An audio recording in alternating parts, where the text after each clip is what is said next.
Hey hey. Welcome back to Fiction Moon. We've got something fire today. What if Harry awakened as a shadow monarch at age 6 and raised every dead Potter as his undying army? Likes and subs keep us going. Alright, story time. Chapter 1, The Boy in the Dark. The cupboard smelled like dust and old shoes and the particular kind of loneliness that settles into a place when it's been used to store something unwanted for too long. Harry Potter was 6 years old, and he was very good at being quiet. He had learned quiet the way other children learn to ride bikes, through repetition and consequence. Too loud at breakfast and Uncle Vernon's face would go the color of a boiled beet. Too loud at night and Dudley would wake up and scream, and then Aunt Petunia would come downstairs with her mouth pulled into that thin, terrible line. So Harry had learned to fold himself small. To breathe shallow. To exist in the minimum amount of space a human body could occupy. Tonight he sat with his knees pulled to his chest, back against the wall where the plaster was coolest, listening to the Dursleys move through the house above him. The television in the living room was going, some game show with a lot of applause. Dudley's feet went thump thump thump across the ceiling toward the kitchen. The refrigerator opened. The refrigerator closed. Uncle Vernon laughed at something. Harry's stomach made a sound like a wet bag being wrung out. He hadn't eaten since the toast this morning, and that had been half a piece because Dudley had decided he wanted it, and there was a version of events in which Harry getting punched over toast was not worth half a piece of toast. He'd done the math. He'd let Dudley have it. Now it was nearly 11 at night and the house had gone quiet in that final way that meant everyone was asleep, and Harry was sitting in the dark thinking about absolutely nothing because thinking about things hurt more than not thinking about them. Except tonight he couldn't stop thinking. Because tonight was October 31st. He didn't know how he knew that. The Dursleys didn't tell him his birthday, didn't tell him much of anything really, but he knew the date the way he knew other things, the way he sometimes knew when it was going to rain before the clouds came, the way he sometimes knew Aunt Petunia was about to call his name a full second before she opened her mouth. He just knew. October 31st was the night his parents had died. He didn't know their names.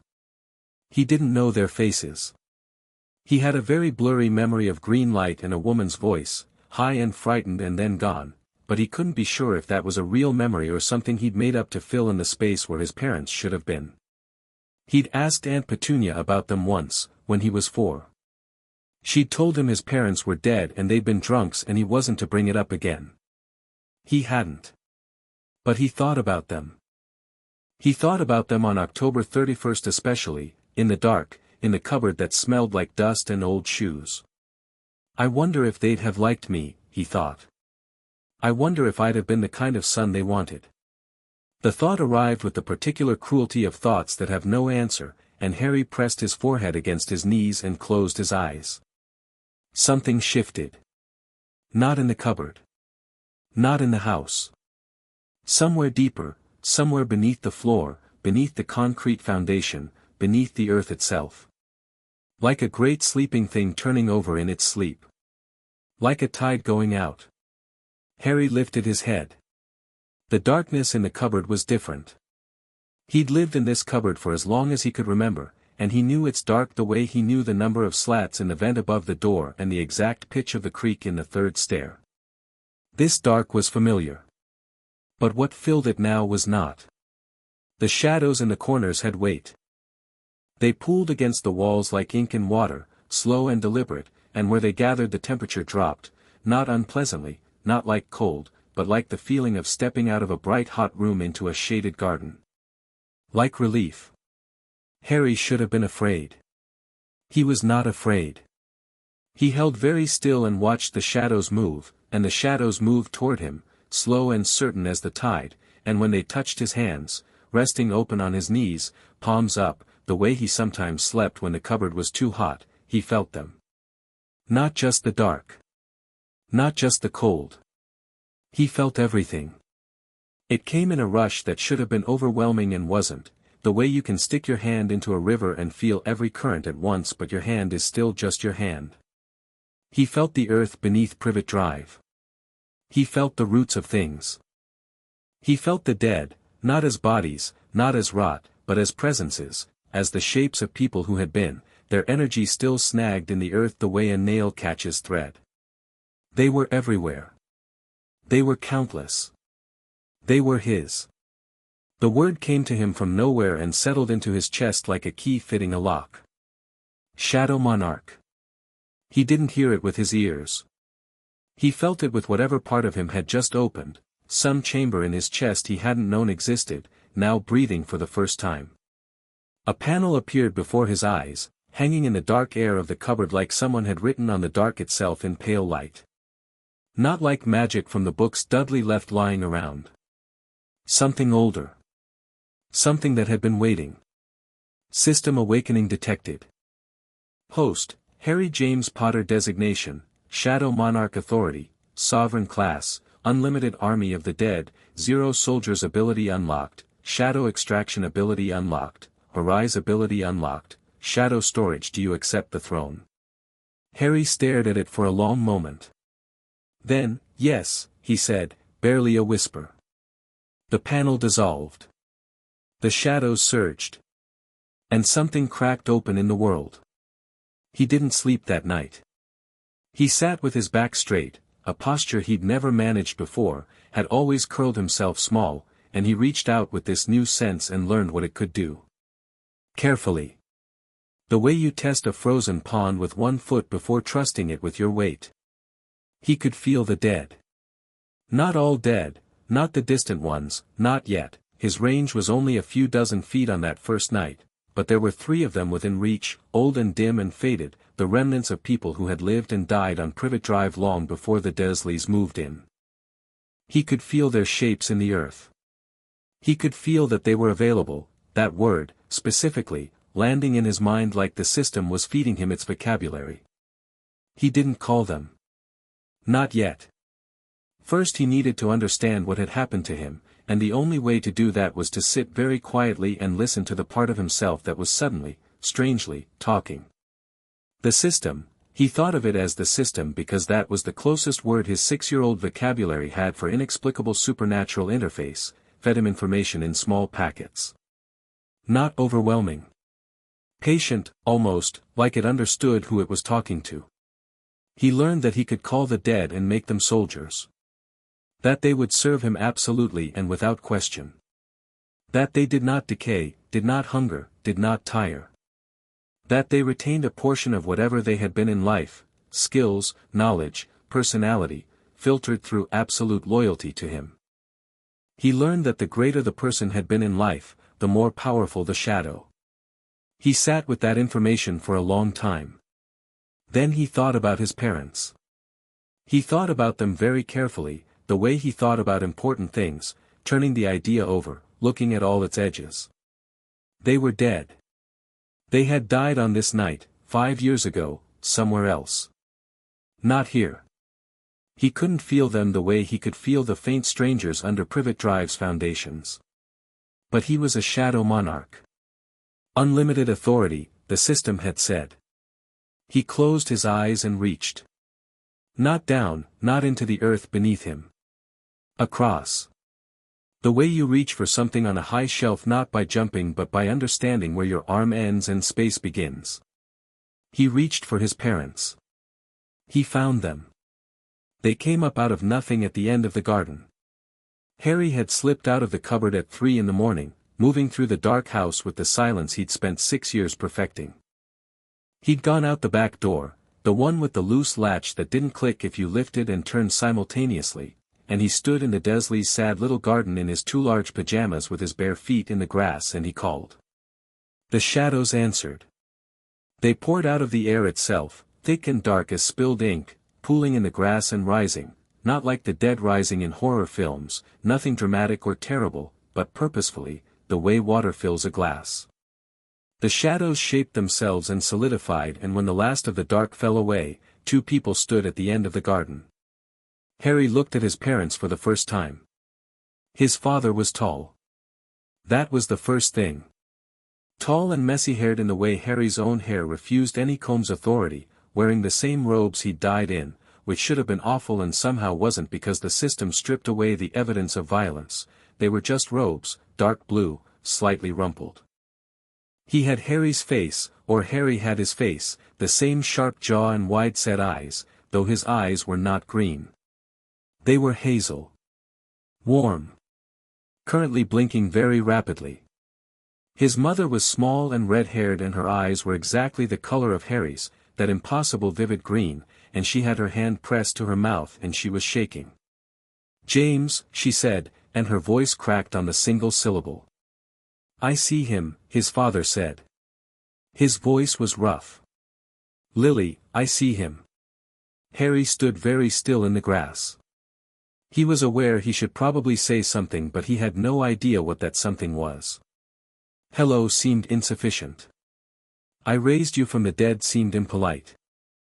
His mother crossed the garden in 4 steps and dropped to her knees in front of him and put her hands on his face, and the hands were cool, shadow-cold, not flesh-warm, but they were gentle and they were there, and Harry Potter, who had been told since he could form memories that he was unwanted and unworthy and a burden, stood in his aunt and uncle's garden at 3 in the morning and let his dead mother hold his face. "Hi," he said. She made a sound that was not quite a laugh and not quite a sob and pulled him into her arms. "Hi," she said, fiercely, against his hair. "Hi, sweetheart. Hi." His father came and crouched beside them, and his hand, large, warm for a shadow somehow, or maybe Harry was imagining that, settled on Harry's shoulder, and James Potter said nothing for a long time. When he finally spoke his voice was very carefully level in the way of someone holding a great deal of feeling behind a thin wall. "You did this," James said. Not a question. "Yes," Harry said. "How long have you, when did, tonight," Harry said. "It happened tonight." James sat back on his heels and looked at his son with those hazel eyes. "You're 6, he said. "I know. And you just," James made a gesture that encompassed the shadows, the night, the garden, the entire impossible situation. "Yes," Harry said again. "Then, because it felt important, I've been practicing. Tonight. Before I called you. I wanted to understand it first." A silence. Then James Potter turned to Lily with an expression Harry couldn't entirely read. "He's been practicing," James said. "For about 4 hours. After awakening a sovereign-class supernatural power. He wanted to understand it first." Lily pulled back from Harry and looked at him properly and there was something in her eyes that was not just warmth but recognition, the look of someone seeing themselves in something. "He's mine," she said simply. "Absolutely mine." James looked at Harry for another moment. Then he laughed, and even coming from shadow, even in the dark garden at 3 in the morning, it was a wonderful laugh, big and genuine and warm. "All right," he said. "All right, then. Teach us what you know." They talked until dawn. Not just Harry and his parents. As the night went on, Harry's reach grew, or maybe it was more accurate to say his understanding of his reach grew, the way your eyes adjust to dark and suddenly the room that seemed pitch black has shapes in it. He could feel other Potters. Distant, old, some so faded they were barely echoes. Others clearer. He told his parents what the system had shown him. He was matter-of-fact about it, not because he lacked feeling, but because the feeling was too large to look at directly and it was easier, for now, to focus on the mechanics. Lily listened with an intensity he recognized as a person who needs to understand how something works before she can process how she feels about it.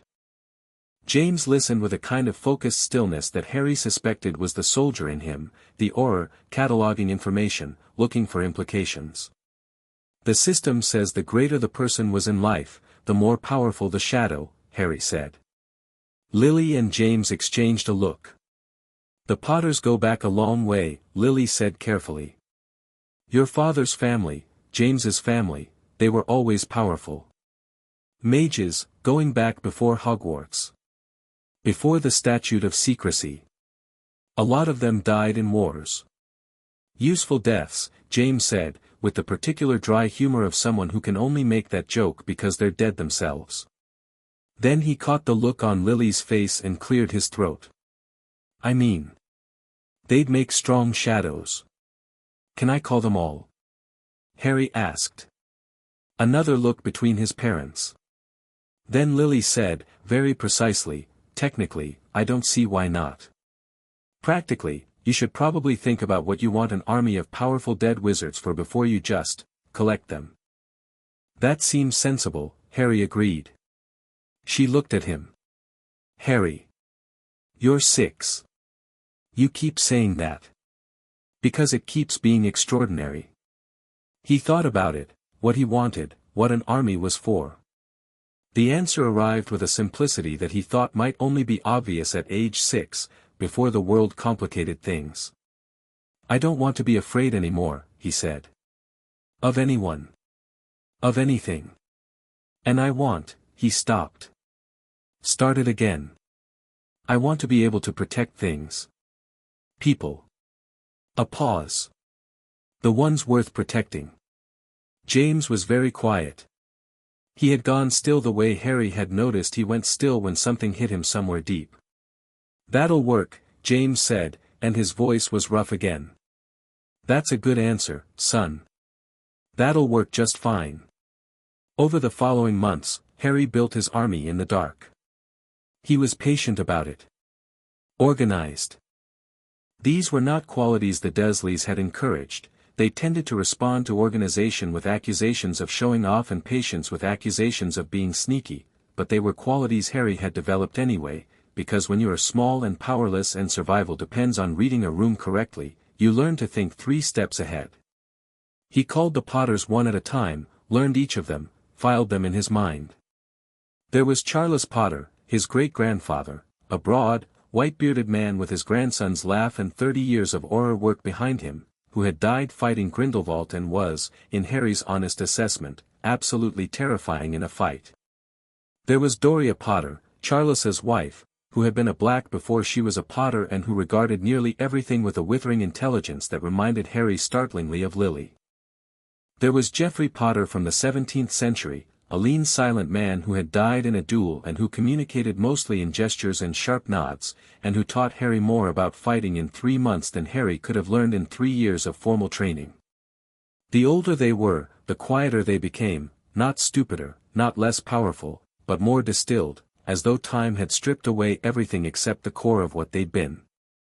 The oldest Potter Harry could reach was a woman from the 1200s who he called simply Grandmother Margaret because her actual name was in a language his shadow tongue didn't fully parse.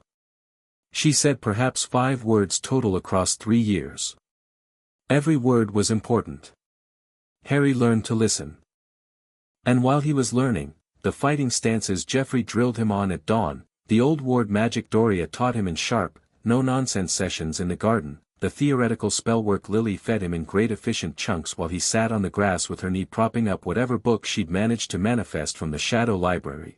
While all of this was happening, Harry was also attending school. Primary school was largely irrelevant. He read 4 years ahead of his class by age 7, which he hid, because a boy who read 4 years ahead of his class attracted the kind of attention that Dudley and his gang expressed physically. He did just well enough to not be noticed, which was different from doing just well enough to pass. The distinction required constant calibration. He found it boring but not difficult. What primary school provided, unexpectedly, was information. His teacher, Mrs. Figg's substitute, Mrs. Figg herself was often absent, a small old woman who smelled of cats and gave him tea and biscuits when she was meant to be watching him, whose eyes sometimes went sharp in a way that didn't match her general dusty demeanor. His actual teacher was a young woman named Miss Bright who had a genuine love of history, and in history Harry found the first external confirmation that the world was much larger and stranger than the Dursleys had told him. Not magical history. Not yet. But history as a way of understanding power, how it accumulated, how it was lost, what the people who held it did with it. He read about kings and generals and revolutions. He read about the few who had looked at the structure of a broken world and decided to rebuild it on different terms. He thought, during those hours, about what kind of monarch he wanted to be. He thought his parents would probably be surprised by some of his conclusions. The shadows were most active between midnight and dawn. Harry had arranged things so he had the garden to himself during those hours, a simple matter, requiring no magic, only the careful observation that Uncle Vernon drank his whiskey at 9 and was unconscious by 10:30, that Aunt Petunia took her sleeping pill with her chamomile tea, that Dudley never woke for anything less than an earthquake. He slipped out, he trained, he talked to his dead, he slipped back in before Aunt Petunia's alarm at 6. He was 7 when James sat down beside him after a training session and said, "You're not sleeping enough." "I sleep between 1 and 5, Harry said, stretching a muscle in his shoulder that Geoffrey had been working on mercilessly. "That's 4 hours. You're 7. You sound like Mum." "Your mother is, in all senses, the smarter of us," James said. "But this isn't about being smart. You need rest."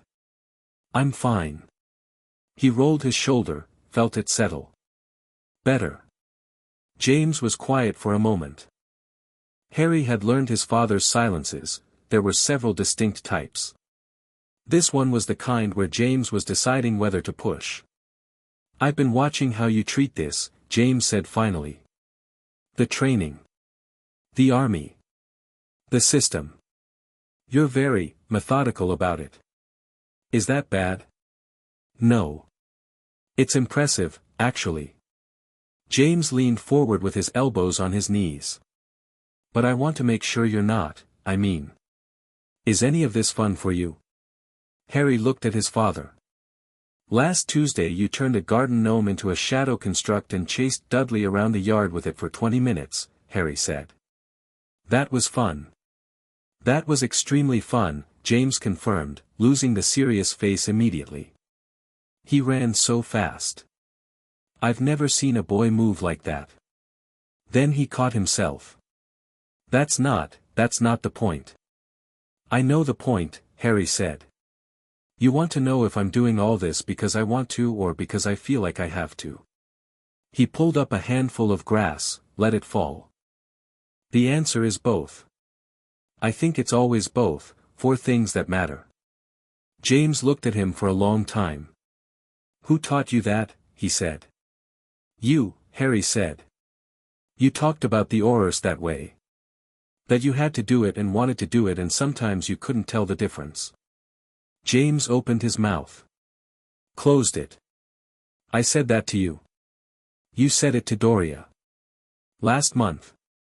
"I was listening." "You're always listening," James said. There was something in his voice that was complicated and warm and slightly undone. "Merlin. You're always listening. Is it okay?" Harry asked, and it was the first time he'd asked that, the first time he'd wondered, out loud, whether the way he was doing this was wrong, whether the shape of himself was acceptable, whether the person he was becoming was someone his father could look at without flinching. The question surprised him by coming out. He hadn't known he was going to say it. James Potter turned to look at his son in the dark garden of number 4 Privet Drive, and his expression did something that Harry couldn't name and would take years to understand. It broke open and rebuilt itself in the space of a single breath, and what it rebuilt into was grief and pride and love in a quantity that shouldn't have been possible from a shadow, from a shade, from a dead man's residue called up by a child. "Harry," James said, very quietly. "You are the single most extraordinary person I have ever met, living or dead." A pause. "That includes your mother, and I'd appreciate it if you never told her I said that." "I'll add it to the list," Harry said. James stared at him. "You have a list?" "It's quite long." "Of things not to tell your mother?" "Emicham." "What's on it?" "The gnome incident is on it," Harry said. "The time you tried to teach me the Ronsky feint on a broomstick and I nearly went through the Desleys' greenhouse is on it." Okay, James said. "Okay, I see. This is leverage. You've been building leverage. I prefer to call it insurance." James laughed. And Harry laughed with him, sitting in the dark garden that smelled of summer grass and shadows, and the laugh felt like something unknotting in his chest, something that had been pulled tight for as long as he could remember, finally, carefully, finding slack.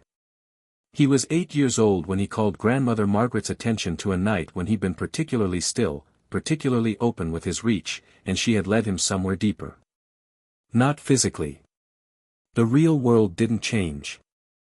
But in the shadow space, the place he moved through when he navigated his army, the dark architecture of his power, she led him down, and down, and down further than he'd known there was to go. And at the bottom, he found the rest. Not just potters. Not just family.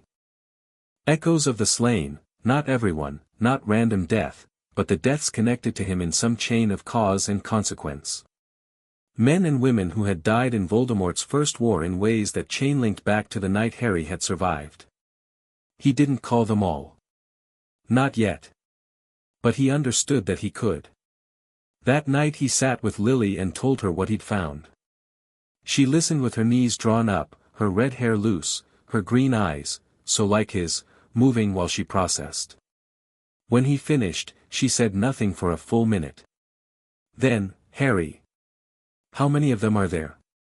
I don't have a precise number yet. He paused. A lot. Another silence.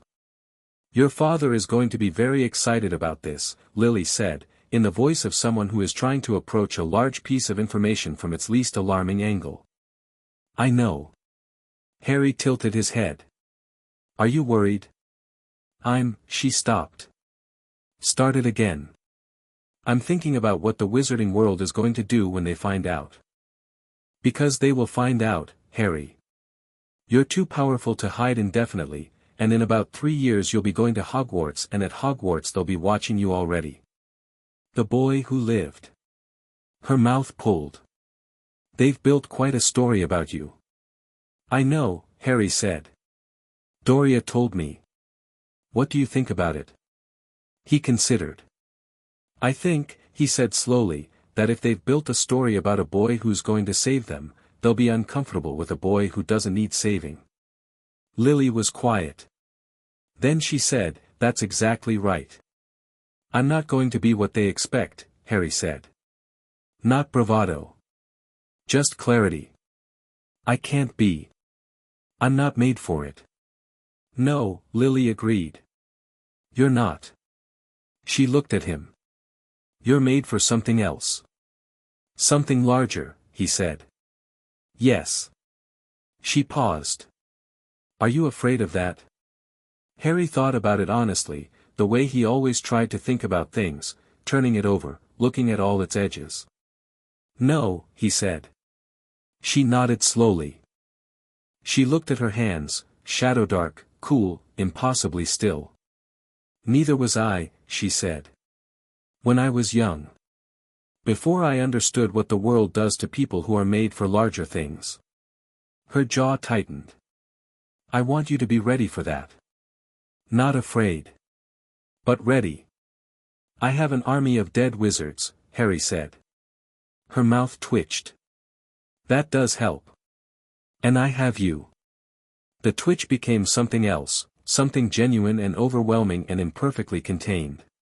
She reached over and pushed his wild hair out of his face, the way she'd done since that first night, and said, yes. You absolutely do. By the time Harry was 9, he had 43 shadows under his command. Not all of them were Potters. Some were allies of Potters, men and women who had fought alongside the family, who had died in causes connected to his lineage. Their shadows had come to him on their own, drawn by the pull of his authority, the way iron filings orient toward a magnet without being asked. He had organized them. This was perhaps the thing that would have most surprised anyone who thought of an army of the dead as a chaotic shambling horror. Harry ran his army the way a good general runs any army, with clarity of hierarchy and purpose. His parents served as his council. Charles and Geoffrey served as his captains. The others fell into place naturally, by skill and temperament. The shadow library he was building, the repository of magical knowledge his army carried, was more comprehensive than anything at Privet Drive had any right to contain. He had learned 312 spells. He'd stopped counting after that because counting felt like measuring the ocean. He had mapped, through his shadow sense, every death that had occurred within a 5-mile radius of Privet Drive going back 200 years. He had categorized them, cross-referenced them, noted which were available for calling, and chosen not to call most of them because his army was not about quantity. It was about quality. It was about intent. He had survived 3 separate encounters with Dudley's gang that would have ended badly for any normal small boy with bad glasses and no friends, and which ended with Dudley's gang running and refusing to explain to anyone what they'd run from. He had, perhaps most significantly, begun to plan. Hogwarts at 11. The Wizarding World opening up. Voldemort, not dead, his mother was absolutely certain about that, had been from the start, somewhere, biding time, rebuilding. Dumbledore and his grand chess game. The prophecy that had made Harry a target before he could walk. All of it laid out in front of him like a board game someone else had set up, expecting him to play by rules he'd never agreed to. Harry sat in his cupboard. He still slept in the cupboard, not because he couldn't have simply moved himself into the second bedroom, but because the cupboard was his space and there was something grounding about it, something that reminded him where he'd started, and he looked at the board. He wasn't afraid. He was interested. The dark pooled around him, comfortable as a blanket, and in the shadow space the shapes of 43 loyal dead moved in the warmth of his authority. His mother was running calculations on old ward theory somewhere in that space. His father was sparring with Geoffrey in a way that was becoming less instructional and more genuinely competitive. Charles was cataloging the latest shadows Harry had encountered and hadn't called yet, organizing them by potential utility. They were, Harry thought, not for the first time but newly, his.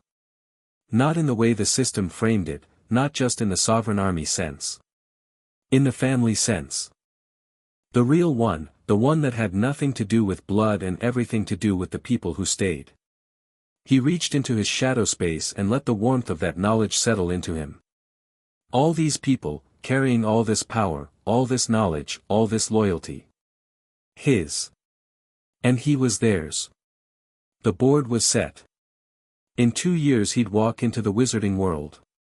He smiled in the dark of his cupboard, and the shadows smiled back, and somewhere beneath the foundations of number 4 Privet Drive, 43 shadows waited for whatever came next.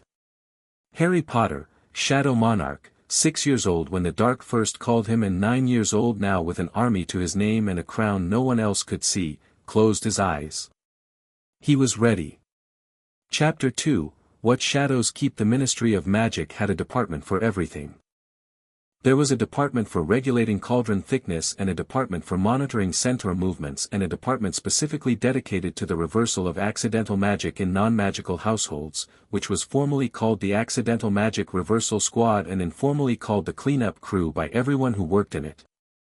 They were, as a rule, the kind of wizards who were very good at forgetting things. Their own job was essentially industrialized forgetting, going into muggle homes and making people unknow things they'd seen. Arthur Wormsley had done the job for 11 years and he was very good at it. He was less good at the part that came before the forgetting, the investigation. The reading of magical residue, the identification of the source, the calibration of the reversal charm to the specific signature of the magic involved. He was competent.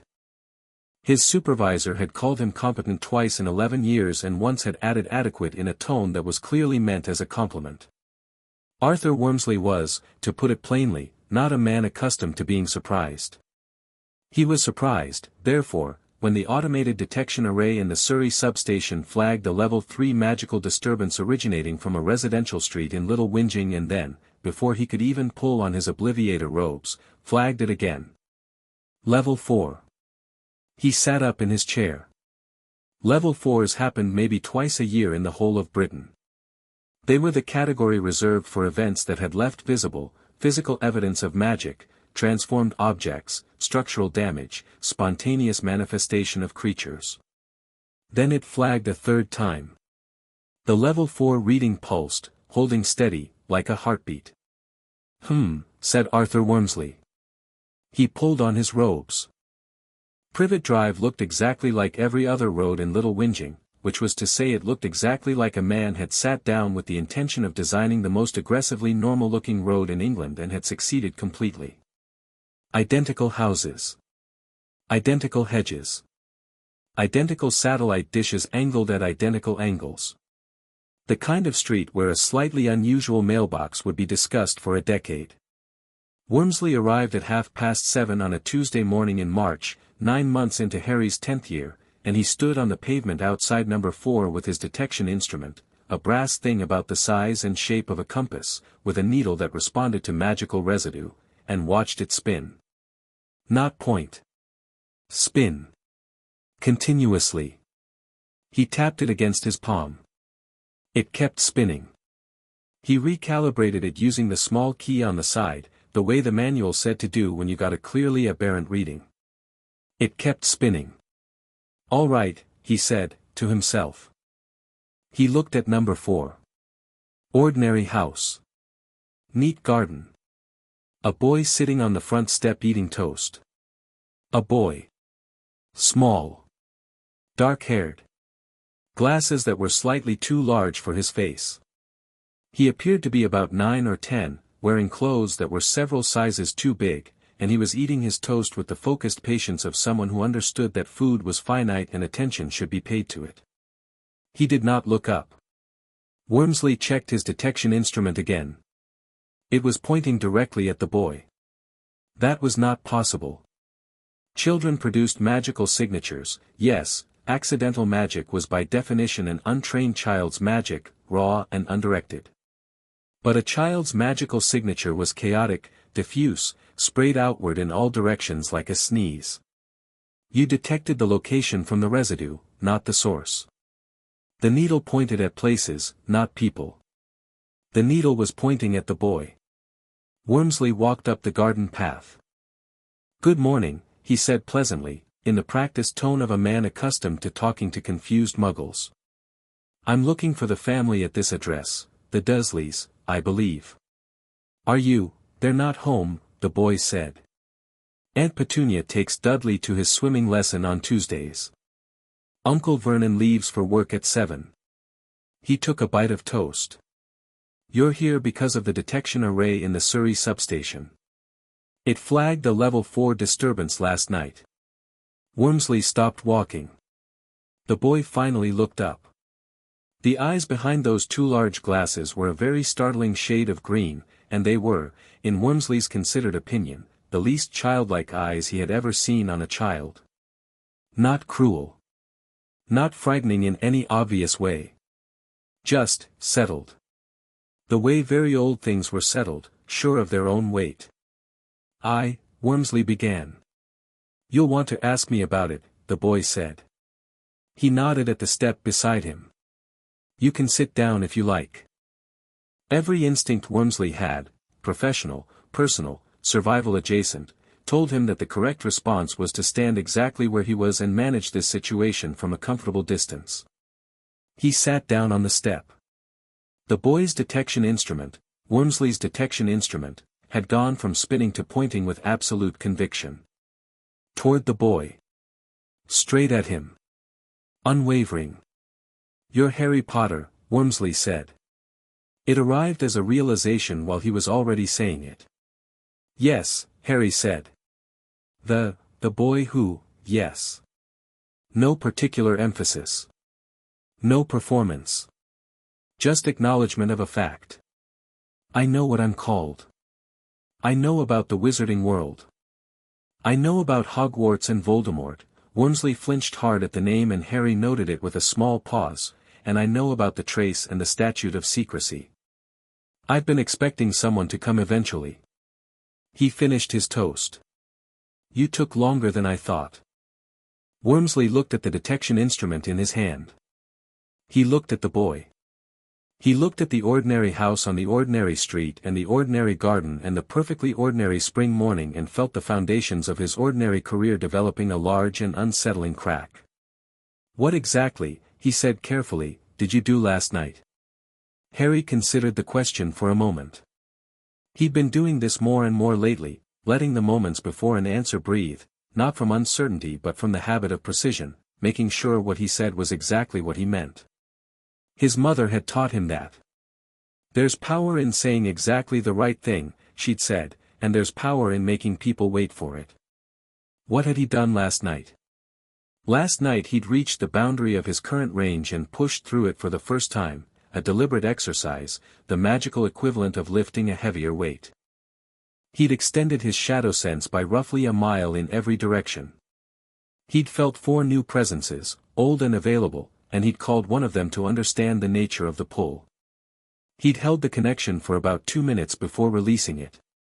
He'd felt, in the moment of that push, the detection array catch the edge of it. He'd been expecting someone to come.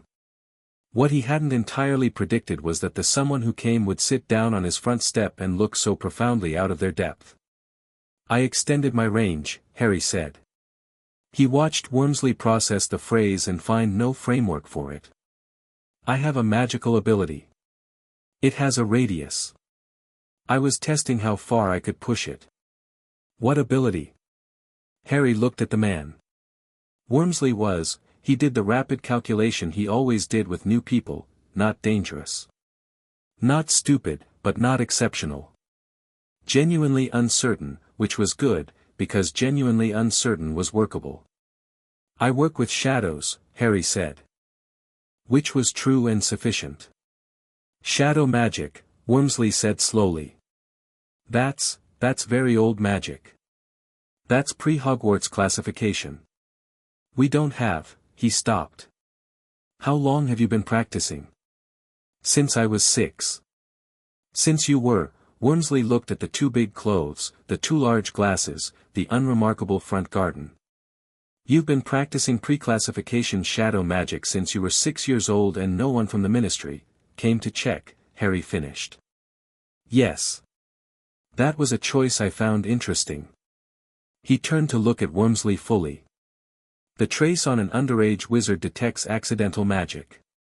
Untrained, unfocused, involuntary. What I do isn't accidental. It isn't untrained.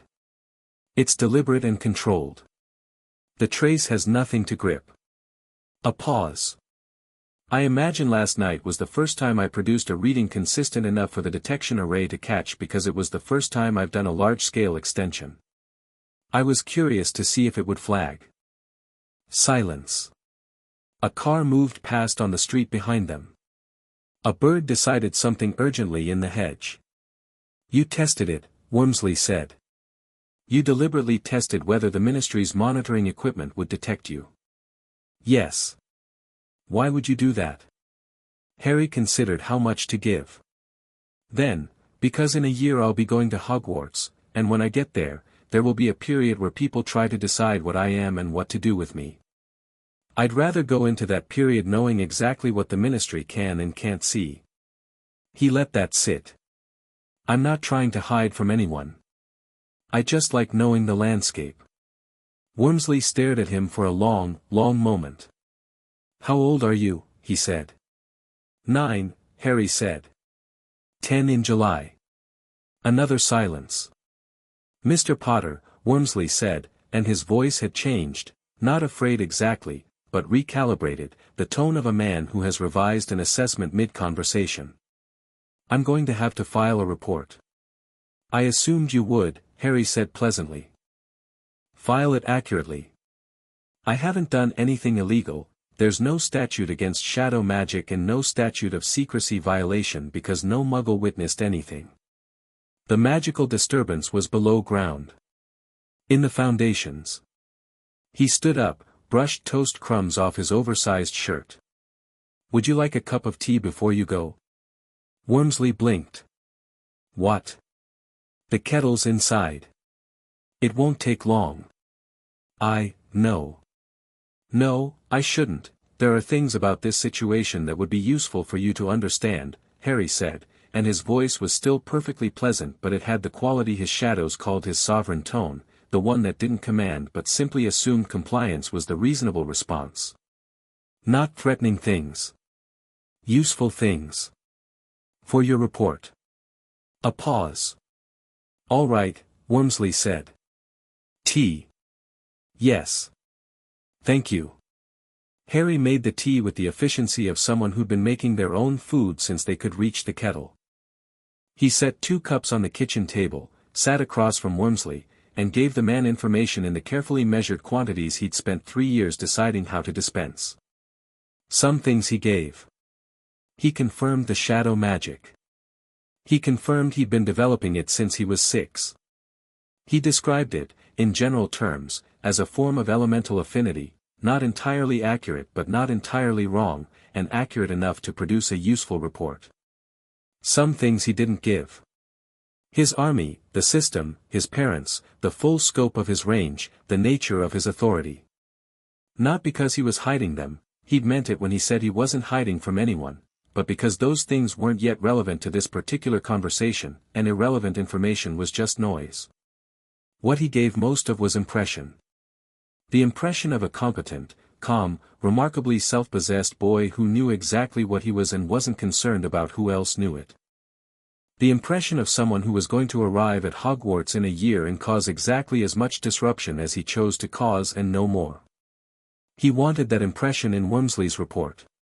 He wanted it on a desk at the ministry. He wanted whoever read it to sit back and think, oh. Not fear. Not yet. Just, acknowledgement. A repositioning. One more question, Wormsley said, finishing his tea. He'd relaxed somewhat. Harry had ensured that, keeping his own body language open and his tone conversational. When you said you've been expecting someone to come. Has anyone from the wizarding world been in contact? No, Harry said. Not Dumbledore. Professor Dumbledore, from Hogwarts. I know who he is. Harry considered. No contact. I imagine he's been watching from a distance. That seems to be his preferred method. He tilted his head. You can put that in your report too. Wormsley looked at him sharply. That I think Dumbledore watches from a distance. Harry clarified. That you know he watches. Yes, Harry said. You can put that in. Wormsley's report reached Dumbledore's desk at Hogwarts 3 days later, passed through 4 sets of hands before it arrived, each pair adding their own layer of alarm and marginalia. By the time it reached the headmaster it looked like a manuscript, covered in notes, tagged with ministry stationery, flagged in 3 different colors of ink. Harry knew this not because he had any contact with Dumbledore or the ministry. He knew it because his mother had insisted, 3 years ago, that he develop a network. Not spies, Lily had said, with the precision of someone who understood the difference. Information. You need to know what the world is saying about you before you walk into it. Information costs nothing if you know where to look. Where to look, it turned out, was Mrs. Fig. Arabella Fig smelled of cats and served biscuits that tasted like cardboard and had been placed on Privet Drive by Dumbledore specifically to watch Harry from a safe distance and report back. Harry had known this since he was 7, when he'd followed the thread of her magical signature. She was a squib, barely registering, but there, and his shadow sense had connected the dots. She was a sentinel. Dumbledore's eyes on the block. Harry had never let on that he knew. Instead, over the course of 2 years, he'd made himself useful to her. Carried her shopping. Fixed her garden gate. Sat in her dusty living room and listened to her talk about her cats with every appearance of genuine interest. He'd been patient and kind and entirely, carefully unthreatening, and somewhere in the 2nd year, Arabella Fig had stopped thinking of Harry Potter as an assignment and started thinking of him as a boy she was fond of. Fond people talked. Not secrets. Not intentionally. But fond people mentioned things, an owl she'd received, a visit she was expecting, a note that had come from the school. And Harry listened, and filed, and built his map. So he knew, 3 days after Wormsley's visit, that Dumbledore had read the report. He knew that the word unprecedented had been used in the subsequent correspondence. He knew that there had been discussion about accelerating his Hogwarts letter, sending it early, arranging a meeting, having someone come to Privet Drive. He knew that Dumbledore had decided against it. Let the boy come to Hogwarts on the normal timeline, was the decision, as best as Harry could reconstruct it from Fig's oblique references. We'll assess properly once he's here. Harry thought, that's what I'd do too. He found himself genuinely curious about the old man. Dumbledore had, by any objective measure, built the most influential power network in Wizarding Britain over the past century. He'd fought Grindelwald. He'd recognized Voldemort for what he was before anyone else did. He was, Harry's father had confirmed with a complicated expression, genuinely brilliant. Also genuinely convinced he's the smartest person in any room, James had added. Which is fine when he's right and catastrophic when he's wrong. When is he wrong? Harry had asked. James had said, quietly, when he decides a sacrifice is acceptable. Harry had filed that carefully in the part of his mind where he kept things that would matter later. May brought rain and a conversation Harry hadn't been expecting. He was in the back garden at midday, the Dursleys were out, which was becoming increasingly frequent now that Dudley's social calendar had expanded to include 2 separate after-school programs, both of which required Aunt Petunia's hovering presence, when Lily manifested next to him without being called. The shadows could hold form during daylight now. They preferred dark but they weren't bound by it, not anymore. Lily sat on the garden wall in her dark blue shadow form and looked at her son with an expression he recognized as "There's something I've been not saying." "Mum," Harry said. "I want to talk to you about Voldemort," she said. He set down the book he'd been reading. "All right. Not the tactical picture. Not the army or the preparation." She clasped her hands in her lap. "I want to talk about what he is, and what you are, and the thing that connects you." "The Horcruxes," Harry said. She stilled. "You know about them." Charles explained them. "After the 3rd month." Harry looked at her steadily. "The night Voldemort attacked us, when the killing curse reflected, it didn't just fail. It fractured the soul piece he'd stored. And a fragment of his soul attached to me." He paused. "I felt it. When my power first came. There was something in me that didn't fit.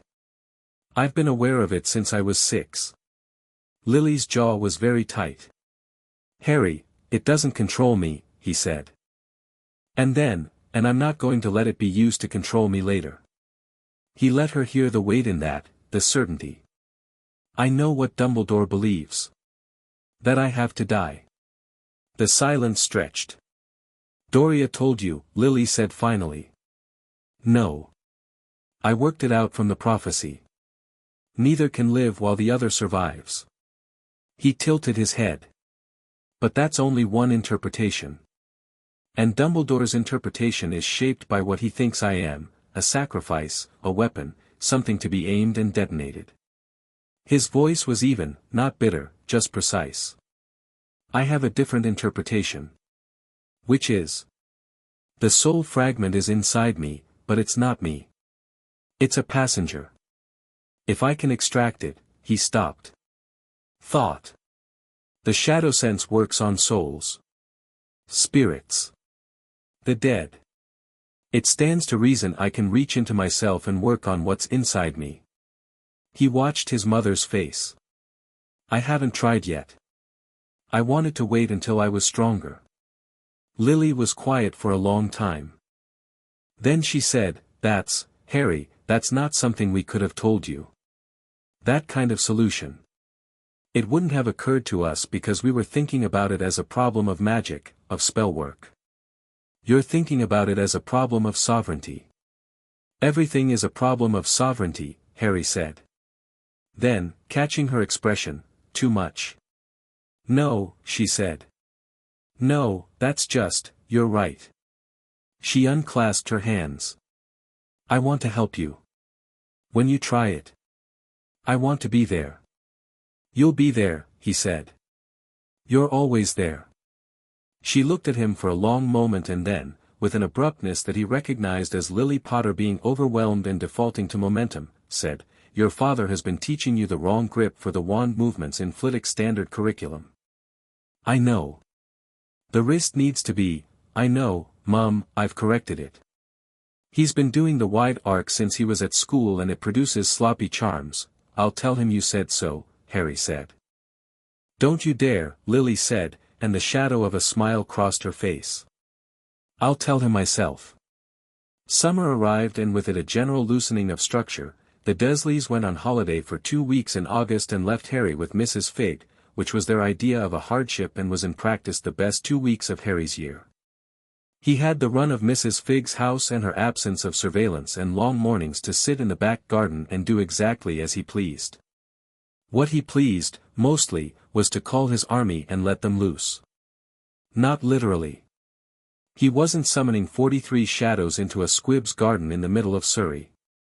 But in the shadow space, the internal architecture of his power, he released the constraints he usually maintained for the sake of the Dursleys' sanity and let his army move freely. Sparred with Geoffrey. Ran calculations with Doria on the old family grimoire she was reconstructing from memory.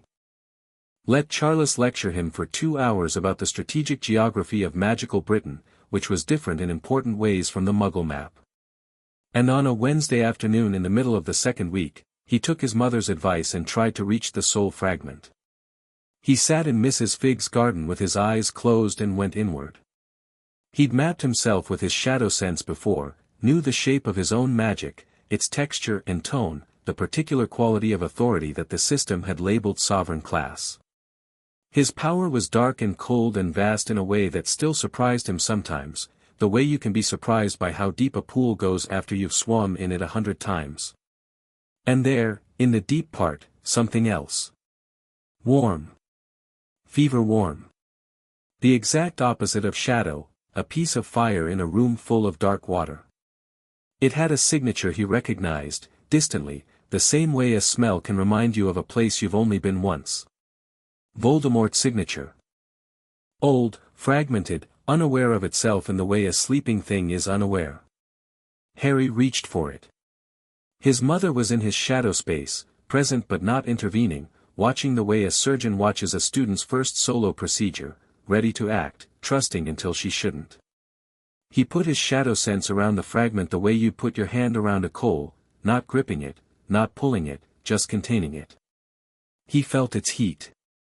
He felt its alien wrongness, the shape of a man who had stretched his soul past the breaking point and broken it deliberately, who had looked at the natural order of things and decided he could renegotiate.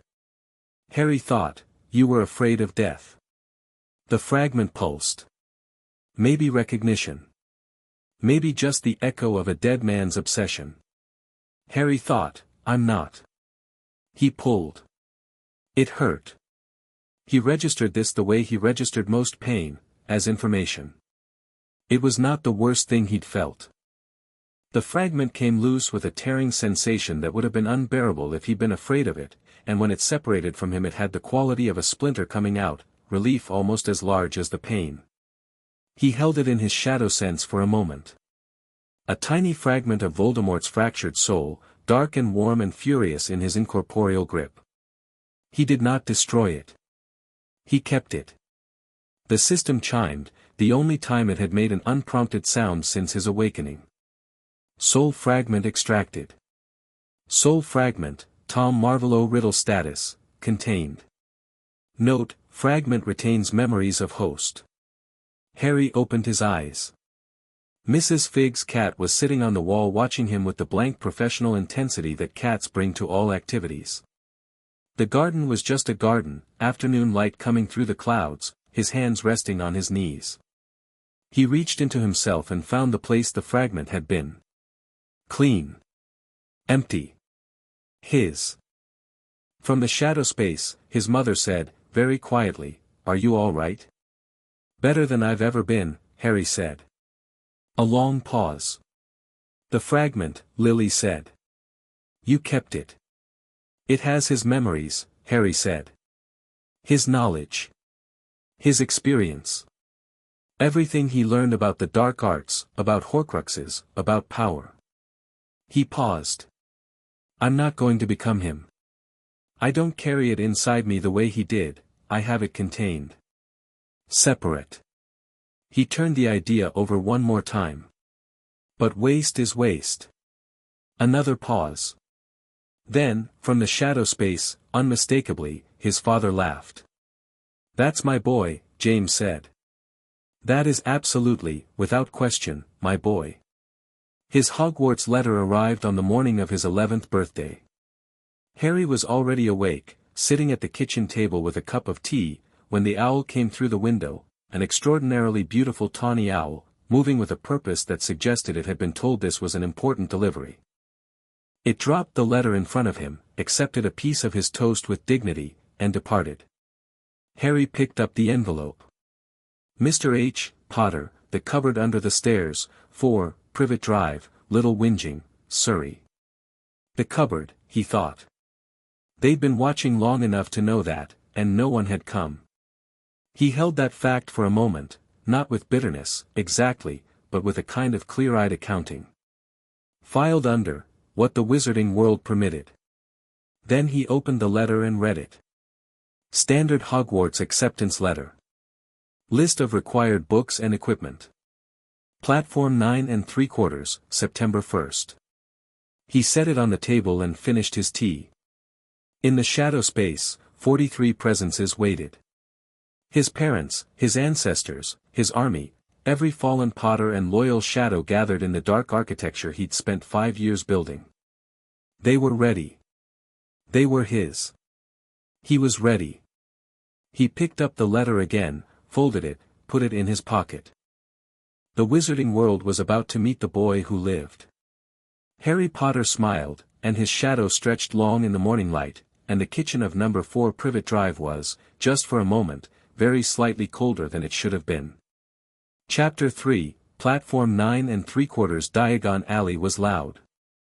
That was Harry's first impression, not the magic, not the impossible architecture of a street that shouldn't fit inside a London pub, not the robes or the owls or the cauldrons stacked in pyramids outside potages. The loudness. The particular density of noise that came from a few thousand people who had been raised to believe that their world was the only world that mattered, moving through it with the comfortable volume of the entirely unbothered.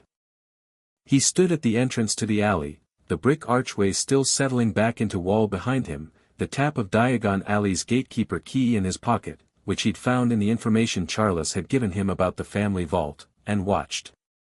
He'd come alone. That had been a deliberate choice. The Dursleys hadn't been told about the letter, hadn't been asked, wouldn't be consulted. He'd used the family vault key, Charles having walked him through the Potter holdings in meticulous detail over the past 3 years, and he'd taken the night bus to Charing Cross Road with his trunk, a second-hand one from the charity shop on the high street, cleaned and repaired, and he'd come through the leaky cauldron like anyone else. No handler. No Dumbledore escort. No Ministry welcome committee. Just Harry and the alley and the task of outfitting himself for Hogwarts. He moved through the crowd with the quietness he'd spent 11 years perfecting, and he watched everything. The whispers started at Gringotts. He'd known they would. The tellers processed him with the particular goblin efficiency that treated all customers as mildly inconvenient and equally beneath dignity, but when the cart took him down to the Potter vault and the doors swung open, the sheer scale of it made even his impassive escort blink once. Not just gold, though there was gold, a great deal of it, generations of accumulated Potter wealth. But artifacts. Heirlooms. Objects that hummed with old magic and recognized him when he stepped over the threshold, a ripple of acknowledgement moving through the vault like a room full of people turning to look. He took what he needed. He left the rest.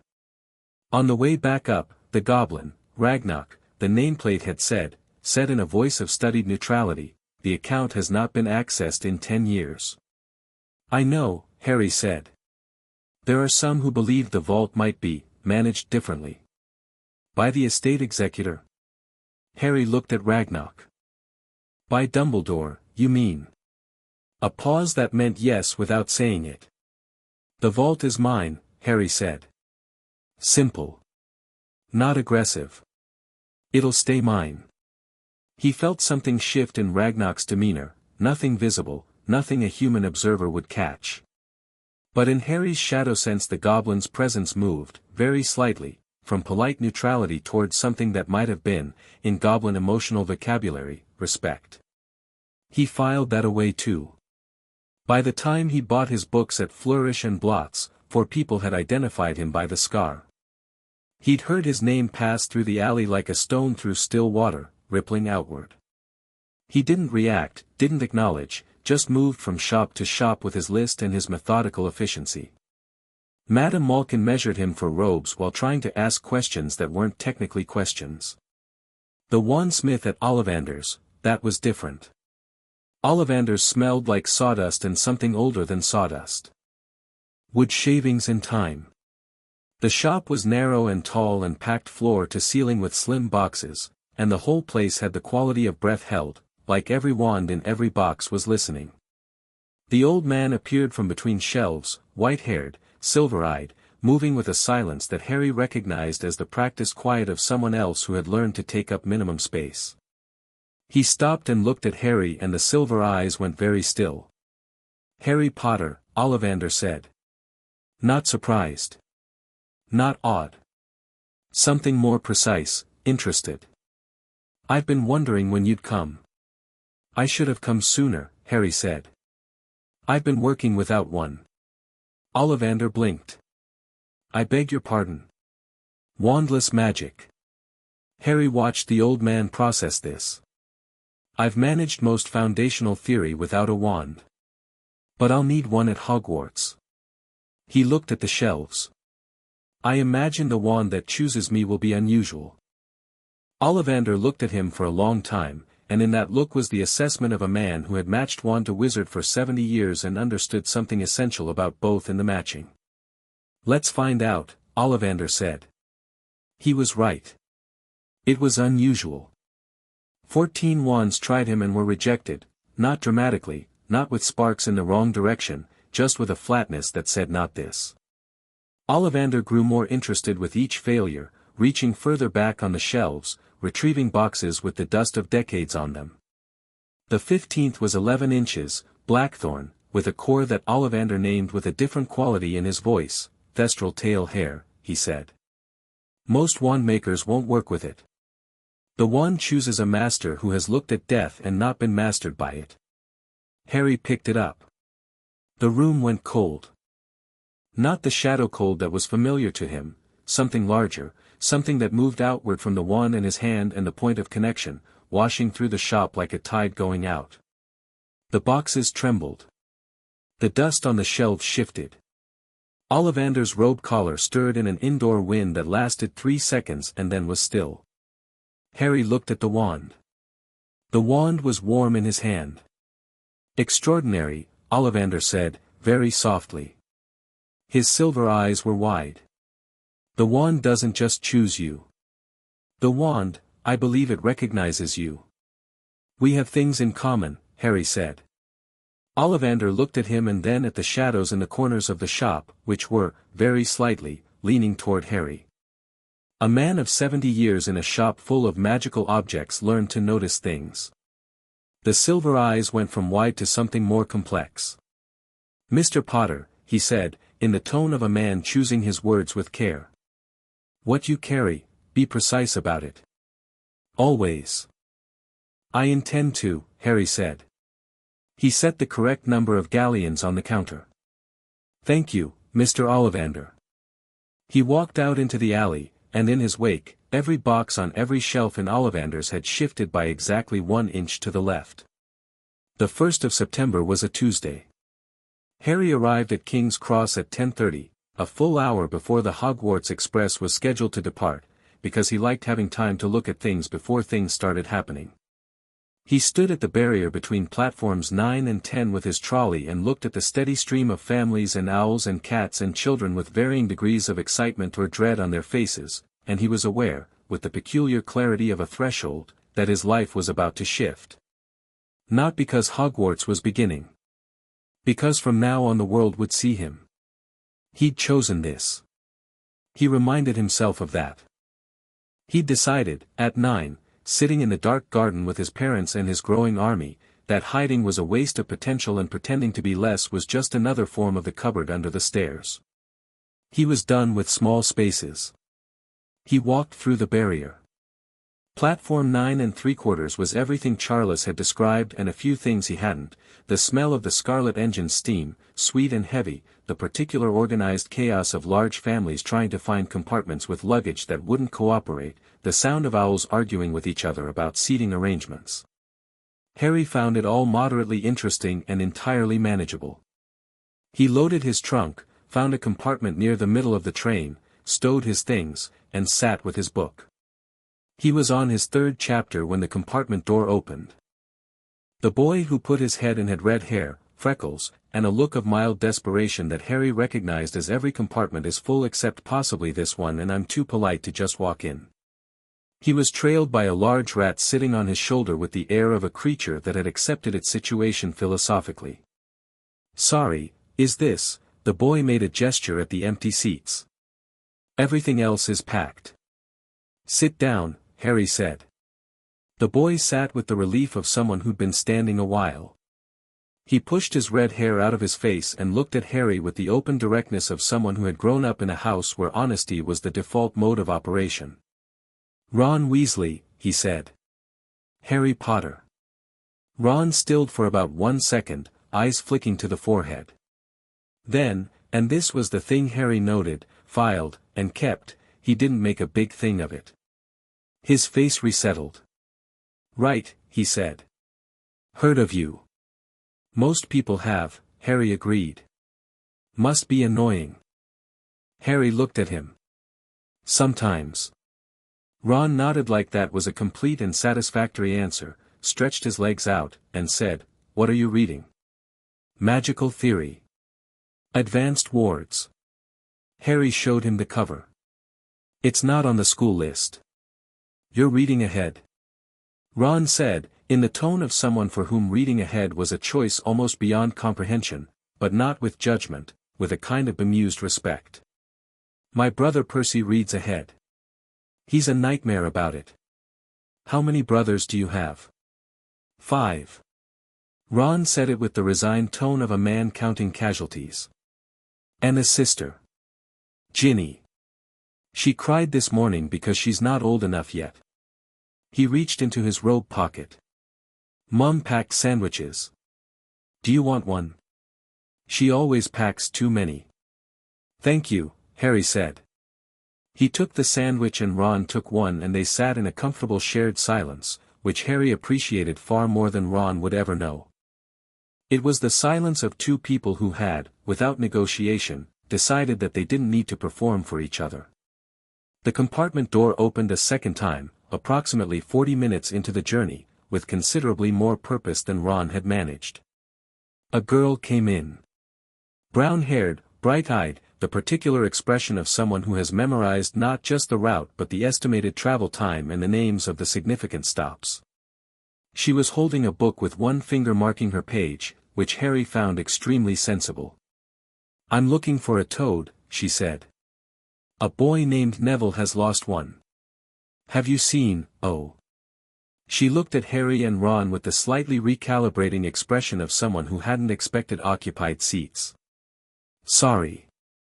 Have you seen a toad? About this big, brown, no, Ron said. I'll find it for you, Harry said. Both Ron and the girl looked at him. He closed his own book, stood, and let his shadow sense ease outward. Not far, just through the train, gently. The way you run a hand along a wall in the dark. He felt the train full of magical presences, all that first-year energy and anxiety and excitement. Felt the compartments. Felt, the toad was 3 cars back, sitting behind a radiator, extremely content about this. 3rd car back, Harry said. Against the radiator on the left side, near the window. The girl stared at him. How did you? I'm good at finding things, Harry said. He sat back down. She kept staring. I'm Harry Potter. This is Ron Weasley. You might as well sit down, you're not going to find it faster than I just did. She sat down, with the expression of someone who has encountered an interesting problem and reclassified from walking away to investigating. Hermione Granger, she said briskly. I've read a great deal about you, actually.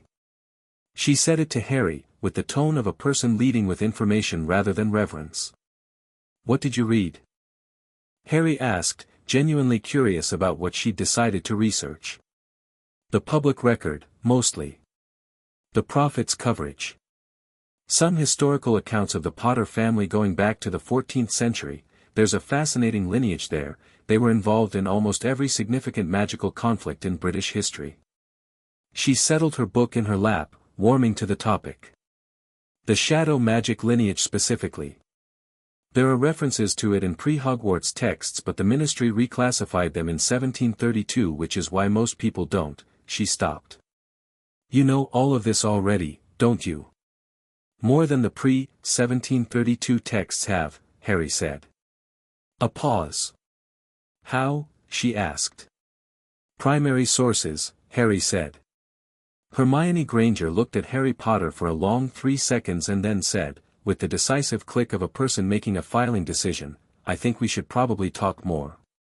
I think so too, Harry said. Ron, eating his second sandwich, looked between them and said, Are you both always like this? Like what? They said, simultaneously. Terrifying, Ron said pleasantly. But in completely different ways. The castle appeared out of the dark water like it had grown there, like it was geological, stone and tower and light, its reflection broken in the black surface of the lake. Harry sat in the first-year boat and watched it come closer and felt something he hadn't expected. Recognition. Not the recognition of having seen it before, though Charles had described it in such detail that he'd mapped it in his mind long ago. Something deeper.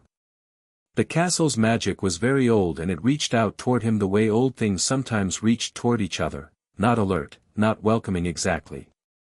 More like the feeling of a compass finding north. Hogwarts knew something about shadow. He'd think about that later. The boats docked.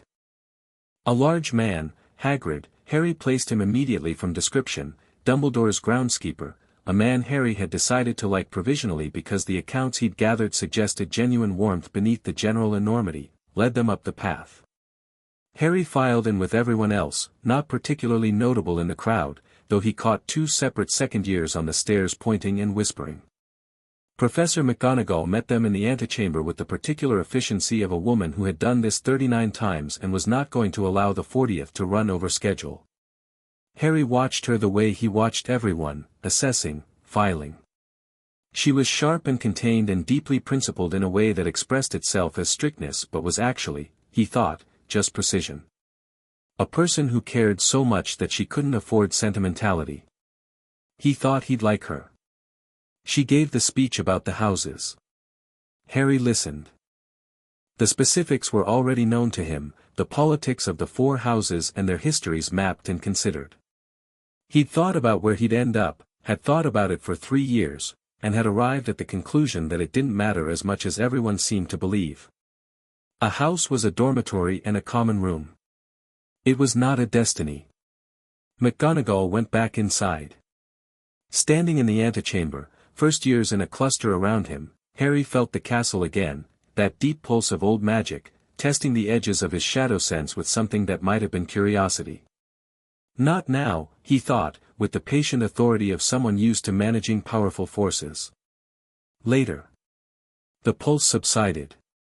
Hermione was next to him, he noticed. She'd been next to him since the boats, not obviously, not clingy, but with the directional quality of someone who has identified the most interesting object in the room and is remaining adjacent to it. He didn't mind. The doors opened. The great hall was exactly as Charles had described and somehow more. For long tables, hundreds of candles, the enchanted ceiling showing a clear autumn sky bright with stars. Every face in the hall turned to look at the first years filing in, and Harry moved through the weight of all that attention like he was walking through water, present in it, unaffected by it. He found Dumbledore at the head table before he was halfway down the hall. The headmaster was watching the first years with an expression of genial welcome, the sort of expression worn with long practice. White-bearded, half-moon spectacles, the whole presentation of a cheerful grandfather who happened to be the most powerful wizard alive. His eyes moved across the incoming students with the relaxed ease of long familiarity. They reached Harry. Something shifted, almost imperceptibly, in that gaze. The genial surface remained perfectly intact. But beneath it, Harry could read it because he'd been reading rooms since he was 4, something went very still. The stillness of a mind catching on something unexpected and choosing not to show the catch. Harry met the gaze for exactly 1 second. Calm. Neutral. He didn't smile and he didn't look away and he didn't perform anything at all. Then he looked at the stool with the sorting hat and walked forward with everyone else. The sorting took its usual shape, names called, students sorted, houses cheering their new additions. Harry stood in a line and watched without appearing to watch. Hermione went to Gryffindor, practically vibrating with relief at a decision that had surprised no one, least of all the hat. Ron followed her, grinning so wide that 3 Weasley brothers at the Gryffindor table cheered loud enough to earn a look from McGonagall. Potter, Harry. The hall went very quiet. He'd known it would. The whisper that had been running through the hall since they walked in consolidated into a single held breath. He walked forward and sat on the stool and McGonagall settled the hat on his head and was probably relieved it covered the scar because the collective tension in the room had been moving toward physical manifestation. The hat's voice came into his head, and unlike the hat's public performance, the broad theatrical voice that projected to the hall, this was private. Thoughtful. Immediately different. Well, the hat said. Well, well. Harry said nothing. He waited. I've sorted 1,000 years of students, the hat said, in the tone of something that has done a calculation and found the result interesting. I have never sat on a head quite like this one. Thank you, Harry said. That wasn't a compliment exactly. A pause. You have, there's a weight here. A kind of authority that I don't have a category for. And underneath it, another pause, longer. You're 11 years old and you've already decided what you are. Yes. Most students your age are still afraid of the dark. I know, Harry said. I'm not. The hat was quiet for a moment that stretched long enough that the hall began to shift in its seats. Then, your father was a Gryffindor. Your mother as well. Courage runs in you, but it's not the courage I'm familiar with. It's not the courage of people who are afraid and act anyway. You're genuinely not afraid. A thoughtful pause. That's either the bravest thing I've ever encountered or something else entirely. Does it matter which? Harry asked. For the sorting? No. The hat seemed to almost smile, if a hat could do such a thing. Though I'll tell you what I see, if you're interested. Always, Harry said. You could go anywhere. Truly, I haven't said that in a very long time. The ambition for Slytherin, but it's not ambition for yourself. The mind for Ravenclaw, but you're not interested in knowledge for its own sake. Gryffindor wants you for the courage, but as I said, courage in you is different. It's foundational, not chosen. A beat. And Hufflepuff? You are more loyal than anyone in this room understands yet. Then put me where I'll do the most good, Harry said. That's a Gryffindor answer, the hat said, with something that might have been amusement. But it's also the answer of someone who genuinely doesn't care about the social consequences of the sorting. You don't need the alliance, the community, the identity. Which makes me think, Slytherin, the hat called. The silence stretched for 2 full beats before the Slytherin table began to clap, cautiously at first, then with growing enthusiasm as the names settled and students remembered that yes, actually, the most famous living magical person being in their house was probably good for the house. A ripple of noise moved through the rest of the hall, whispers rebuilding on a new foundation. Harry took the hat off, handed it to McGonagall, who had schooled her face perfectly but whose eyes were doing something very specific that said I have thoughts, and walked to the Slytherin table. He sat down. A boy slid into the seat next to him before the chair had stopped moving, pale, blonde, extending a hand with the practiced gesture of someone raised to believe a handshake was a transaction. Draco Malfoy, he said. I imagine you've heard of my family. Malfoy. Yes, Harry said. He looked at the hand for a moment, then shook it. Draco's grip was firm, the grip of someone who'd been coached on handshakes. Harry noted the coaching. Harry Potter. I know who you are. Draco smiled, and it was the smile of someone who believed they were managing a social situation skillfully. This is excellent, actually. You in Slytherin. My father will be surprised, Harry said. Draco paused. I was going to say pleased. Harry said, and turned to watch the rest of the sorting with an interest in the students that was notably more genuine than his interest in Lucius Malfoy's potential feelings. Draco looked at him for a moment. Then he looked away, and his expression did something complicated that Harry caught in peripheral vision and filed, the expression of someone who has expected a certain dynamic and found something different in its place, and isn't sure yet whether different means worse or better. Harry gave it about 2 weeks before Draco Malfoy decided it meant better. The boy wanted to be near power. He was currently sitting next to the densest concentration of it in the school. The math would handle itself. The feast was good. The food at Hogwarts was, by any reasonable standard, extraordinary. The kind of cooking that understood its purpose was both fuel and comfort, and delivered on both. Harry ate without performance, listened to the conversations around him, and felt the castle again, distantly, that old deep pulse. He looked up at the enchanted ceiling. Then he looked at the head table. Dumbledore was talking to Professor Quirrell, the Defense Against the Dark Arts teacher, thin, nervous, wearing a turban that Harry found interesting. The turban itself wasn't unusual, but what was under it, or rather, what Harry's shadow sense caught, very faintly, like a frequency at the edge of hearing, was. He'd felt that signature before. In himself, contained in the neat shadow vessel he'd made for it 3 years ago in Mrs. Figg's garden. Tom Riddle's signature. Voldemort. Not the whole soul, nothing so large as that.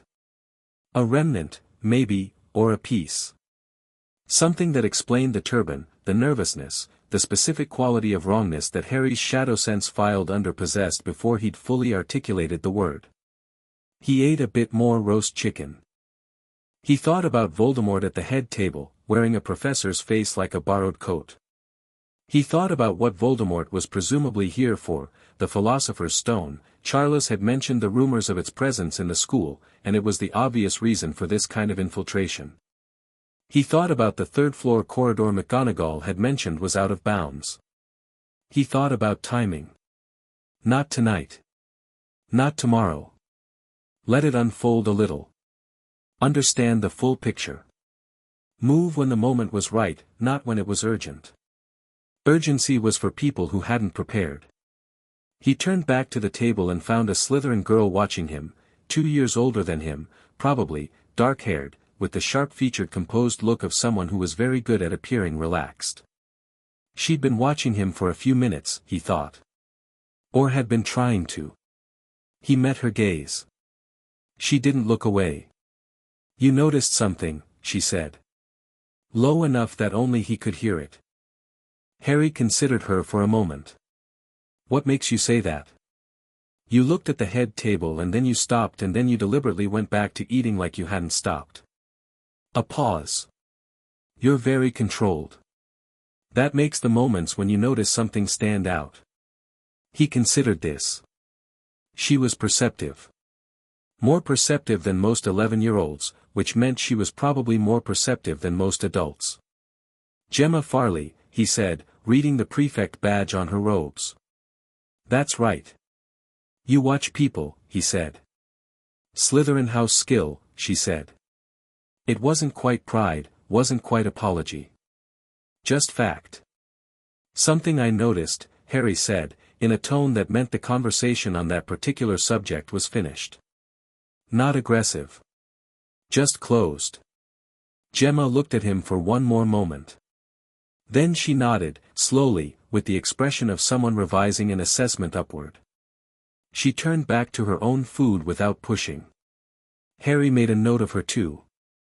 After the feast, after the Slytherin prefects had led the first years down through the dungeons to the common room, a long, low-ceilinged space with green-tinted light filtering in through windows that looked into the lake itself, the occasional movement of something large and dark passing through the water outside, after the passwords and the dormitory assignments and the general administration of arriving, Harry sat on his bed in the first-year dormitory with the green curtains drawn and let the castle in.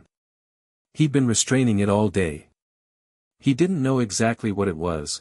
The castle's magic wasn't the same as his, wasn't shadow in the technical sense, but it had depth, centuries of accumulated presence, students and teachers and death and birth and 1,000 kinds of power all layered into the stone.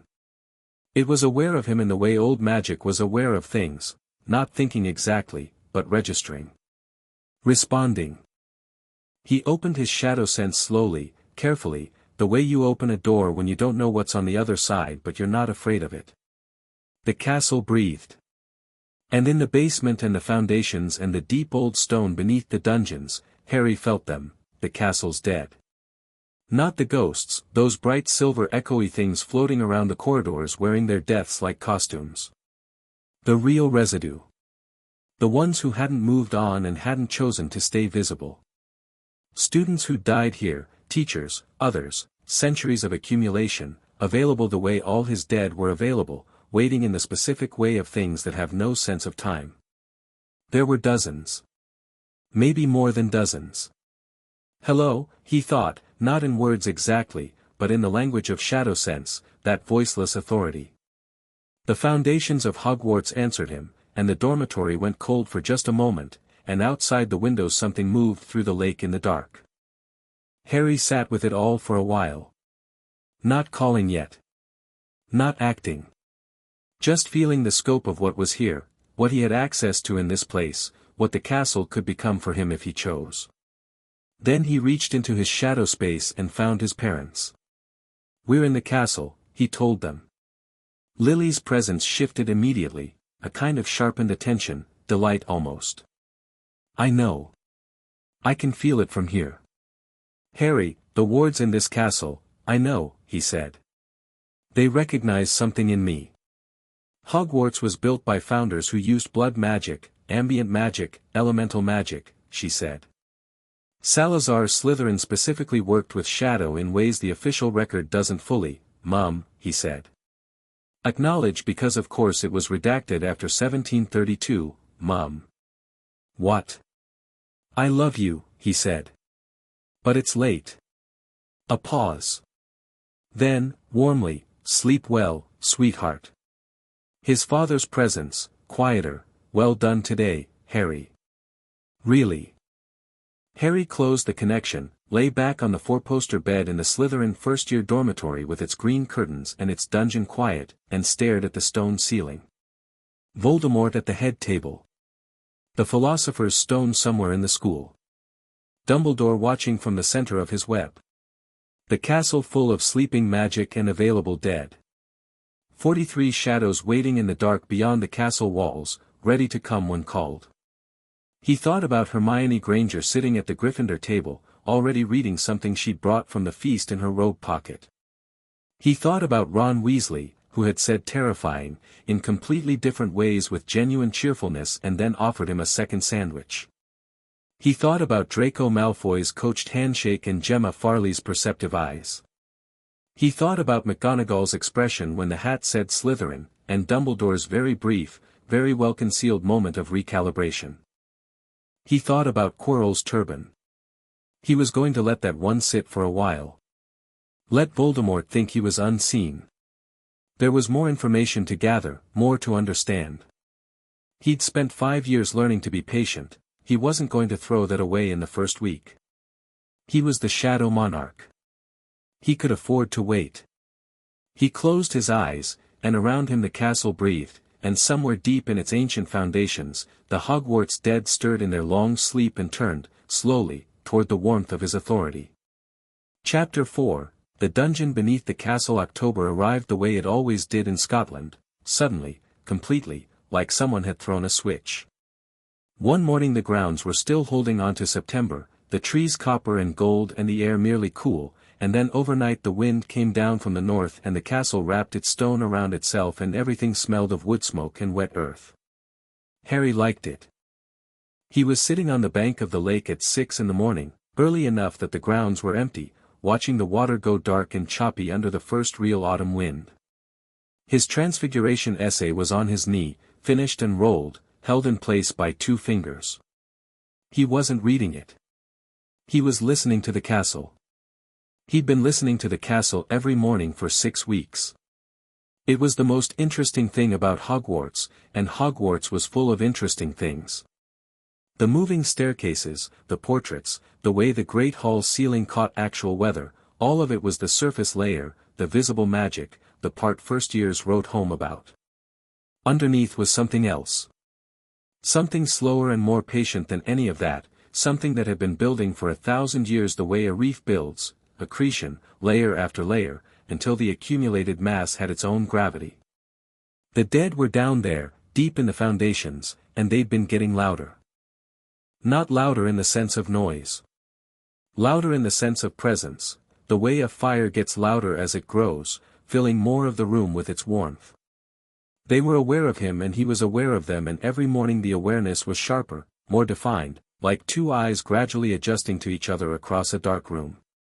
He hadn't called them yet. He was thinking about it. The water moved and something large shifted beneath it, the giant squid, probably, though Harry's shadow sense caught its presence as a dim amber warmth, old and entirely unbothered by the weather. He'd exchanged what he thought of as pleasantries with the squid twice now. Not words. Just acknowledgement. I know you're there. You know I'm here. The squid found him mildly interesting. Footsteps on the gravel behind him. Deliberate footsteps, not sneaking, not running, the footsteps of someone who had decided to approach and was making that decision visible. Harry didn't turn around. You're always out here in the mornings, Hermione said, sitting down beside him without being invited, which he'd stopped noticing because she always did it. I'm always out here in the mornings, he agreed. She had her own book, she always had her own book, it was almost an accessory at this point, but she wasn't reading it. She looked at the lake. McGonagall gave you full marks on the Transfiguration practical, she said, in the tone of someone who has been processing a piece of information and needs to release it to someone else. I know. You turned the teacup into a fully functional mechanical clock. A pause. It was ticking. Transfiguration is just precision, Harry said. You tell the object what it's going to be with complete confidence and it cooperates. Hermione turned to look at him. That is not how any of the textbooks describe it. I know. The textbooks describe the theory. I'm describing the practice. She made a small sound that was somewhere between frustration and admiration, then opened her book.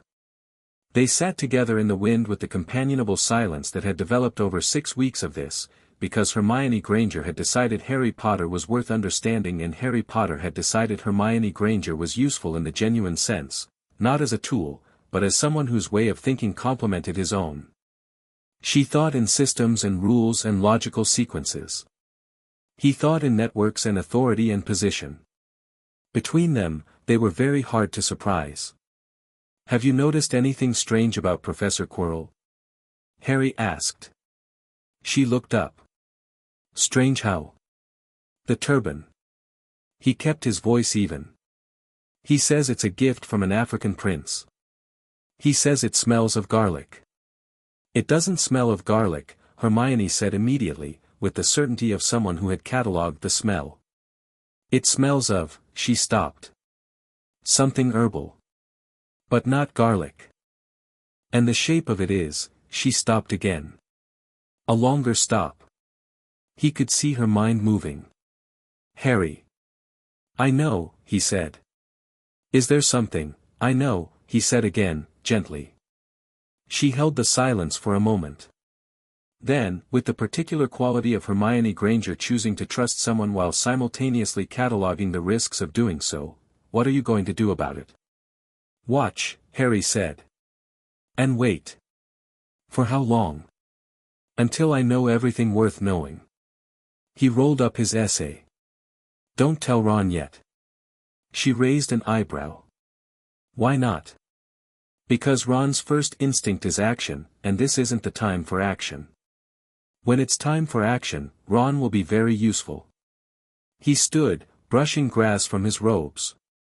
Until then I'd rather he not be carrying the knowledge. It would make him tense, and Ron tense is Ron loud. Hermione looked at him for a moment. That's very calculating. Is it wrong? A pause. No, she admitted. It's not wrong. She stood too.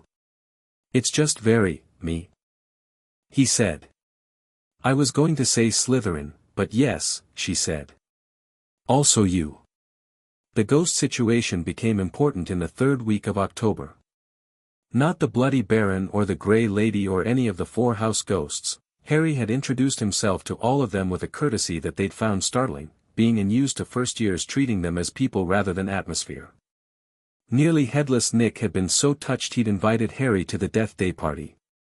Harry had politely declined on the grounds that it clashed with Quidditch training. No, the ghost situation was about Moaning Myrtle. She haunted the second-floor girls' bathroom and had since she died, 1943, Harry had verified with the castle's own dead in one of his deep night conversations through the foundations. Myrtle Warren, Muggleborn, killed by something in the pipes, lying in her bathroom for 50 years because she had nowhere else to go. Harry found her interesting for a reason he kept to himself initially. She'd been present, as a ghost, for almost everything that had happened in the castle since 1943. 47 years of being ignored, which meant 47 years of watching without anyone caring what she saw. She was the most comprehensive intelligence resource in Hogwarts. He went to find her on a Wednesday afternoon while everyone else was at the first Quidditch match, Gryffindor versus Slytherin, which he'd skipped with a note to the Slytherin team about a prior commitment that they hadn't challenged because 6 weeks of Harry Potter being politely immovable had trained the upper years out of pushing. He walked through the castle with it largely to himself, the particular stillness of a building where most of its occupants have gone to the same place. He knocked on the bathroom door. Go away, Myrtle's voice came, soaking wet with misery in the specific way that suggested she was currently floating in a toilet. I'm not here to use the bathroom, Harry said. My name is Harry Potter. I wanted to talk to you. Silence. Talk to me?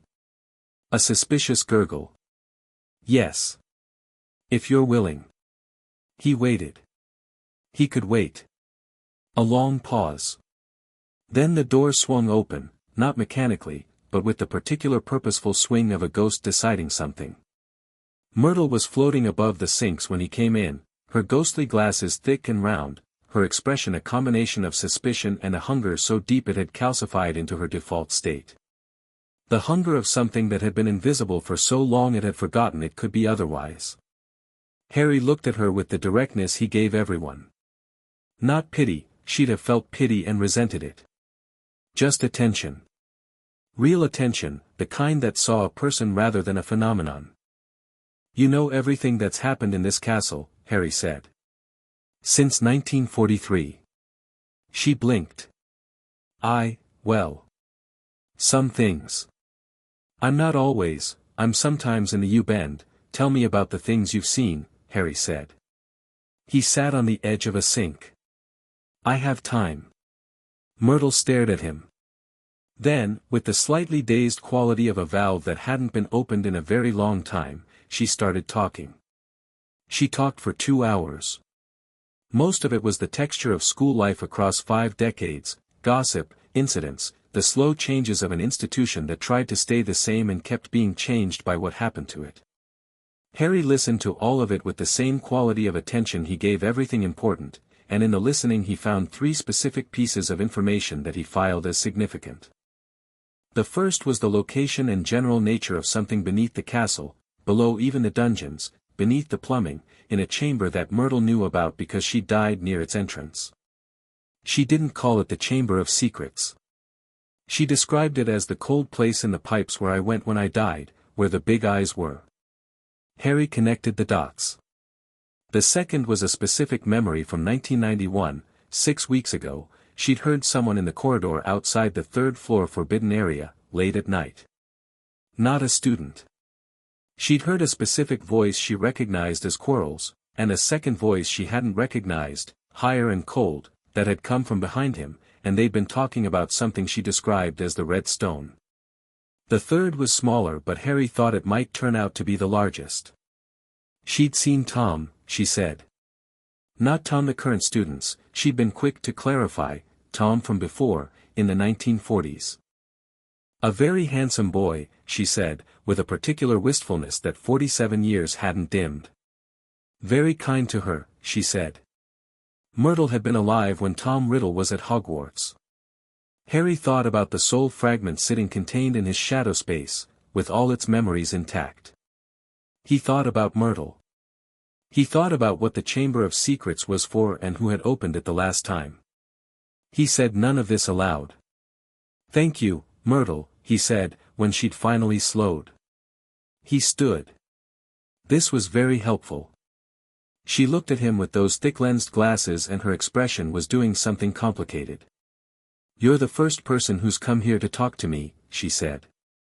"Not to use the bathroom. Not as a dare. You just came to talk." "You're worth talking to," Harry said. She made a sound like very sad hiccups and went transparent at the edges, which he'd learned was her version of being overwhelmed. "You can come back," she said. I mean. You don't have to." "I'll come back," he said. "Next Wednesday." He left her floating a full 12 inches higher than she'd been when he arrived. The dungeons at night were something else entirely.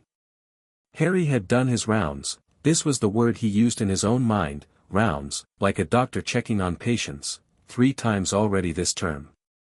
After midnight when the castle was properly asleep, he'd walk the dungeons with his shadow sense fully open, familiarizing himself with every layer of the castle's deep history.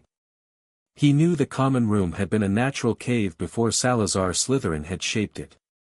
He knew the floor beneath the potions classroom had 300 years of experimental residue soaked into the stone. He knew there were rooms sealed since the Founder's era that the current Hogwarts staff didn't know about. Tonight was different. He went down past the dungeons, past the lowest classroom, past the point where the stonework changed from medieval to much, much older. His shadow sense was fully extended. The dead of Hogwarts were very close, very clear. He found a staircase behind a false wall near what had once been the castle's original foundation level, a narrow, downward-going thing, the steps worn in the middle from centuries of use that had stopped abruptly. He went down. The space he emerged into was enormous. Not a dungeon. Not a room exactly.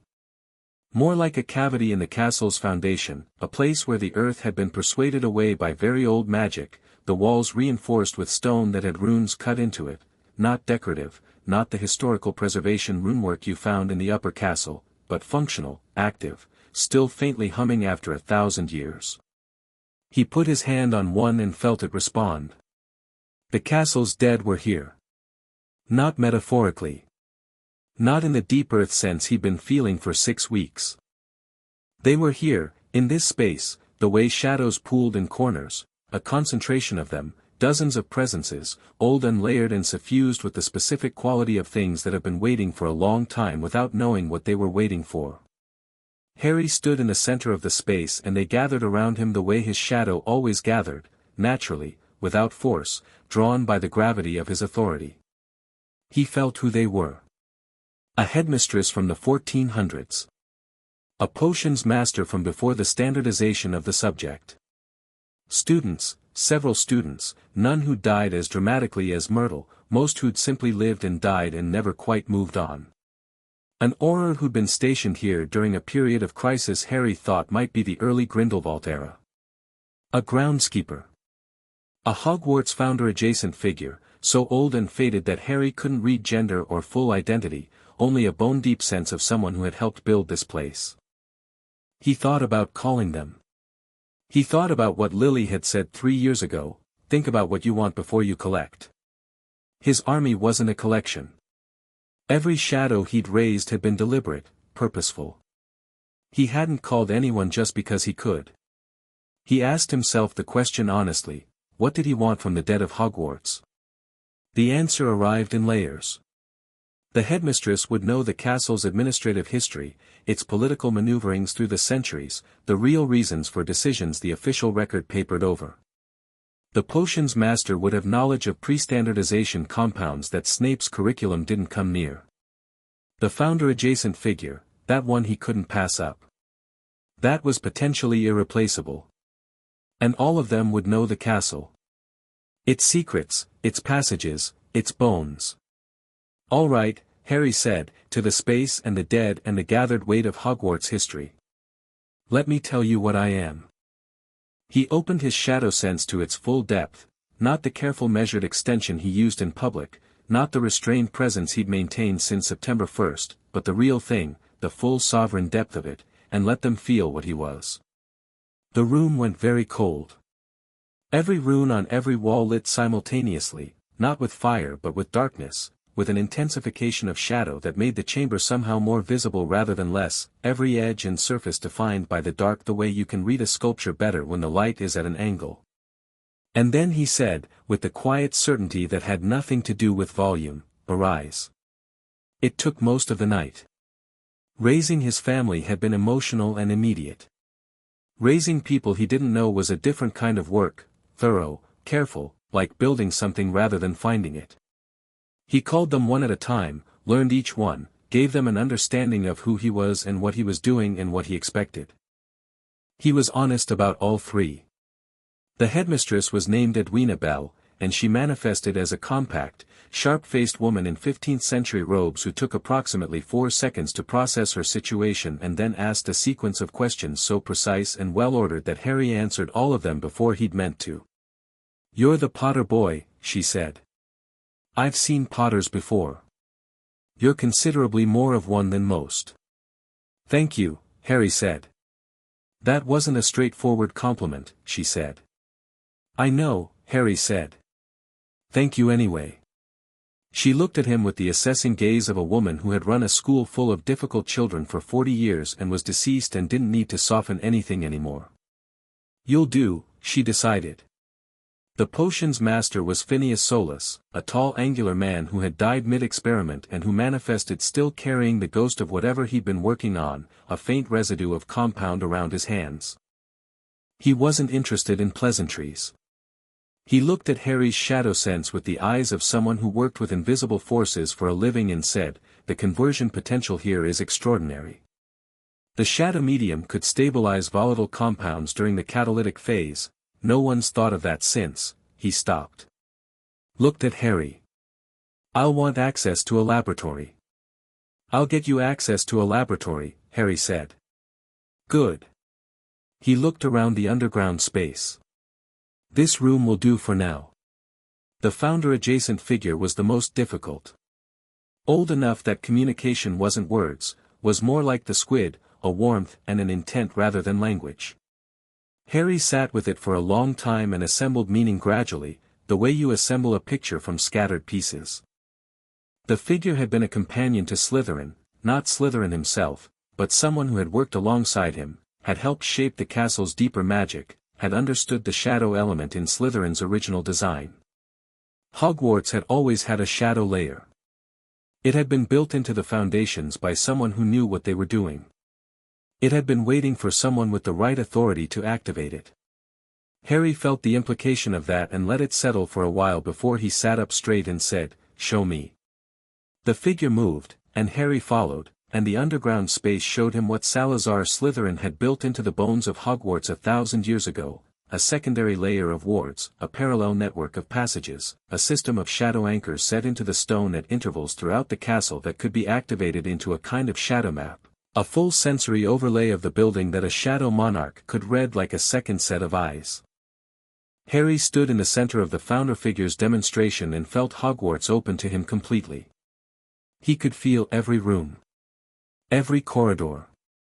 Every student asleep in their dormitory and every professor in their quarters and every ghost drifting through the walls and every creature in the grounds. He could feel the forbidden forest at the edge of his range and the lake and the Quidditch pitch and the road to Hogsmeade. He could feel the third-floor corridor and the trapdoor and the things guarding it. He could feel Quirrell in his office, and the second presence that clung to the back of his head like a shadow that wasn't Harry's. He stood with all of it for a very long moment. Then he carefully, deliberately folded it back to a manageable level, not closed, not shut, but turned down the way you turn down a lamp that was too bright for the room. He would come back to the full opening when he needed it. For now, he knew it was there. He looked at his new dead, 6 of them, plus the old Hogwarts archive of presences he hadn't raised to full soldierhood but had acknowledged, a network rather than an army in here. He looked at them the way he looked at his family, with the clarity of someone who understood that loyalty was a currency that had to be honored to have value. "You'll be based here," he said. "This room. I'll come when I can.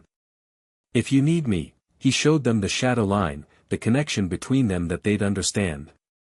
"Use that."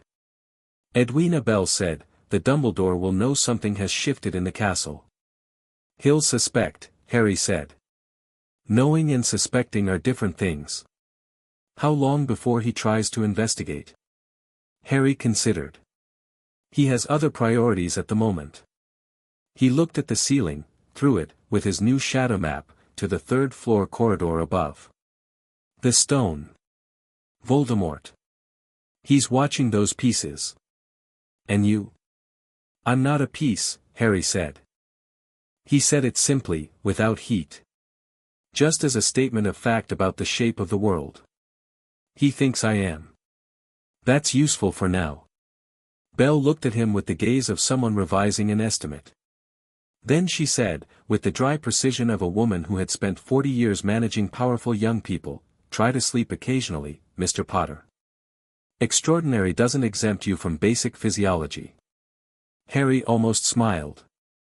"Good night, headmistress." He was back in his dormitory by 4 in the morning, which left him 3 hours before the castle properly woke up. He lay on his bed and did not, in fact, sleep. He was too full of information, the new shadow map overlaid on his sense of the world like a second skin, every pulse of Hogwarts' old magic visible to him in a way it hadn't been before. He reached into his shadow space and found James. His father was awake. James was always awake when Harry reached, which Harry had stopped questioning and started accepting as what it was, a father waiting. He felt the warmth of James's presence settle around him like something physical. "Something happened tonight," James said. "A lot of things happened tonight," Harry said. He walked his father through it: Myrtle, the underground room, the Hogwarts dead, the shadow layer in the castle's foundations. He felt James processing it in that particular still soldier way. "The founder-adjacent figure," James said. "You're certain it was Slytherin's companion, not Slytherin himself?" "Different signature. Slytherin was a Parselmouth, his magical residue has a specific quality. This was different. Closer to the castle itself than to any individual founder." "Could be the architect," James said thoughtfully. "There are accounts of a non-wizard who helped Slytherin design the castle's lower levels. A shadow worker. The records are mostly gone." "That would explain the communication style," Harry said. "More structural than personal." A pause. "Your mother is going to want the full account," James said. "Every detail. She'll probably want to cross-reference the shadow layer architecture with the ward theory she's been reconstructing." "I know. She'll be at it for weeks." "I know," Harry said, with the particular fond resignation of someone who loved a person very much and understood that love included the parts that took over the entire kitchen table. James's presence shifted to something more quiet. "Harry." "Yes. You felt the full extent of it tonight, didn't you? The shadow map. The castle open." "Yes." "How did it feel?" Harry thought about it honestly. How had it felt, to have a 1,000-year-old castle lay itself open to him, every room and corridor and sleeping student and old secret, all of it mapped in the dark? It should have been overwhelming. It had been, for approximately 30 seconds, and then it had settled into something that felt like, right, he said. It felt like something slotting into place. Like the last weight on a scale. A long pause. "Good," James said, very quietly. "That's good." November arrived, and with it 3 things: the first potions exam, the first Quidditch match Harry attended, and a troll. The potions exam went the way potions exams went when one of the students had access to pre-standardization knowledge that Snape didn't know existed. Harry's results were, at the practical stage, slightly confusing to Snape, the compounds Harry produced were technically correct but used a methodology that the curriculum hadn't taught, and Snape's attempts to find a criticism had run into the problem that the outcomes were better than the expected outcomes and he couldn't penalize correct results on the basis of unconventional method. He'd given Harry full marks with the expression of a man who has been presented with a mathematical paradox at breakfast. Hermione's results were essentially perfect by standard methodology, and she and Harry had spent the following Tuesday arguing about the relative merits of pre-standardization technique versus modern precision in a way that was technically an argument but was actually the most enjoyment either of them had in the subject all term. Ron had watched this exchange with the expression of someone watching tennis for the first time who hasn't been told the rules but can tell the players are very serious about them. The Quidditch match, Gryffindor versus Hufflepuff, which Harry attended from the Slytherin section of the stands because he had been, quietly and firmly, not placed on the Slytherin Quidditch team. He had been approached by the captain, Marcus Flint, in the first week, and had explained, with perfect politeness, that his schedule didn't permit it. The confusion on Flint's face had been worth the look. Harry watched the match with his shadow map running at low level, a habit he was developing without fully intending to. He could feel the brooms moving through the air, the relative magical signatures of every player, the particular Quidditch enthusiasm radiating from the Weasley twins in the Gryffindor section like a dual-frequency broadcast. He could also feel, 2 floors below him in the castle, something large and disoriented. The troll. He felt it before anyone else knew it was there, a vast dull presence, magically inert in the way of creatures that operated on instinct rather than intelligence, moving through the second-floor corridor with the focused purposefulness of something that had been pointed in a direction. Not wandering in. Pointed. He felt Quirrell's signature, faint, attached to the troll's direction the way a string attaches to a kite. Harry stood up. "Where are you going?" Draco asked. He'd been sitting next to Harry. This had become a habit that Draco had initiated and Harry had neither encouraged nor stopped, and which had apparently become load-bearing to Draco's sense of social geography. "Inside," Harry said. He looked at Draco's face, processing, calculating, the expression of someone who has understood that something is happening without knowing what. "Stay here," Harry said. Then, because Draco responded better to reasons than to instructions, "It's not safe inside." He left before Draco could answer. The corridors were empty. He moved fast, his shadow map showing him the castle layout with the clarity of his new perception. The troll was heading toward the girls' bathrooms on the second floor. Which meant, Hermione. He'd known she was in the bathroom, she hadn't come to the match, which meant she'd been upset, and upset Hermione retreated to the place she felt most herself, which at Hogwarts turned out to be libraries and bathrooms, the 2 places where she could exist in her own head undisturbed. He'd noted it and not said anything and now the troll was heading directly for the second-floor bathroom and the corridor behind him had Ron's rapid footsteps, because of course Ron had followed him because Ron always followed. "What is going on?" Ron said, slightly breathless, falling into step beside him. "Troll," Harry said. "Second-floor bathroom. Hermione is in there." "What, keep up." They came around the corner to find the bathroom door already half destroyed, a mountain troll approximately 12 feet tall doing the kind of damage to old stone that 12 feet of troll could do without particularly trying. The noise was extraordinary. Harry stopped. He looked at the troll. He looked at its movements, the massive wooden club, the low intelligence in its eyes, the specific direction of Quirrell's faint guidance signature which had now detached and gone, the string cut. Troll delivered. "On to other business. Can you do something?" Ron said, behind him, sounding remarkably composed for someone standing in a corridor with a troll in it. "Yes," Harry said. He didn't reach for his wand. He reached into his shadow space and pulled 3 soldier shadows to the surface, Geoffrey, because Geoffrey was excellent at containment, and 2 of the older Potters who were large and fast. He didn't manifest them fully, didn't bring them into full physical shadow form, just extended them as force, as directed intent, shadow hands moving through the physical space with enough solidity to grip and redirect. The troll stopped.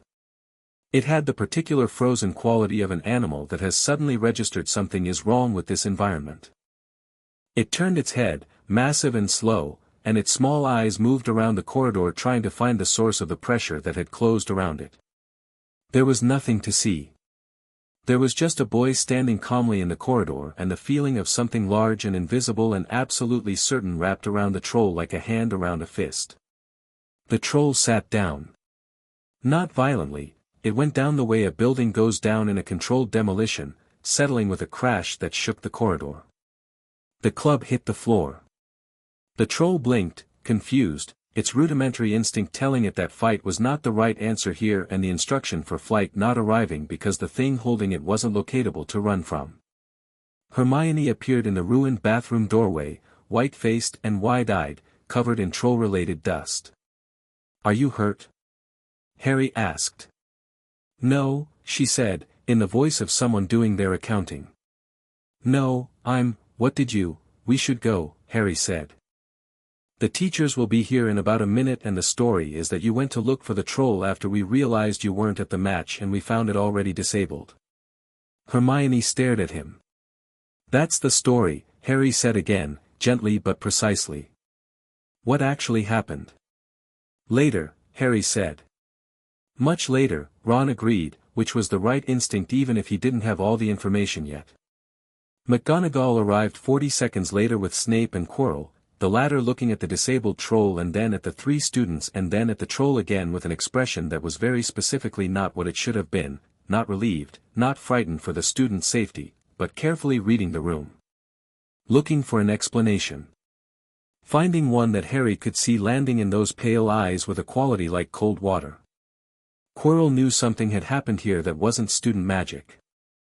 Harry looked at Quirrell and Quirrell looked at Harry and the fraction of a second between them was small and sharp as a cut. "I know what you are," Harry thought. Quirrell looked away first. McGonagall was asking questions with the rapid efficiency of a teacher processing a potential catastrophe that had not, thankfully, become a catastrophe. Harry answered simply and credibly and let Ron's genuine distress and Hermione's genuine shock do most of the emotional work. They lost 20 points from their respective houses for being out of place and didn't gain any for the troll, which McGonagall seemed conflicted about but couldn't resolve because praising students for being near a troll sent the wrong message. Walking back to the dungeons, with Hermione heading to Gryffindor and Ron heading the same direction and both of them giving him the look of people who had been told later and were going to hold him to it, Harry thought about Quirrell's expression. The killing curse was coming. Not tonight, not this week, but in the spring. That was the timeline the Soul Fragment's memory suggested. Voldemort needed the stone by the end of term because Quirrell's body was degrading and the stone was his next best option for anchoring himself before he had to fall back on something more desperate. Harry had the summer to work out how to handle it. He thought, the question isn't whether to stop it. He thought, the question is what to do with what's left. He was in the Slytherin common room, the lake pressing its dark bulk against the windows, the fire doing its work, when he finally let the shadow map rest and just sat in the green quiet.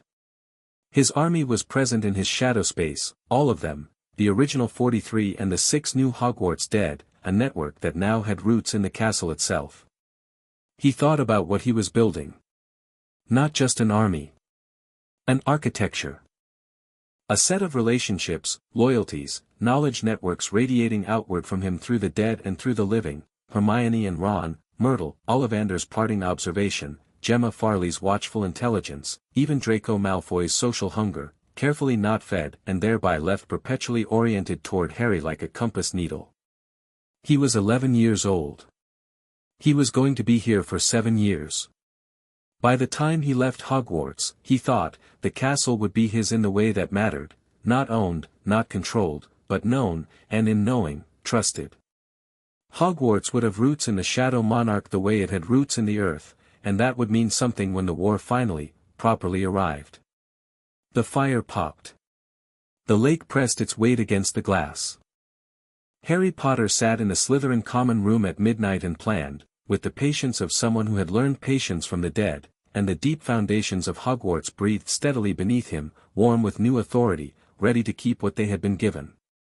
Chapter 5, the man who would be Master Spring came late to Hogwarts. March dissolved into April without much ceremony, the snow on the grounds went grey and reluctant and took forever to leave, hanging on in patches against the north-facing walls the way snow did when it wasn't ready to admit the season had changed. The lake was still cold enough that the squid had gone deep. The forbidden forest smelled of mud and something floral underneath it that suggested the forest had its own timeline and wasn't particularly interested in the castles. Harry noticed the season changed the way he noticed everything, as information. Spring meant end of term was approaching. End of term meant Voldemort's timeline was tightening.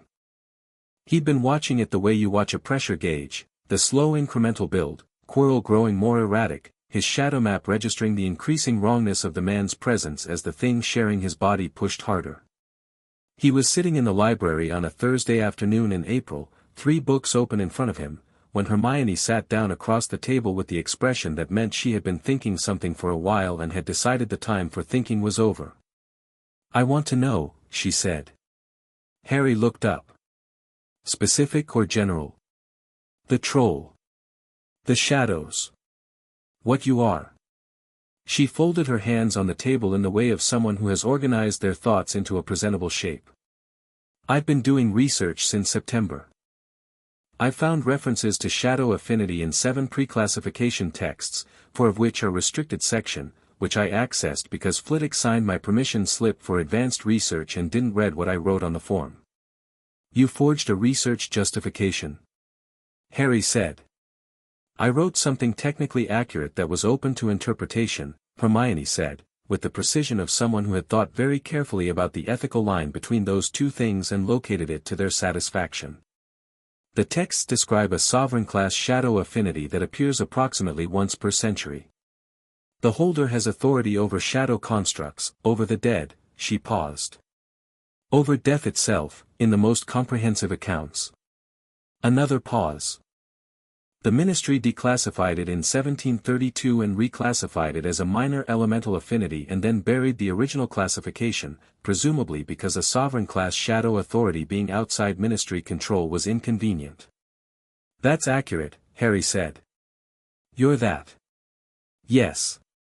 She took a breath. "Let it out." This was Hermione Granger processing something large, not doubting it. She was passed out, she'd clearly been passed out for months, but metabolizing the confirmed reality of it versus the theoretical. "The troll," she said. "What held it down?" "Shadows. My soldiers." He watched her face. "I have an army." She was very still.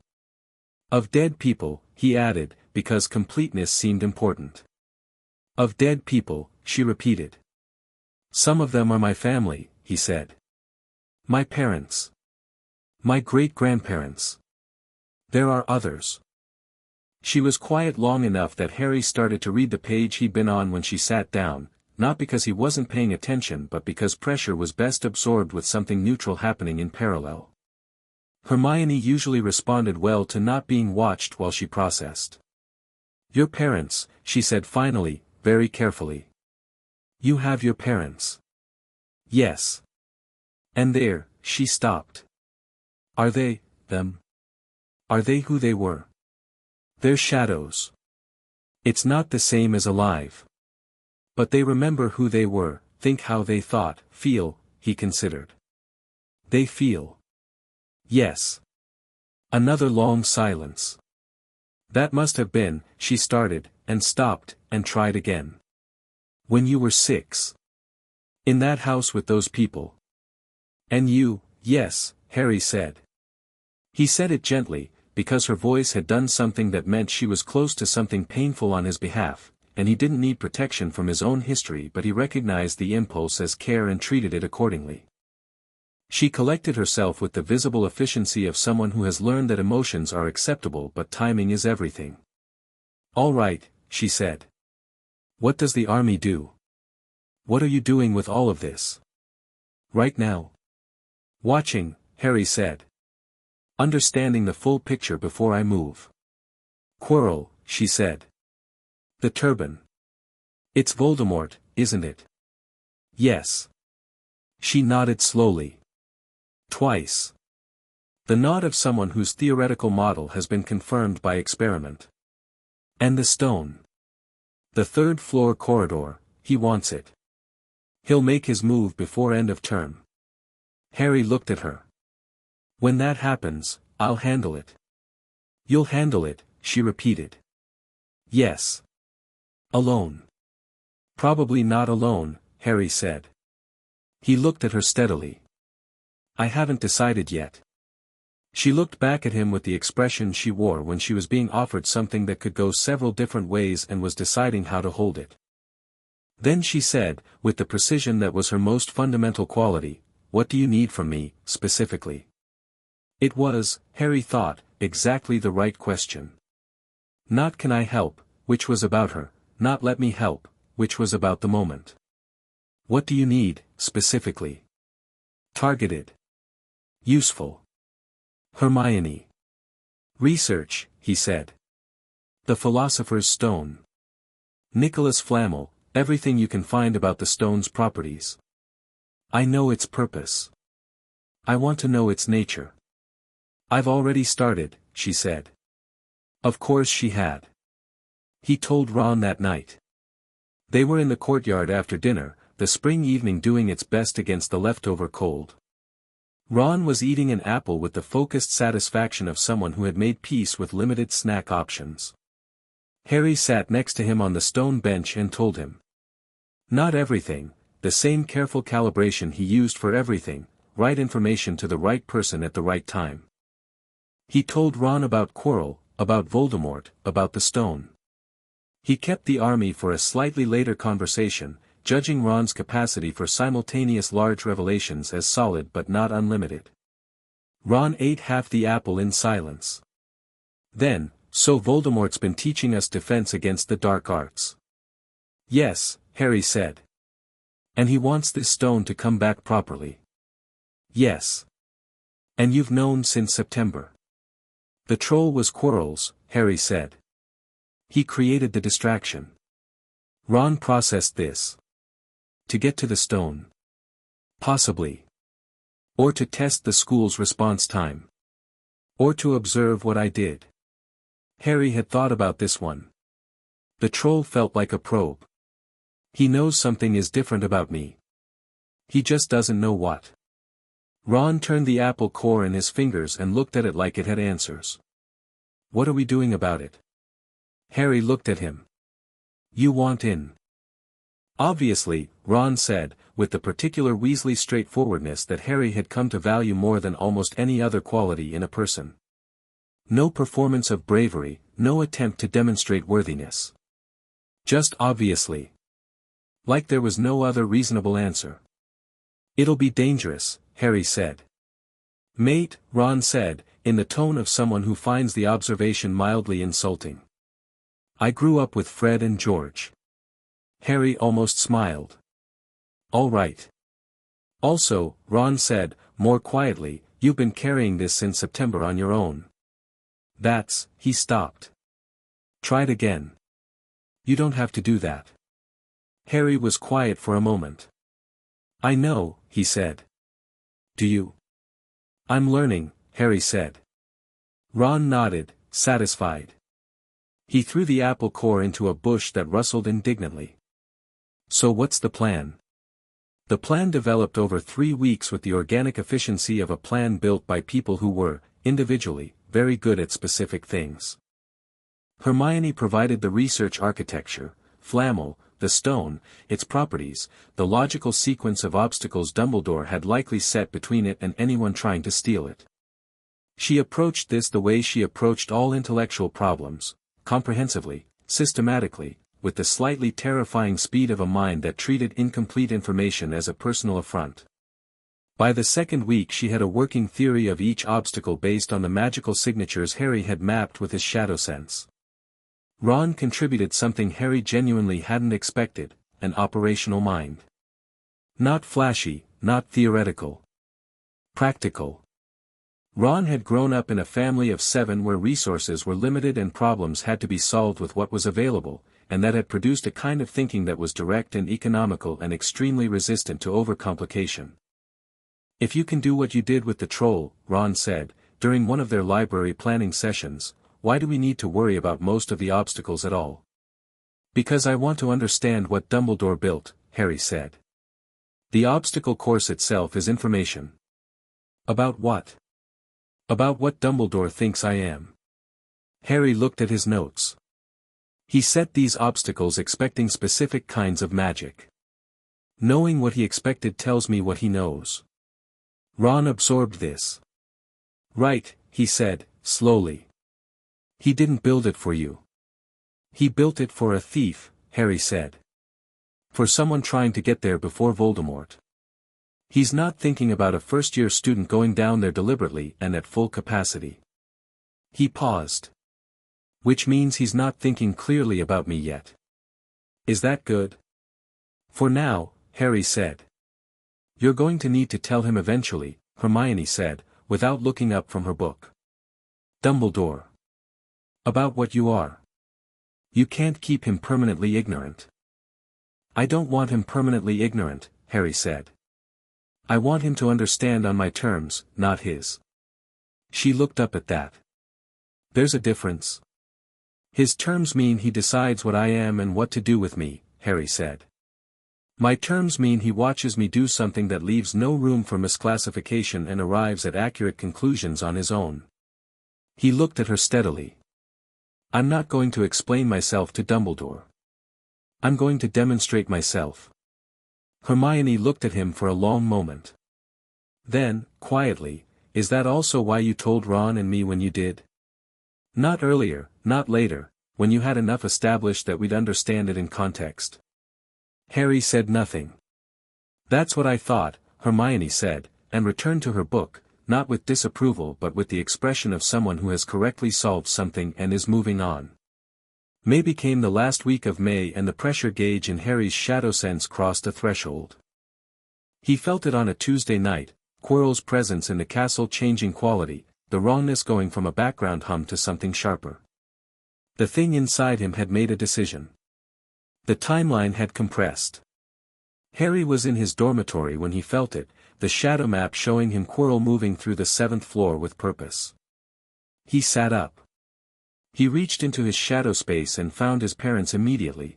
They were always available, always close, but he felt their attention sharpen when he reached with that particular quality of its time. Tonight, he told them. His mother was very still for a moment. Then, we're here. I know.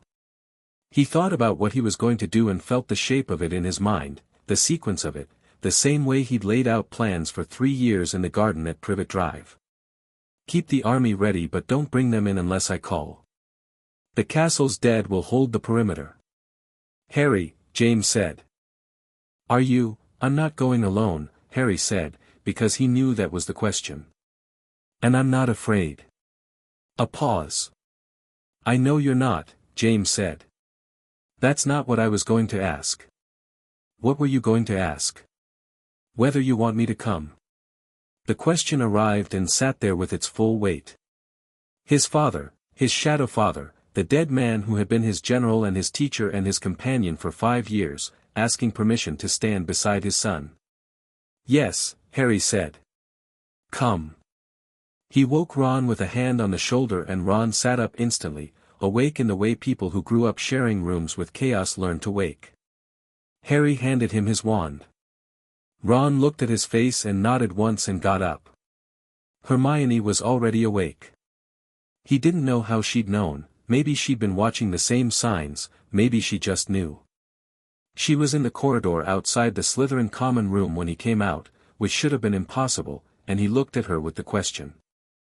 You said when it's time, she said. I thought I should be here when it was. The password is, I've known the password since October, she said. He and Ron exchanged a look. Terrifying, Ron confirmed, softly. Different ways. The castle at midnight had a different quality with his shadow map fully open, every corridor ahead of him visible, every sleeping presence registered, every ghost in its habitual circuit. He moved through it with Hermione and Ron behind him and the castle's own dead moving in the walls and floors beside him, the Hogwarts network he'd built over 9 months flowing alongside like an escort that no one else could see. Third floor corridor. The locked door that was unlocked when you asked it correctly. Wait, Hermione said, when they reached it. If Dumbledore sees, he's not watching, Harry said. He knew this because his shadow map showed him Dumbledore's quarters empty, the headmaster not in the castle. An owl had come this evening, an urgent ministry matter, apparently. Harry thought about the timing of that. Convenient, some part of him noted. Or arranged. He filed it without acting on it. He opened the door. The first obstacle was the three-headed dog, which Charles had told him about after Harry had described the sound through the floor in September, and which his shadow sense had long since catalogued as a creature named Fluffy that had been purchased from a Greek fellow, according to Hagrid's account retold through Mrs. Figg's account retold through Harry's careful reconstruction. It was asleep, the music method having been used by Quirrell before them. Harry stood in the doorway with the enormous sleeping dog and its 3 heads and its slow enormous breath and said nothing, but reached his shadow sense toward it and felt the warmth of a large alive thing. He extended a specific kind of intent, not the soldier authority, something gentler. Stay sleeping. We're passing through.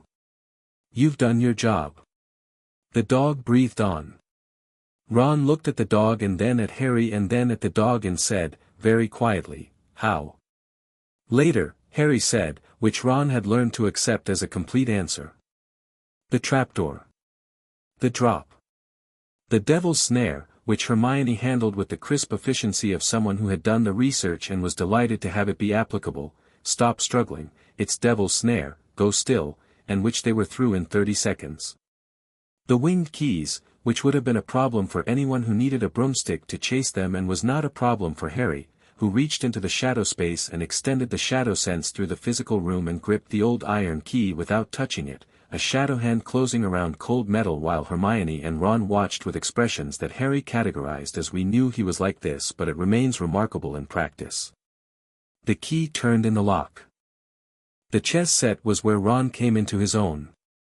Harry had known this, had thought about it coming down, there were things his shadows couldn't solve that Ron's mind could, and the giant chess set was one of them. Not because Harry couldn't have managed it through force, he could have, probably, but because forcing chess was inelegant and wasted time and Ron had looked at the board for 30 seconds and said, let me. He played it the way he played everything else, directly, without fuss, with a clean and entirely unshowy intelligence that found the geometric logic of the game and moved through it with precision. It wasn't just that Ron was good at chess. It was that Ron was good at decisions, at committing to a move and not second-guessing it, at understanding that in games and in life the person who hesitates when they shouldn't is the person who loses. He sacrificed his own peace, a knight, himself, to clear the path. Harry felt Ron take the hit and looked back. I'm fine, Ron said, from the floor. Go. You're sure, Harry said. Harry, Ron said, with the strained patience of someone dealing with a ridiculous question, if Voldemort gets that stone, my bruised ribs will seem like a fairly minor problem. Go. Hermione looked at Harry. Harry looked at Hermione. They went. The troll was already unconscious, Quirrell, earlier. The fire potions were Hermione's territory and she assessed the bottles with the speed of someone who had thought about exactly this problem. Logic, she said, after 12 seconds. Potion riddle. There are 7 bottles. Her eyes moved across them. The clues in the writing, forward to the devil, backward to safety. The smallest bottle goes forward. She picked it up, looked at it. Looked at Harry. You go back, Harry said. Harry, Ron needs someone. Get him out and go to the Ollery. Send a message to McGonagall, she's at the ministry dinner with Dumbledore, she'll be reachable. Tell her everything. Everything.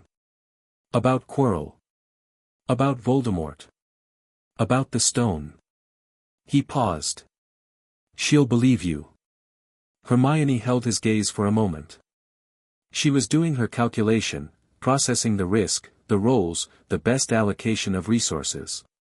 She arrived at the same place he had and didn't like it but recognized it was correct.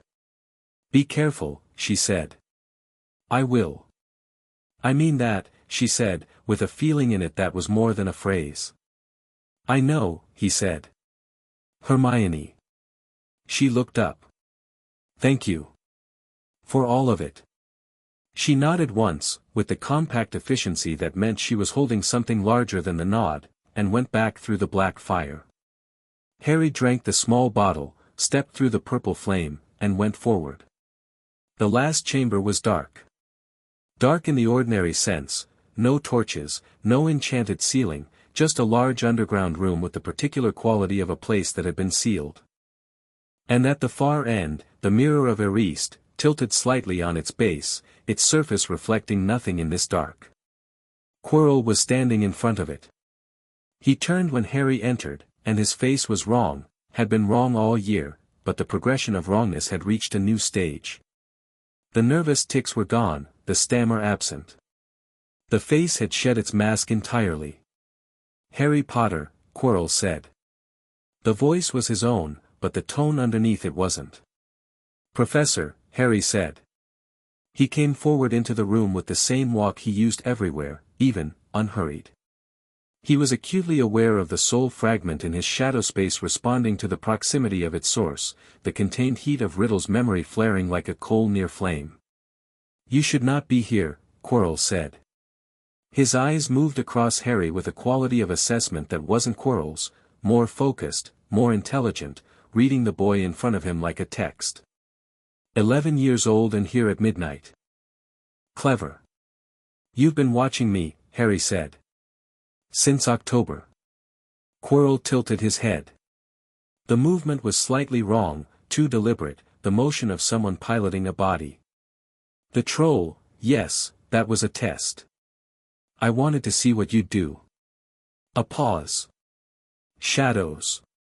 Very old power. I haven't seen it in a long time." "Have you seen it at all?" Harry asked. A different quality entered the room then, not quite silence, but something denser than what silence usually was. "What do you know about me?" The voice was still Quirrell's, but the question had a different architecture, came from somewhere behind the face, behind the turban. "Tom Riddle," Harry said. "Born 1926. Half-blood, despite everything. 6 Horcruxes, 5 remaining, since I removed the one he stored in me." He watched Quirrell's face process this. Watched the reaction run from skeptical to very still. The diary. The ring. The locket. The cup. The diadem. "You should have made 7 but you ran out of soul to work with." Complete silence. Then, from behind Quirrell's face, from the presence beneath the turban, a voice that was not Quirrell's at all, cold and high and very, very old in the way of things that have stretched themselves past their natural life, impossible. "The soul fragment had memories," Harry said. "All of them. I've had 4 years to review them." He felt the presence of Voldemort in the room the way he felt most things, as information, as a pressure, as a signature. And he felt something in it that he hadn't expected. Not fear, exactly, but the resonance of something that recognizes something it has never encountered before and understands on an instinctive level that the categories it has used for everything else don't apply. Voldemort was looking at Harry and finding no foothold. "You're not afraid of me," the cold voice said, slowly. Not a question. A realization. "No," Harry said. "Every human being is afraid of Lord Voldemort." "Most human beings haven't built an army from the dead," Harry said. "Most human beings haven't extracted a piece of your soul and spent 4 years reading your memories. Most human beings haven't been raised on the knowledge that you were coming and prepared accordingly." He met the presence behind Quirrell's eyes with absolute calm. "You're not a mystery to me. You're a problem I've been thinking about since I was 7. A long pause. "What do you want?" Voldemort said, and the question was genuine in a way that Harry thought very few people ever got from him, the genuine question of a genuinely intelligent being that has found a situation outside its models. "Right now." The stone, Harry said. Not for you. Not for Flamel. For removal. You would destroy the philosopher's stone. I would prevent it from being used as an anchor for a soul that's already been fragmented beyond safe function, Harry said. Yes. Another pause, and in it, Harry could feel this, Voldemort working. Assessing. The mind behind the ruin of a body, still sharp, still several moves ahead of most people. But most people were not standing here with 5 years of preparation and an army outside the door and the full shadow map of Hogwarts running and 49 dead soldiers available at a thought. You could have come earlier, Voldemort said. You've known all year. You let this play out. I needed to know the full picture, Harry said. I needed to know what you'd do, how Dumbledore would respond, what the chain of events produced. I'm not interested in half information. And now you have full information. Yes. So you come down here and you stop me. And then what? Then you go away, Harry said, and we both take time to understand the situation clearly. The cold voice went very quiet. You think you can just, yes, Harry said. And he said it with the quality of the sovereign tone, the full weight of it, the bottomless certainty of someone who has sat with their power for 5 years and knows exactly how far down it goes. Yes. I do. Quirrell's hand went for his wand. Harry moved. Not to his wand, not to any physical motion, he reached into his shadow space with the speed of long practice and pulled. Not his family, not yet. The Hogwarts dead first, Edwina Bell and Phineas Solus and the others, pushing through the stone floor of the chamber with the castle's own authority behind them, dark and solid and real in the way that shadows were real when the Shadow Monarch made them so. The chamber went cold to its bones. Quirrell's wand arm stopped. His whole body stopped, the shadows wrapping around him with an implacability that had nothing of violence about it. It was simply a rest, the complete and unconditional halt of motion. Like the troll but more precise, more complete, shadows fit to a human shape. Quirrell struggled. The shadows held. Let me go, the cold voice said, and there was a quality in it now that Harry recognized from the soul fragment's memories. Voldemort had used that voice in certain moments, certain confrontations, when he expected the weight of his presence alone to end things. The voice that said you have recognized what I am and now you stop. The shadows didn't stop. Harry walked toward the mirror of Eriste. The mirror showed him, himself. Not the stone, not at first, just Harry, but the image in the mirror was doing something that made Voldemort's voice go abruptly silent. The Harry in the mirror had his hands full of shadows. He was smiling, and around him, visible in the mirror's depths, were shapes, his parents, his army, the dead of Hogwarts, an architecture of loyalty and power that stretched further than the mirror should have been able to show. And in his hand, in the reflection, the stone appeared. A solid weight dropped into his actual pocket. Harry looked down, put his hand in his pocket, and closed his fingers around the warm blood-red gem. You love the dead, Voldemort said, from Quirrell's wrapped and motionless body. The cold voice was different now, not afraid, not begging, but working. Analyzing. You built yourself around them because the living failed you. All that power and you gave it to dead men. I built myself, Harry said, turning from the mirror. The dead helped. He met whatever passed for Voldemort's gaze. You ran from death because you were afraid of it. I went toward it because it was the only direction that made sense from where I started. He tilted his head. We both reached into death and found power there. The difference is that you found it and tried to own it. I found it and let it own me back. A silence. You're not going to kill me, Voldemort said. No. Why not? Because you're not in a condition to be killed cleanly, Harry said, which was the pragmatic truth. And because I want you at full capacity when we eventually do this properly. He looked at Quirrell. He is going to die, though. Your presence is consuming him. I can feel it. That is not my concern. I know, Harry said. It is mine. He looked at Quirrell, not at Voldemort, at Quirrell, at what was left of him under the possession. Thin and fading, the man who had been a nervous professor running out of life at the edges. Harry made a decision and reached into his shadow sense with a different intent, not soldier, not arrest, not force. Something older. He put his free hand near Quirrell's face, not touching, and pulled. Not Voldemort. Just Quirrell. He pulled the man's spirit toward him with the gentleness he used for fading shadows, the way you catch something falling, and said quietly, "You can let go." Quirrell's body went limp in the shadow's hold. The black smoke of Voldemort's wraith form erupted from the back of the turban, violent and frantic, and hit Harry, or tried to. The shadow sense caught it the way the shadows caught everything, and the contact between the wraith and Harry's shadow authority produced a reaction like a wave hitting a seawall. Not painful, Harry barely felt it, a cold burst that the shadows absorbed immediately. The wraith recoiled. "You can't hold me," Voldemort said, and the voice was very thin now, without a body behind it.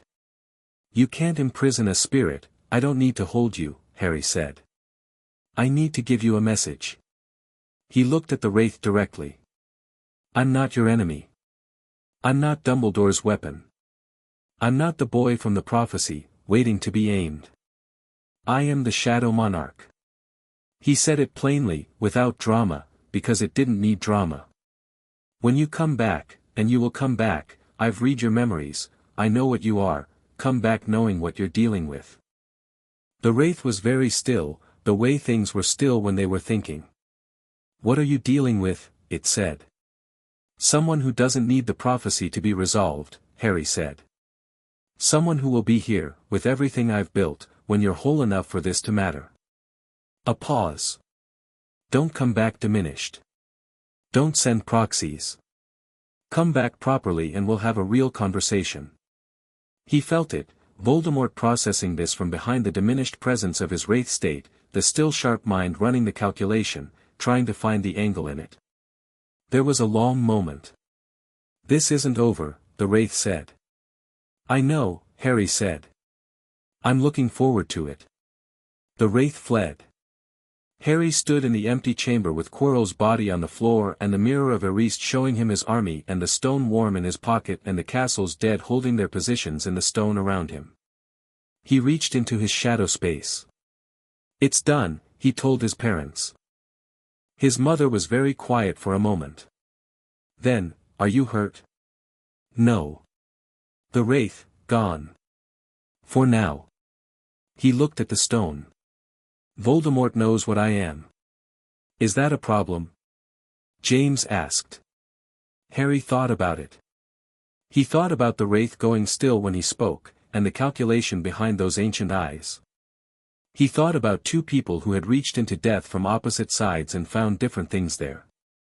"No," he said. "I think it's the beginning of an interesting dynamic." "That's very concerning," James said. "I know. Your mother is going to have thoughts about this." "I know. A lot of thoughts." "James," Lily said, from somewhere in the shadow space. "Yes." "Stop narrating and check if he needs a healer." "I don't need a healer," Harry said. "You don't get to decide that," Lily said. "You're 11. He almost laughed. He was standing in an underground chamber with a man's body on the floor and a magical artifact of immense power in his pocket and Voldemort freshly dispatched, and his mother was telling him he didn't get to decide whether he needed a healer. He looked at Quirrell's body, and the almost laugh faded. Quirrell had been possessed for a year. He'd been dying by degrees since September, the soul inside him consuming everything that made him himself. Harry sat beside him and took his pulse, gone, his hands cooling, and let the shadow sense feel the residue of what had been there. There wasn't much of Quirrell left to have an opinion about. But what there was, at peace, maybe. In the absence of struggle way. The thing that had been grinding him down was gone. Harry reached into his shadow sense with the gentle intent he'd used at the end. Available, the system noted. Quirrell's spirit, faint and tired, available. He sat with that for a long moment. Then he said, quietly, "You don't have to come back. You can rest." He felt the presence dissipate, not pulled away, not called, just released. It moved in the direction that presences moved when they were finally done. Harry stood up. He put the stone in his pocket. He walked back through the chambers. He didn't need the potions now, his shadow map showing him the fastest route through the obstacles without needing to engage them. The chess pieces parted. The keys went quiet. The devil's snare recognized him the way the rest of the castle recognized him and drew back. At the top, through the trapdoor, the three-headed dog was still asleep. Harry came up from the trap and sat on the floor next to Fluffy with his back against the great warm flank of it, just for a moment, and felt the castle breathing around him, all of it, every layer, the students asleep in their dormitories and the ghosts in their circuits and the dead in the foundations and the new dead in the underground chamber and the squid deep in the lake. His castle, he thought. Not in ownership. In the way a heart was yours. Then he got up and went to find McGonagall. She was in her office when he arrived, which meant Hermione had reached her. She looked at him, at his face, his robes, the look of someone who had been underground and come back, and said, "Mr. Potter. Sit down." He sat. She sat across from him and looked at him for a long moment with the expression she'd been wearing since the sorting, the one that was still building its final conclusion. Then she said, "Tell me." He told her. Not everything, not the army, not the full scope, not the shadow map. But Quirrell, Voldemort, the stone. What he'd done and how. He was precise and complete on the facts, which was the courtesy she deserved as someone who would have to navigate the aftermath. She listened without interrupting once, which told him everything about how seriously she was taking it. When he finished, she was quiet for a moment. Then, the stone. He put it on her desk.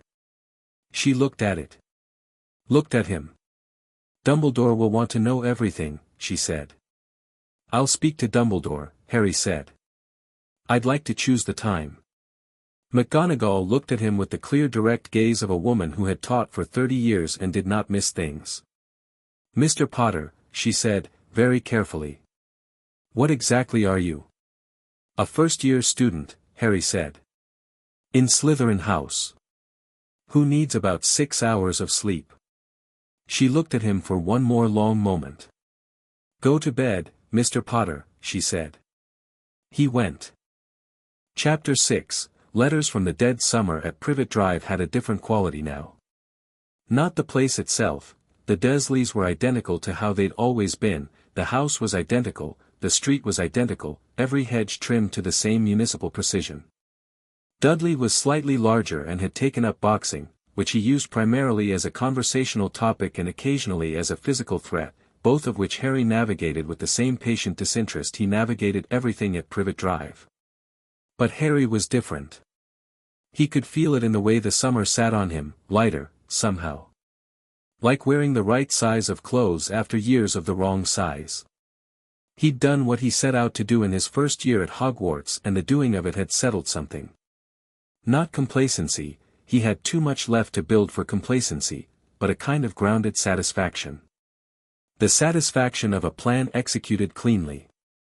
He was in the garden at dawn, which was his hour, sitting in the particular stillness that preceded the Dursleys' waking, when his father manifested beside him. Not summoned, just present, the way James was present in the mornings now that Harry didn't have to be subtle about the shadow manifestations. The Dursleys hadn't seen the shadows yet, which was partly because Harry managed his shadow's visibility and partly because the Dursleys had developed, over 11 years, a practiced ability to not look at things connected to Harry that might require them to have feelings about him. "Dumbledore's letter arrived," James said. Harry had felt the owl coming, his shadow sense reached far enough now that he knew about arriving things before they arrived, a fact he kept to himself mostly because it was impolite to confirm a letter before the owl had delivered it. He looked up at the sky. The owl came over the rooftops and dropped the envelope in his lap with the businesslike efficiency of a delivery bird who had been given clear coordinates and had better places to be. He turned the envelope in his hands. Albus Dumbledore's handwriting was, predictably, ornate. Purple ink. The kind of penmanship that said I have considered even this small thing carefully. What do you think it says? James asked. Invitation, Harry said. He'll want to meet. He'll frame it as concern for my well-being after the stone incident, but he'll be gathering information. He opened it. The letter was, in fact, an invitation to tea at Hogwarts in mid-July. Framed with elaborate warmth, the Dumbledore voice fully present on the page, I confess to having been deeply remiss in not making contact sooner, and I find myself wishing very much to speak with you properly. The warmth was genuine, Harry thought. That was the thing about Dumbledore that was easy to miss if you assumed he was simply manipulative. He actually cared. The caring just didn't stop him from playing chess with people. The trick with Dumbledore, Charles had told him once, is that he's almost always right about the big things and very often wrong about the people. He understands strategy better than anyone. He understands individual human beings rather less well. Harry read the letter to the end. He mentions the Ministry, he told James. James straightened slightly. What about them? There's been discussion, Harry said. He's being careful about how he phrases it, but, there's been discussion about me. About what happened at the end of term. He folded the letter. The Ministry found out about Quirrell before I decided to tell them. McGonagall, James said. Not accusatory. Just placing the piece. She had to report a death at Hogwarts, Harry said. Quirrell's body in the chamber. That was non-negotiable, she couldn't have sat on that. He wasn't bothered by it.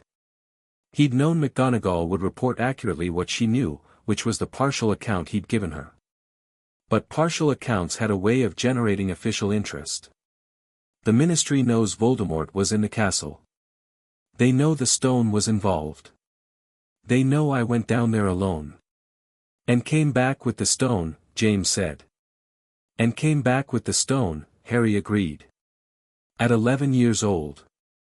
They'll want to understand that, James said. Yes. How do you want to handle it? Harry looked at the letter in his hands.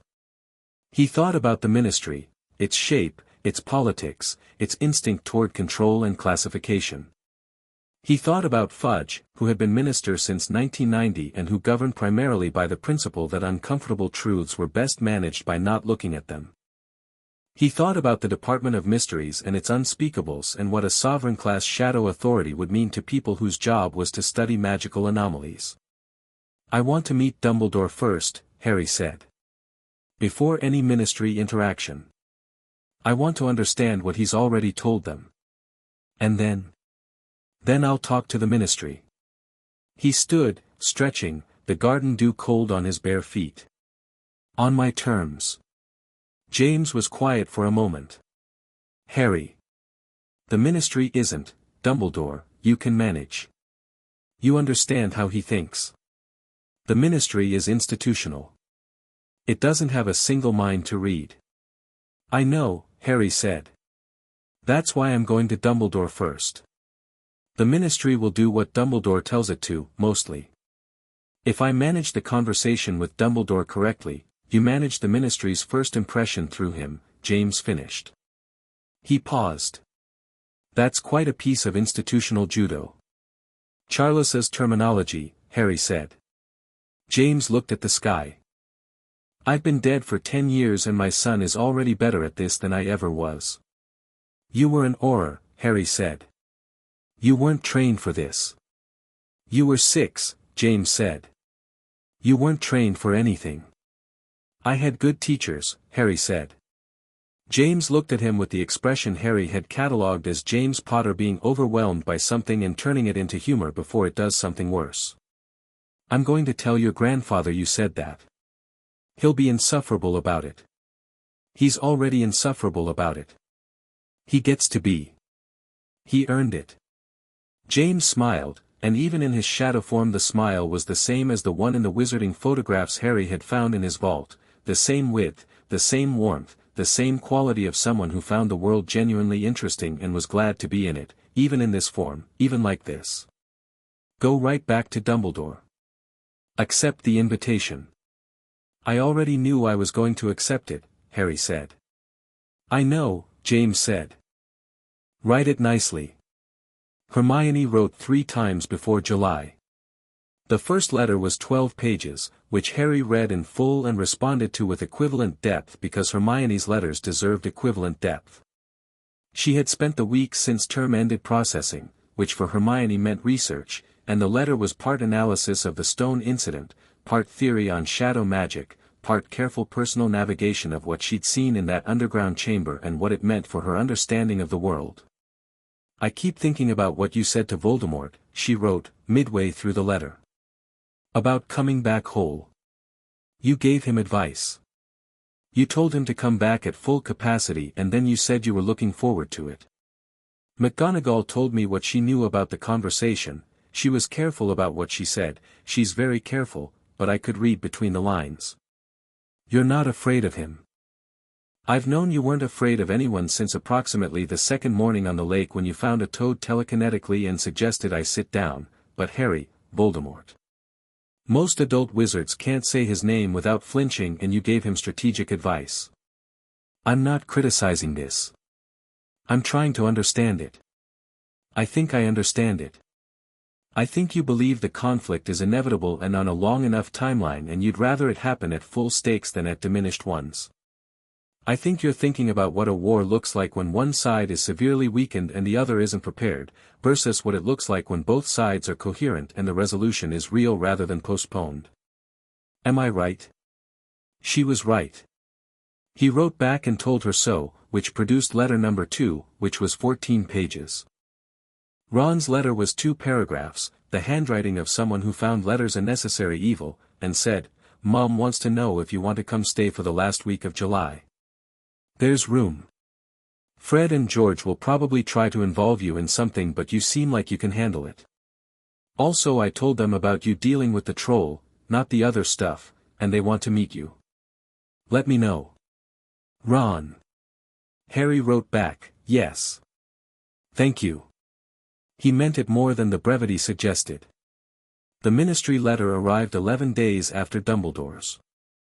It was official in the way ministry correspondence was always official, thick cream parchment, the seal of the Department of Magical Law Enforcement in dark red, formal language that achieved warmth through technical necessity rather than genuine intent. It requested, in the elaborate vocabulary that institutions used when they meant you don't have a choice but we'd like to pretend otherwise, his presence at the Ministry of Magic for what it called a voluntary informal assessment of the events at Hogwarts on the night of June the 17th. Harry read it twice. He noted the department, law enforcement, not the DMLE's regular investigative arm but a subdepartment he didn't have on file. He noted the signature, Senior Undersecretary to the Minister, a name he cross-referenced in his memory, Dolores Umbridge. He noted the date, 3 days before his Hogwarts tea with Dumbledore. He wrote back politely, declined the first date, and proposed instead a date the week after his Hogwarts visit. The ministry responded the next morning, fast enough that the owl must have flown through the night, confirming the rescheduled date with what Harry read as institutional irritation expressed through punctuation. They don't like being rescheduled, Lily observed. She was in the shadow space, half present, her attention on the letters and half on the theoretical warding problem she'd been working on for 3 weeks. They don't like not being the most important appointment, Harry said. That's a different thing. Is it? Institutions dislike being second because second implies they can be ranked, Harry said. I've given them the week they asked for, just starting later. The irritation is about the signal, not the scheduling. He folded the ministry letter. I need Dumbledore's read of the situation before I walk into that building. The ministry will have a position and I want to know what it is before they tell me. You think Dumbledore knows their position? I think Dumbledore shaped their position, Harry said. He had a month before my letter arrived. He talked to the ministry. He always talks to the ministry, not because he trusts them but because he knows that institutions left unmanaged fill in their own narratives. Lily was quiet for a moment. When did you get so good at this? I read a lot of history, Harry said. That's not, history doesn't teach you to think about institutional psychology. Charles does, Harry said.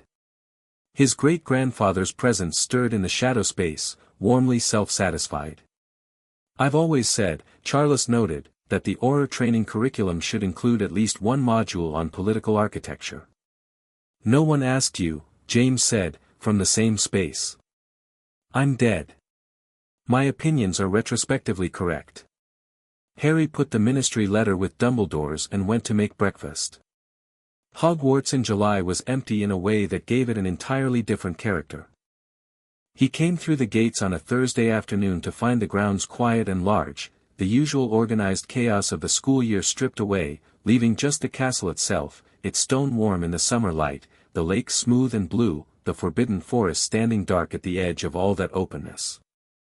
A groundskeeper he didn't know, Hagrid was apparently on holiday, led him through the gates and pointed him toward the main entrance. McGonagall met him in the entrance hall. She was in summer robes, slightly less severe than her teaching robes, her expression slightly more settled, the expression of someone who had had 6 weeks to think about their last conversation and had arrived somewhere more comfortable. She shook his hand properly. Professor Dumbledore is in his office, she said. I'll take you up. Thank you, Professor, Harry said. She looked at him as they climbed, quick glances, the assessment she'd been conducting since September, still building to something. How are you? She said, and the question had an unusual directness for her, a quality outside her normal register. She meant it. Well, Harry said. The summer's been quiet. After last term, quiet must be welcome. Quiet is useful, Harry said. There's a lot to think about. She made a small sound that he thought was agreement. They climbed in silence for a moment. Then, the ministry has been in contact. Yes, Harry said. I want you to know, she stopped. Started again with the precision of someone choosing words carefully. My report was factual. I said what I saw and what you told me. I didn't extrapolate. I know, Harry said. I trust you, Professor. She looked at him, a quick sharp look. Then she looked ahead again, and he thought that she'd been carrying something from their last conversation and that something had just been set down. Dumbledore's office was as he'd expected from Charles's description, circular, full of whirring silver instruments, portraits of former headmasters asleep or pretending to be, the familiar elements of a workspace where every object was both functional and communicative.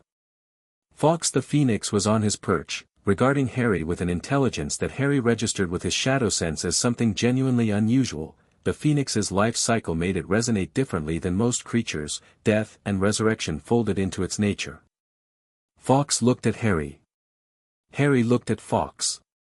The Phoenix made a sound, not a song, not yet, something shorter and more personal, a note of acknowledgement. Harry inclined his head slightly. Dumbledore was behind his desk, standing, which was a deliberate choice Harry noted, not seated, not performing relaxation, but upright and open, the body language of someone who had decided this conversation should begin on equal terms. The blue eyes were bright behind the half-moon spectacles and they were, Harry confirmed, doing the same thing they'd done at the start of your feast, taking him in with extreme care beneath a surface of warmth. Harry, Dumbledore said. Please, sit down. I'm very glad you came. Harry sat. Dumbledore sat. McGonagall closed the door behind herself. A tea service appeared, good quality, real warmth behind it rather than ceremony, which Harry thought was an accurate signal for Dumbledore's relational style. The old man poured with the ease of someone who found domestic tasks grounding. I owe you an apology, Dumbledore said. Harry hadn't expected that first. He received it calmly.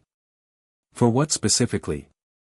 For a great many things, I suspect, Dumbledore said, with a quality of self-awareness that Harry had known was there but was sharper in person than in his mental model of the man. For not coming to Privet Drive. For not making contact after the Wormsley report. For arranging your placement with your aunt and uncle without adequate oversight. He set down the teapot. For treating you as a piece of a larger design before I'd understood what the piece actually was. The office was very quiet except for the instruments. You didn't know what I was, Harry said. Not forgiveness exactly, not yet. Just accuracy. No, Dumbledore said. I knew what the prophecy described. I knew the role I believed you were required to play. I did not allow sufficient space for the possibility that you had already become something, rather outside my models. What's your model now? Harry asked. The blue eyes were very still. I'm not sure I have one yet, Dumbledore said. That's why I asked you here. Not to assess, or not only to assess. To understand, if you're willing to explain. Harry looked at the old man across the desk. The most powerful wizard alive, architect of the anti-Voldemort resistance, 70 years of accumulated magical and political authority, looking at an 11-year-old boy with something that was, Harry took a moment to be certain, genuinely open. Not performing openness. Actually uncertain, actually curious, actually prepared to revise. That was rarer than power. Harry respected it. What do you want to know? Harry said. Everything, Dumbledore said, simply. So Harry told him. Not everything, there were things that weren't Dumbledore's to know yet. But substantially more than he'd told anyone. The awakening. The system. His parents. The army of Potters, their names and natures. The Hogwarts dead and the shadow layer in the castle's foundations. The soul fragment and what he'd done with it. What Voldemort had said in the chamber and what Harry had said back. Dumbledore listened the way very few people listened, completely, without preparing his response while Harry was still talking, his whole mind on the incoming information. Harry watched him process it in real time, the flickers of shock that were too deep to fully contain, the moments of connection as information linked to information, the slow careful revision of the mental model happening behind those blue eyes. When Harry finished, Dumbledore was silent for a long time. Your parents, he said at last. His voice was not entirely steady. You have James and Lily. Yes. Another silence. Are they well? And there it was, the thing Harry had wondered about. The grief under the strategy. Dumbledore had loved them.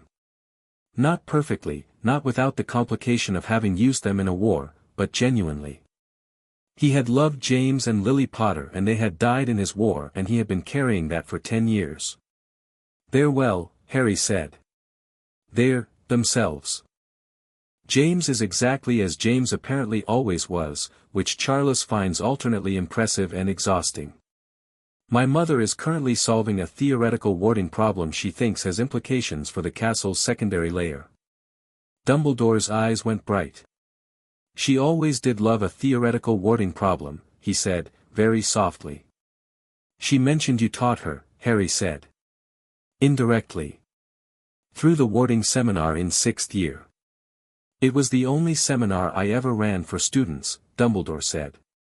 She was the best student in it by a considerable margin. He paused.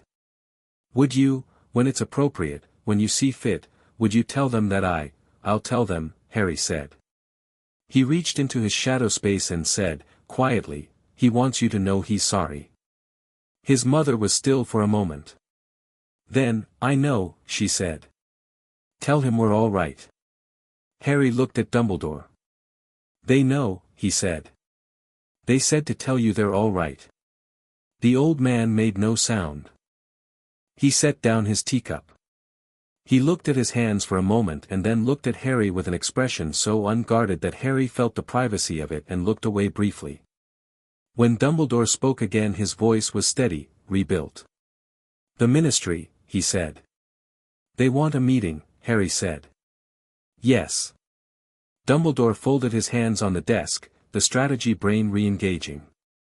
I'll tell you what I've told them, which is the truth as I understood it before today, that Quirrell was possessed by a fragment of Voldemort's spirit, that the Philosopher's Stone was at risk, and that you handled the situation in a manner that precluded harm to any students.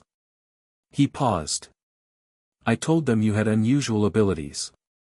I did not specify them because I didn't know what they were.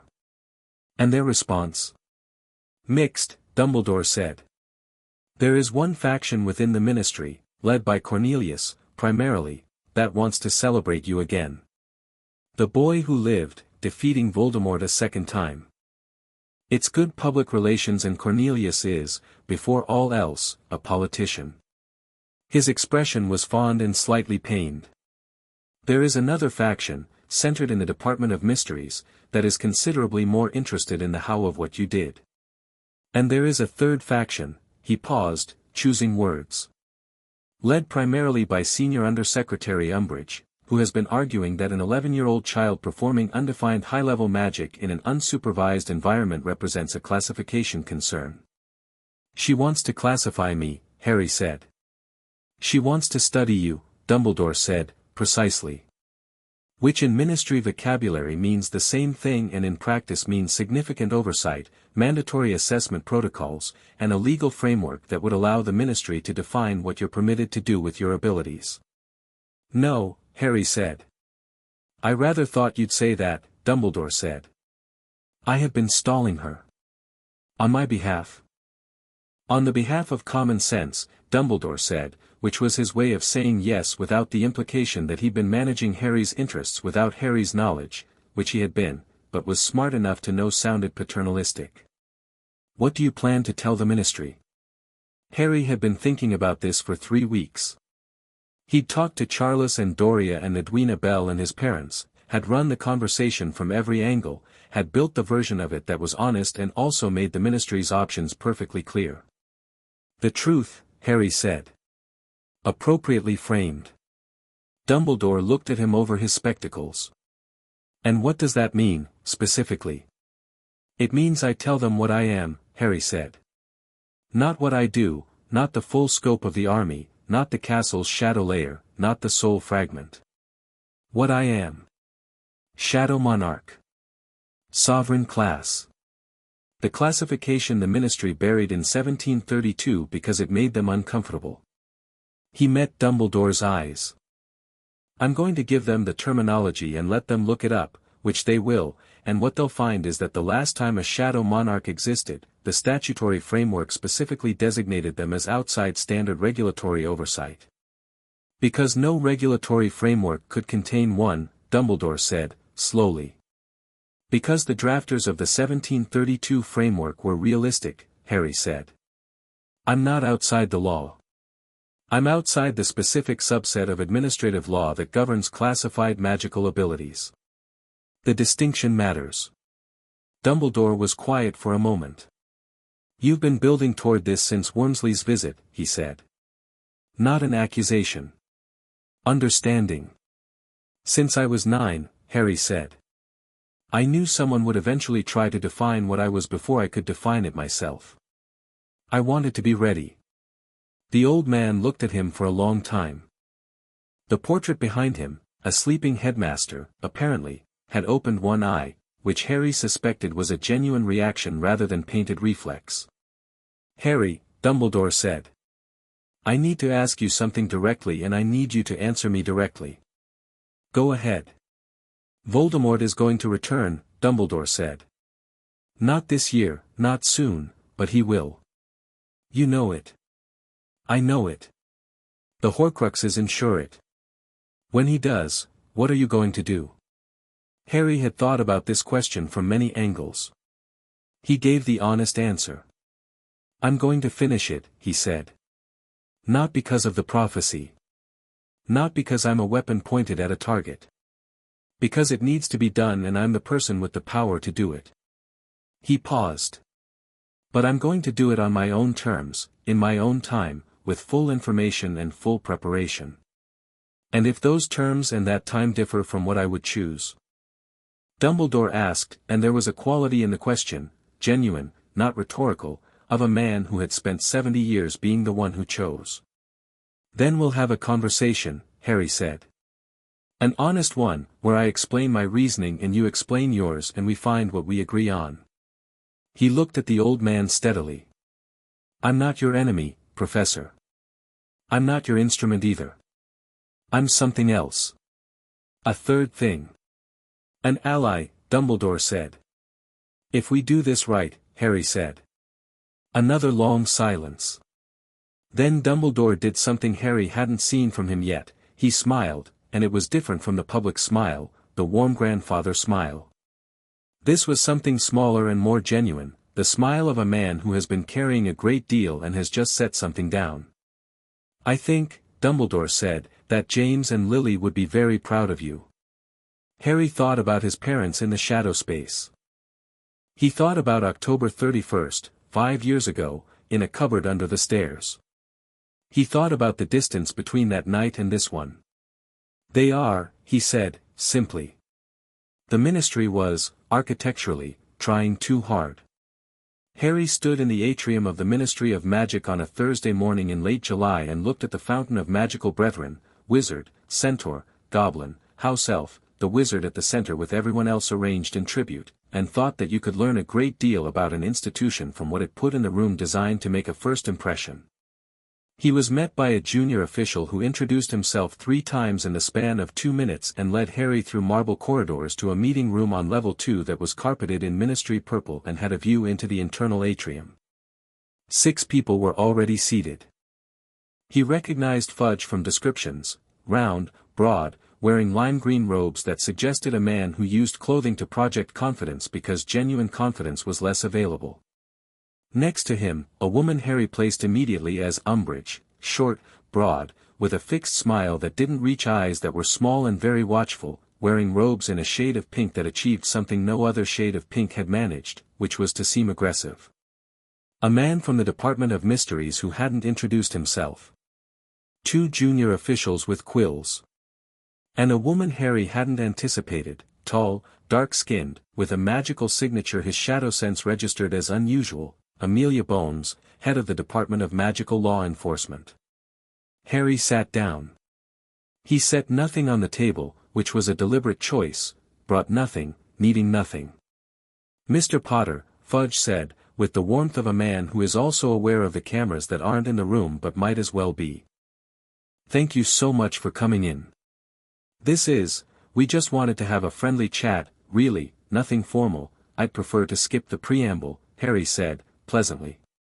Minister. Fudge blinked. I know why I'm here, Harry said. I know the 3 positions this room represents. I know what Undersecretary Umbridge wants to do and why, and I know why the Department of Mysteries is interested and what questions they're authorized to ask. He looked at Bones. I don't yet have a clear picture of Director Bones's position, which is why I'm glad she's here. He felt the temperature in the room recalibrate. Fudge had gone slightly florid. Umbridge's fixed smile had thinned. The unspeakable was very still. Bones was watching Harry with an expression of alert intelligence, the expression of someone who has just had their expectations significantly revised. You're very well informed for an 11-year-old, Umbridge said. Her voice was high and sweet in a way that had nothing to do with sweetness. I'm not here as an 11-year-old, Harry said. I'm here as the Shadow Monarch. The what? Fudge said. Shadow Monarch, Harry said. Pre-classification designation, circa 1732, when the Ministry reclassified it as a minor elemental affinity and buried the original documentation. You'll have the original documentation in the Department of Mysteries archives, Level 9, Classification Amber. He looked at the unspeakable, who was now very still in a different way. I believe the full designation is Sovereign-class Shadow Authority, Autonomous Charter, not subject to standard ability oversight frameworks under the Magical Regulation Act of 1754. The room was silent. The documentation describes the nature of the authority, the historical precedents, and the specific exemptions, Harry continued. I'd suggest the Ministry review it before we have a more substantive conversation, because anything you propose today that falls within standard regulatory frameworks will be inconsistent with the statutory record, which would create a legal problem for whoever proposes it. He looked at Umbridge when he said this last part. Her smile had gone entirely. She was looking at him with the eyes of a woman who has just discovered the thing she was planning to dissect has a spine, and is reassessing. Bones spoke for the first time. Her voice was clear and measured and entirely without performance. Mr. Potter. You're telling us you have a legal basis for autonomous operation. I'm telling you the legal basis already exists, Harry said. I didn't write it.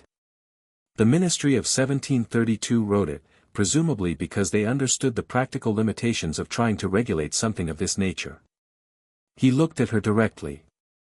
I'm not here to fight the ministry. I'm here to establish a working relationship on accurate terms. What terms are those? Bones said. Simple ones, Harry said. I am a student at Hogwarts. I'm going to complete my education there.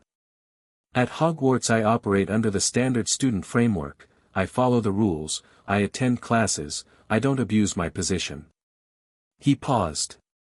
Outside Hogwarts, my activities remain my own, within the bounds of general British magical law, the major statutes, the statute of secrecy, the prohibitions that apply to everyone. I'm not requesting exceptions to law. I'm declining administrative oversight. He looked around the table. In exchange, I offer what I was going to offer anyway, cooperation.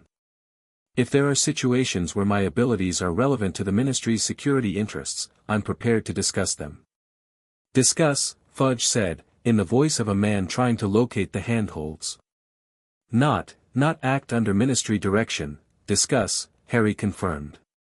I'm happy to be consulted. I'm not available to be directed. Fudge looked at Umbridge. Umbridge looked at Fudge. The look of two people who had expected a very different meeting and were trying to find the version of this that looked like something they'd planned. The unspeakable said, for the first time, the soul fragment. Harry looked at him. Yes. You extracted a Horcrux from yourself, the unspeakable said, in the flat, interested tone of someone for whom emotional response is secondary to information. And retained it. Yes. How? The same way I do everything, Harry said. Shadow authority. We'd like to know, Harry said. A pause. You don't know what I was going to say. You were going to ask to study or observe or document the extraction methodology, Harry said. The answer is no. If I decide to publish the theory in an academic context, the Department of Mysteries will be able to read about it like everyone else. The unspeakable looked at him for a moment. Then, with the detached precision of someone who respected clear refusals more than negotiated ones, fair enough. Bones had been watching all of this with that alert, measuring quality. Now she leaned forward slightly. Mr. Potter. I want to ask you something outside the agenda of this meeting. Go ahead. The events at Hogwarts in June, she said. Quirrell, Voldemort, the stone. If those events hadn't resolved the way they did. If Voldemort had succeeded in obtaining the stone. What would the ministry have been facing? Harry considered the question seriously, because it deserved it. A Voldemort with a physical anchor and a year before the Horcruxes could be located and destroyed, he said. Return within 3 years. Probably less. And now?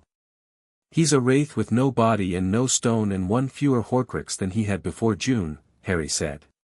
He'll find another method. He has others available. He looked at Bones.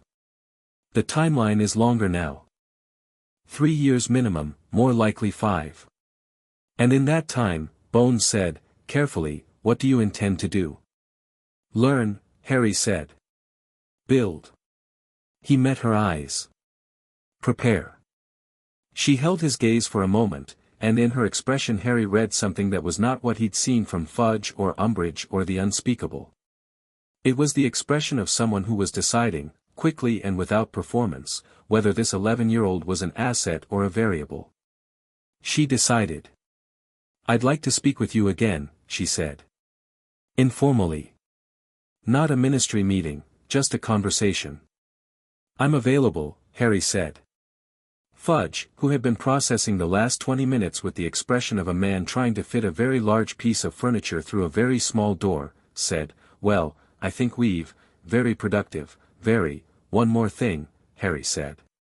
Everyone looked at him. The prophet will run a story about this meeting, Harry said. About the ministry meeting with Harry Potter. The framing will come from someone in this room, probably in the next 48 hours. He looked at Fudge. When it does, the story should be that the ministry and Harry Potter have established a framework for cooperative engagement. He paused. Not that the ministry assessed me and found me acceptable. Not that the ministry extended oversight and I agreed to it. Cooperative engagement, between equals. You're 11, Umbridge said, and her voice had recovered its sweetness, but underneath was something flat and cold. Yes, Harry said. And I'm the person who sent Voldemort out of Hogwarts' front door last June. He looked at her without particular emotion. The prophet will find both those things interesting. The framing that makes the ministry look best is the one that says you're working with me rather than trying to work around me. He stood. That's all I have. Thank you for the meeting. He was at the door before Fudge found his voice. Mr. Potter, we haven't, there are forms, send them to Dumbledore, Harry said. He'll route anything relevant to me. He walked out of the meeting room and down the ministry corridor, past the portraits of past ministers and the notices on the board and the busy functionaries going about their ministry Thursday, and he felt, not triumph exactly, because he hadn't been fighting them. He'd been redirecting them. He'd given them an outcome they could work with and that's what they'd use. The foundation of everything was laid. Now he had the summer, and 2 more years before Voldemort was strong enough to matter, and his army and his castle and his parents and his friends, and a whole world that had spent 11 years deciding what he was and was now, finally, grudgingly, with varying degrees of grace, having to revise. He stepped out of the ministry into the London afternoon, and the shadows of the buildings lay long in the summer light, and he walked through them easily, unhurried, going nowhere in particular. He had time. The Borough was everything Privet Drive wasn't, which was the first thing Harry thought when the Weasleys' ancient Ford Anglia, driven by Mr. Weasley with the excitement of a man for whom operating a flying car never became routine, came over the hill and the house appeared below them, crooked and warm and apparently held together by a combination of old magic and good faith. It leaned. The Borough genuinely leaned, in the way of things that have grown organically rather than been planned. There were additions that didn't architecturally follow from the original, a garden that had given up on order and gone wild in a productive way, a gnome that was currently being spun by the arm and launched with great commitment by one of the twins. Harry looked at it and felt something go warm in his chest. Ron was at the door before the car had stopped, and Mrs. Weasley was behind him, and behind her were 5 other Weasleys of varying heights, and the twins looked at Harry with identical expressions of delighted appraisal, and Ginny looked at him and went so red she almost matched her hair. Harry! Mrs. Weasley said, and hugged him before he'd gotten fully out of the car, which was unexpected and briefly overwhelming and good. Genuinely good. She smelled of cooking and something floral and she held on for a moment the way the Weasleys did everything, with their whole weight. We've heard so much about you. You're so thin, are they not feeding you? Come in, Mum, Ron said, in the tone of someone who has been anticipating this exact sequence. I'm just saying he's thin, Ronald. Harry stood in the Burrow's kitchen, small and warm and full, every surface occupied, the ceiling hung with drying herbs, a clock on the wall with every hand pointing to a different family member's status, all of them currently reading home, and felt his shadow sense pick up the texture of the place. 6 generations of Weasley magic soaked into the walls and the floors, warm and cheerful and entirely unbothered by its own oddness. His shadows loved it here. He could feel his parents' presence in his shadow space, both of them registering the Burrow with a quality he recognized, Lily with the particular warmth of someone who had grown up without this kind of family and had wanted it fiercely, James with the recognition of someone who'd had it and lost it and was finding the echo of it. Nice house, James said, in the shadow space. The best kind of nice, Lily said. Harry sat down at the Weasley kitchen table and accepted the enormous piece of cake that Mrs. Weasley put in front of him and let the Burrow be loud around him, the twins arguing about something, Ron explaining cricket to his father who found it fascinating in the way he found all Muggle things fascinating, Ginny studiously not looking at Harry and very obviously doing so, and felt the summer settle around him. In 4 weeks he'd go back to Hogwarts for second year. He had things to build, pieces to move, a war to prepare for in the background of a school year. But right now there was cake, and Mrs. Weasley was asking whether he wanted more, and outside the gnome was being launched again, and his parents were warm in his shadow space, and Harry Potter sat in the burrow on a July afternoon and let himself be, for a while, just a boy somewhere he was welcome. The shadows held the perimeter. The dead kept watch. He was allowed this. Chapter 7, The Monarch's Decree. Second year began the way second years always began, with the accumulated weight of summer pressing against the first week of September, everyone slightly taller and slightly louder and carrying the particular energy of people who had been away from something and weren't sure yet whether they'd missed it.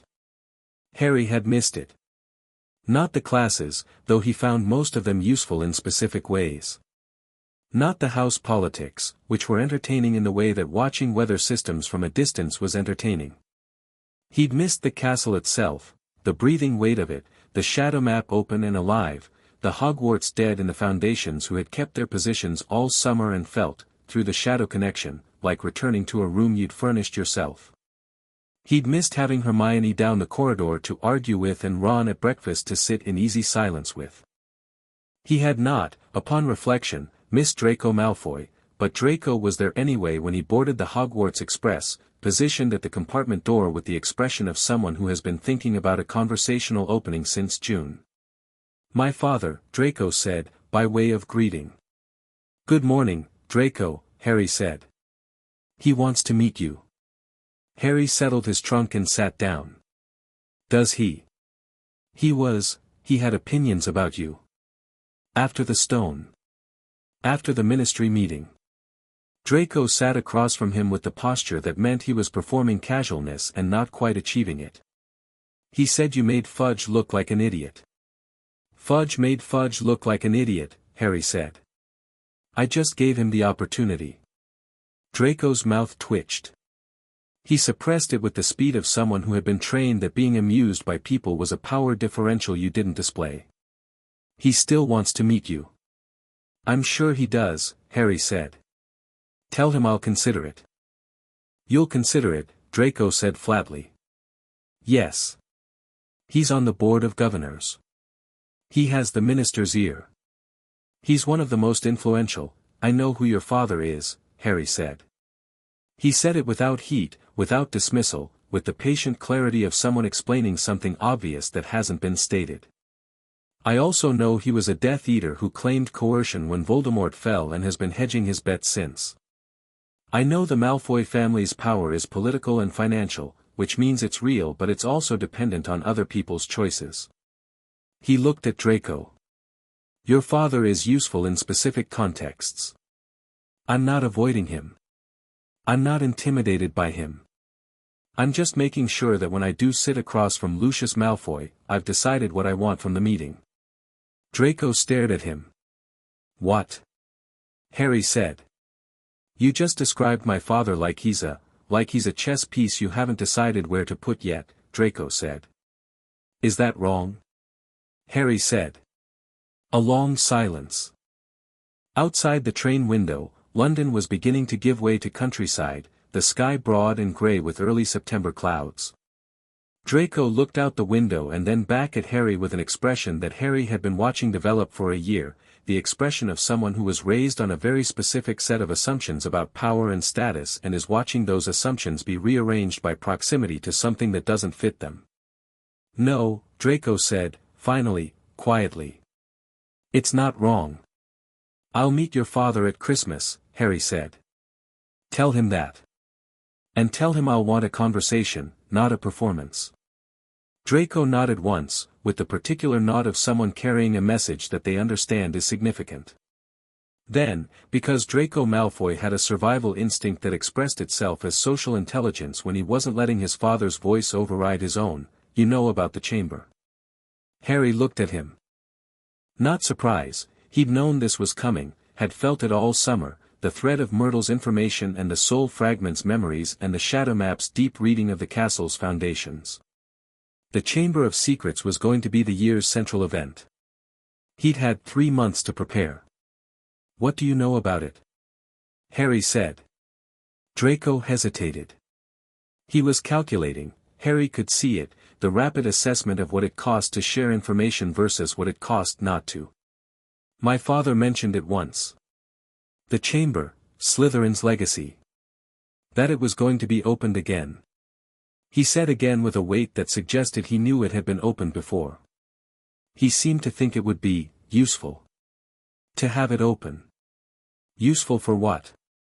Clearing out the Muggleborns, Draco said, and there was something in his voice that was complicated, the words said with the shape of his father's ideology, not quite his own conviction behind them. Harry had heard that quality before.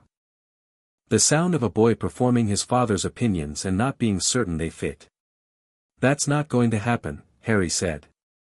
Draco looked at him. You're going to stop it? Yes. Before it starts. Or, before anyone gets hurt, Harry said. The conversation had moved somewhere, and Harry let it move. Draco. The chamber is going to be opened. It's already in motion, it started before we came back, I suspect. What happens after that depends on how quickly it's handled and by whom. Why are you telling me this? Because you brought it up, Harry said. And because you told me what you know, which suggests you're trying to decide whose side of this you want to be on. The silence stretched. My father, Draco started. Is going to be on the wrong side of this, Harry said, calmly. He's helping Voldemort in the only way available to him right now, which is through proxies and objects and political maneuvering. The chamber is part of that. When it goes wrong, and it will go wrong, because Voldemort's plans are built on other people's fear and fear is unreliable, your father will be on the losing end. He looked at Draco. You don't have to be. Draco stared at him. I'm not asking you to betray your family, Harry said. I'm asking you to think for yourself. There's a difference. The train moved on, and outside the window autumn was already doing its work on the trees, copper and gold and the particular British autumn that looked like the world was burning beautifully, and Draco Malfoy sat in a train compartment looking at Harry Potter with the expression of someone standing at a fork in a road who hadn't known until this moment that a choice was available. He said nothing. He didn't have to. Harry had planted the seed. He'd let it grow. The castle greeted him. He felt it the moment the carriages came over the hill, the shadow map waking to his return, the Hogwarts dead stirring in the foundations with what he'd come to recognize as their version of welcome, the old warding structures resonating. He let the warmth of it settle into him. Edwina Bell was the first voice in the shadow space. You're back. I'm back, he confirmed. The castle kept well, she said, with the proprietary satisfaction of a headmistress. Peeves attempted to interfere with the secondary shadow anchors in August. I had words with him. How did that go? He is a poltergeist and I am the ghost of a headmistress, Edwina said, with magnificent precision. He tested limits and found them. Harry walked into the great hall with the returning students, and the enchanted ceiling showed a clear autumn night, and he found his place at the Slytherin table with the ease of someone returning to their own space, and the year began. The first opening attack came 6 days in.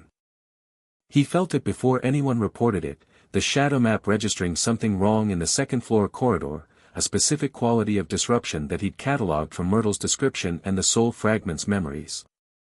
The basilisk. Moving through the pipes of Hogwarts, guided by Riddle's diary and the piece of 16-year-old Tom Riddle trapped in it. Mrs. Norris was found petrified before breakfast.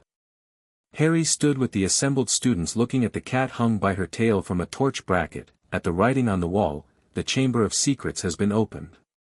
Enemies of the air, beware. And felt the irony of it like a sharp edge.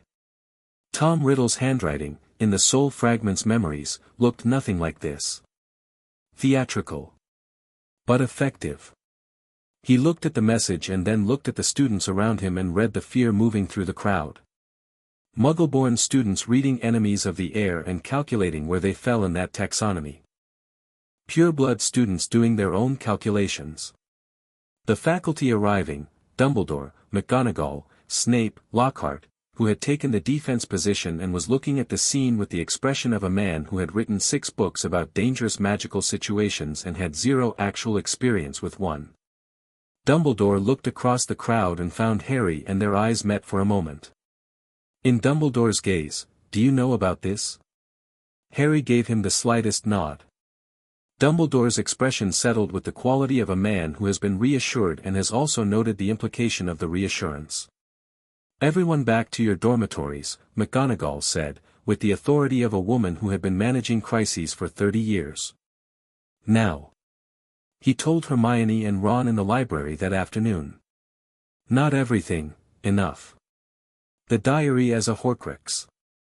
Riddle's 16-year-old memory carrying enough of Voldemort's early intent to manipulate a host, to direct the basilisk, to target Muggleborns with the chamber's inherited purpose. He told them about the basilisk in the pipes, which he'd confirmed through his shadow map, a presence vast and cold and very old, a living creature that killed with its gaze and moved through Hogwarts plumbing like water. Hermione pressed her fingers together. "The basilisk kills with direct eye contact," she said, already cross-referencing. "Indirect eye contact produces petrification, not death.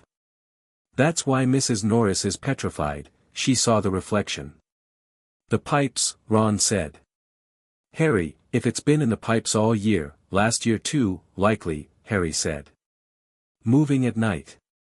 It only attacks when directed." He paused. "The diary is directing it. Someone has the diary and is feeding it, giving it enough emotional investment to let Riddle take partial control." "Who?" Hermione said. "I don't know yet," Harry said. Which was true, his shadow map could track living magical signatures through the castle but not possessions, not objects. The diary was moving and he couldn't pin it without knowing whose hands it was in. The diary was in Lucius Malfoy's possession. He put it somewhere it would be found. "Ginny," Ron said, and the color left his face. Harry looked at him. "She got a new diary," Ron said, slowly. "Mum thought it was a school thing. She didn't. Ginny got a diary before term started and she's been writing in it every night." He stood up. "Harry." "Sit down," Harry said. "My sister has a piece of Voldemort." "Sit down, Ron." Not harsh, just firm. "She hasn't been harmed yet. The petrifications are the basilisk operating on direction, but Riddle can't fully possess Ginny until he's drawn enough of her energy to be able to act independently. We're not at that point." He looked at Ron steadily. "We have time. Not a lot, but some." Ron sat, though every line of him was wound tight. "How long?" "Weeks," Harry said. "Possibly less. I need to find the diary first." He thought. "Ginny won't give it up, Riddle will have her convinced she needs it, that it's her friend. I need to get it without a confrontation that alerts Riddle." "I can get close to Ginny without alerting him," Ron said immediately. "She tells me things. She's been quieter lately but I can do that," Harry said. "Don't push. Don't make her feel interrogated. Just be her brother." He looked at Ron with the knowledge of everything he knew about the Weasley family from 6 weeks at the Burrow. "You're good at that." Ron's jaw tightened, then loosened. He nodded. "What do I do?" Hermione said. "You're going to find the basilisk's fatal flaw," Harry said. "Not the eyes, we know about the eyes. I mean its weakness. Every creature has one. Something in its nature or origin that limits it, that can be used." He watched her already reaching for the books. "And I need to know how to separate a Horcrux from its vessel safely. Not just extraction, full separation, leaving the vessel intact." "You did that to yourself," she said. "I knew my own internal architecture," Harry said. "Ginny's different. I'll need the theory to be exact." She was already pulling books. 2 weeks later he had the diary. Not through confrontation. Through patience and Ginny's own trust in her brother, and Ron's careful gentle presence, and the moment Ginny had gone to Quidditch practice and left her bag in the common room and Harry had simply reached his shadow sense through the Gryffindor Tower, which he could do now, the castle entirely open to him, and felt the particular vibrating wrongness of a Horcrux in a canvas bag under a red jumper. He took it out of Ginny's bag and replaced it with a blank diary, identical in size and shape, that Hermione had sourced from Hogsmeade. The switch would buy time. Riddle would eventually notice, but the disruption to his access to Ginny would slow the possession. He held the diary. It hummed in his shadow sense, alive and hateful in the specific way of Horcruxes, the fragment of a soul that had done violence to itself to exist, rage calcified into magical object. He felt it register his touch. Felt the piece of 16-year-old Tom Riddle inside it try to reach through the cover. "Hello, Harry," the diary seemed to say. Not in words. In intent. "No," Harry said. Simply. Flatly. With the full weight of the sovereign tone. The reaching stopped. He took the diary to the underground chamber, his chamber, the one beneath the dungeons that Edwina Bell had helped him secure, the one with the 1,000-year-old runes, and sat with it in the dark and worked. The separation was slower than his own extraction had been. Ginny wasn't present, which meant he was working on a Horcrux in isolation, trying to find the edges of what Riddle had stored in it without a living body to work from. He had Hermione's research, 12 pages of dense theoretical notes, and his own shadow sense. He went deep. The fragment of Riddle in the diary was different from the one that had been in Harry, younger, angrier, less refined. 16-year-old Tom Riddle at the height of his early conviction, the time when he had believed that the darkness in him was unique and extraordinary and that the world was right to fear him. The memories in it were different from the memories in Harry's contained fragment, earlier, rawer, the specific pain of a brilliant boy who understood what he was and hated what that meant. Harry read it the way he'd read everything. Thoroughly. He found something he hadn't expected. Not sympathy, he wasn't built for sympathy toward deliberate evil. But comprehension. The shape of how Tom Riddle had become Voldemort, laid out in the memory of a diary, was in some ways the shape of what Harry could have become. A boy alone with power, no family, no one who saw him clearly, reaching into the dark and finding it answered him. The difference was in what they'd each done with the answer. Harry put that comprehension in a box, not because it wasn't relevant, but because it was relevant in a way he'd need to handle later, when he was sitting across from Voldemort at full capacity and needed to understand him completely. Then he separated the soul fragment from the diary with the careful precision of a surgeon, and held it in his shadow space, and said to the piece of 16-year-old Tom Riddle that had nowhere left to go, "You were the best of him." He didn't know if it was true. But it was the kindest true thing he could say about a fragment of a man who had chosen badly at every fork. He released it. The diary went blank. The hum stopped. He sat in the dark for a moment, and the foundations of Hogwarts were very quiet around him. The Chamber of Secrets was, in the event, anticlimactic. He'd known where the entrance was, Myrtle's bathroom, the ghost's own vicinity, and he'd known from the soul fragment's memories the exact sequence to open it, Parseltongue to the sink, the passage down. He went alone, not because Hermione and Ron weren't capable, but because the basilisk was his problem specifically, and he didn't want them in its vicinity on the off chance something went wrong. He told them this. Ron pointed out that this was the same logic Harry had used before the stone and he'd had company then. Harry pointed out that this was different. Hermione asked why. Harry said, "Because I'm going to talk to the basilisk." They both stared at him. "It's a living creature," Harry said. "It's been used as a weapon for 50 years and for most of the 1,000 years before that it was dormant. It didn't choose Slytherin's ideology." He looked at Hermione. "Can you choose something that's been directing it when it's never had a choice to make?" Hermione opened her mouth. Closed it. That's actually a very interesting philosophical question." "Stay here," Harry said. He went down. The chamber was vast and greenlit, the carved stone serpents running the length of the walls, the face of Salazar Slytherin at the far end enormous and cold. The basilisk was there, he felt it before he saw it, his shadow map registering the great warm amber bulk of it, 60 feet of the most dangerous creature in the British magical world, coiled at the base of the statue. Its eyes were closed. Harry stood at the entrance to the chamber and extended his shadow sense toward the basilisk slowly, the way he'd extended it toward the squid. Not soldier intent. Not authority. Just presence. I'm here. I know what you are. I'm not afraid of you. The basilisk's head lifted. Harry closed his eyes. He'd thought about this. The eyes were death with direct contact, petrification with indirect. Closed eyes were safe, and in Parseltongue, in the shadow sense, he could talk to it without needing to see it.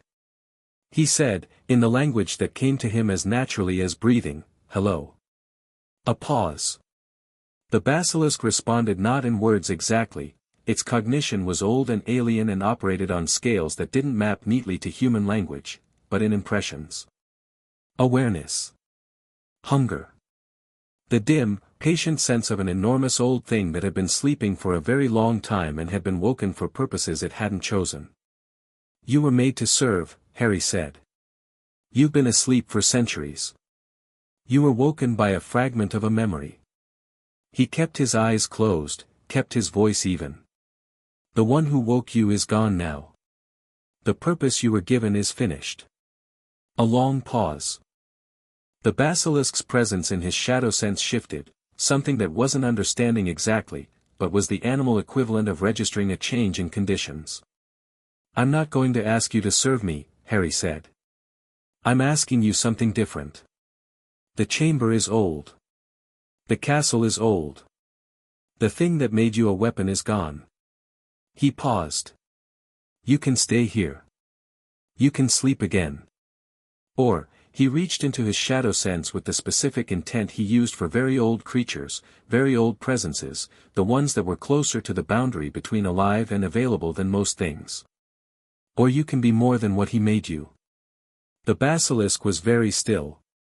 What happened next was something Harry had never tried before, had not been certain was possible, had arrived at through 3 weeks of careful theoretical work with Edwina Bell and Phineas Solis and Hermione's research. He extended his shadow authority not with the intent of arise, not the soldier's call, not the claiming of the dead, but with something older, something that the system designated, when it chimed, as, shadow compact, established. Entity, basilisk of the chamber. Status, bound ally, sovereign covenant. Not a soldier. Not claimed. Something between living and shadow, a creature of enormous power voluntarily choosing a compact rather than being commanded into it. The equivalent, in the shadow system's architecture, of an equal treaty rather than a conscription. The basilisk looked at Harry from behind closed eyes that it kept closed, and Harry looked back through his shadow sense, and the compact settled between them like a key in a lock. Thank you, Harry said. He opened his eyes. The basilisk's eyes were closed. Its head inclined slightly, millimeters, a gesture that was alien and unmistakable. Harry walked back up through the pipe and emerged in Myrtle's bathroom, and Myrtle herself was floating above the sinks watching him return with enormous round-eyed intensity. Well, she said. It's handled, Harry said. You talked to it? She sounded like she couldn't decide whether this was wonderful or completely terrifying. Yes. What did it say?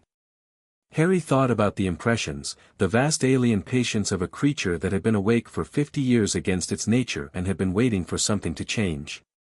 It said yes, he said. Myrtle looked at him with the expression she wore more often these days, a kind of quiet wonder at having been in proximity to Harry Potter for a year. You're very strange, she told him. I know, Harry said. Thank you for all the information this year, Myrtle. She went pink. Ghosts could go pink, apparently. You don't have to thank me, you kept half the intelligence network running, Harry said. That deserves acknowledgement. She went from pink to approximately crimson and retreated into the nearest toilet, but he heard her humming, which she only did when she was very pleased. Ginny was found in the Gryffindor common room by Ron, who had been watching for the signs Harry had described. She was pale and confused, 3 hours of her memory missing, sitting on the common room sofa with no idea how she'd gotten there. Hermione sat with her. Ron sat with her. The exchange of the diary had saved her from the full possession, and the removal of Riddle's fragment had ended the threat entirely. She didn't know what had happened. Harry didn't explain it to her. He wasn't her confessor. Ron and Hermione would tell her what was necessary in their own time. Dumbledore called Harry to his office that Friday. Harry went, and sat across the familiar desk in the familiar circular room with Fawkes watching them both, and told Dumbledore what he'd done, the diary Horcrux, the separation, the Basilisk Compact. He gave him enough that the picture was complete and accurate. Dumbledore listened. When Harry finished, the headmaster was quiet for a long moment. He was looking at Harry with the expression that had been building since their meeting in July, the one that had started as assessment and was somewhere else entirely now. "The basilisk is bound to you," Dumbledore said. "Voluntarily," Harry said. "A 60-foot king of serpents has voluntarily entered a sovereign compact with a 12-year-old. "Almost 12, Harry said. "July." Dumbledore looked at him. Then he did the thing he did when Harry had produced information that overturned his models. He picked up a small silver instrument from his desk and turned it in his hands, a grounding gesture, the equivalent of a lesser man needing to sit down. "I find myself wondering," Dumbledore said slowly, "what the army of the dead thinks of the basilisk." "Charles thinks it's magnificent," Harry said. "Phineas Solus wants to study the venom." "And your father?"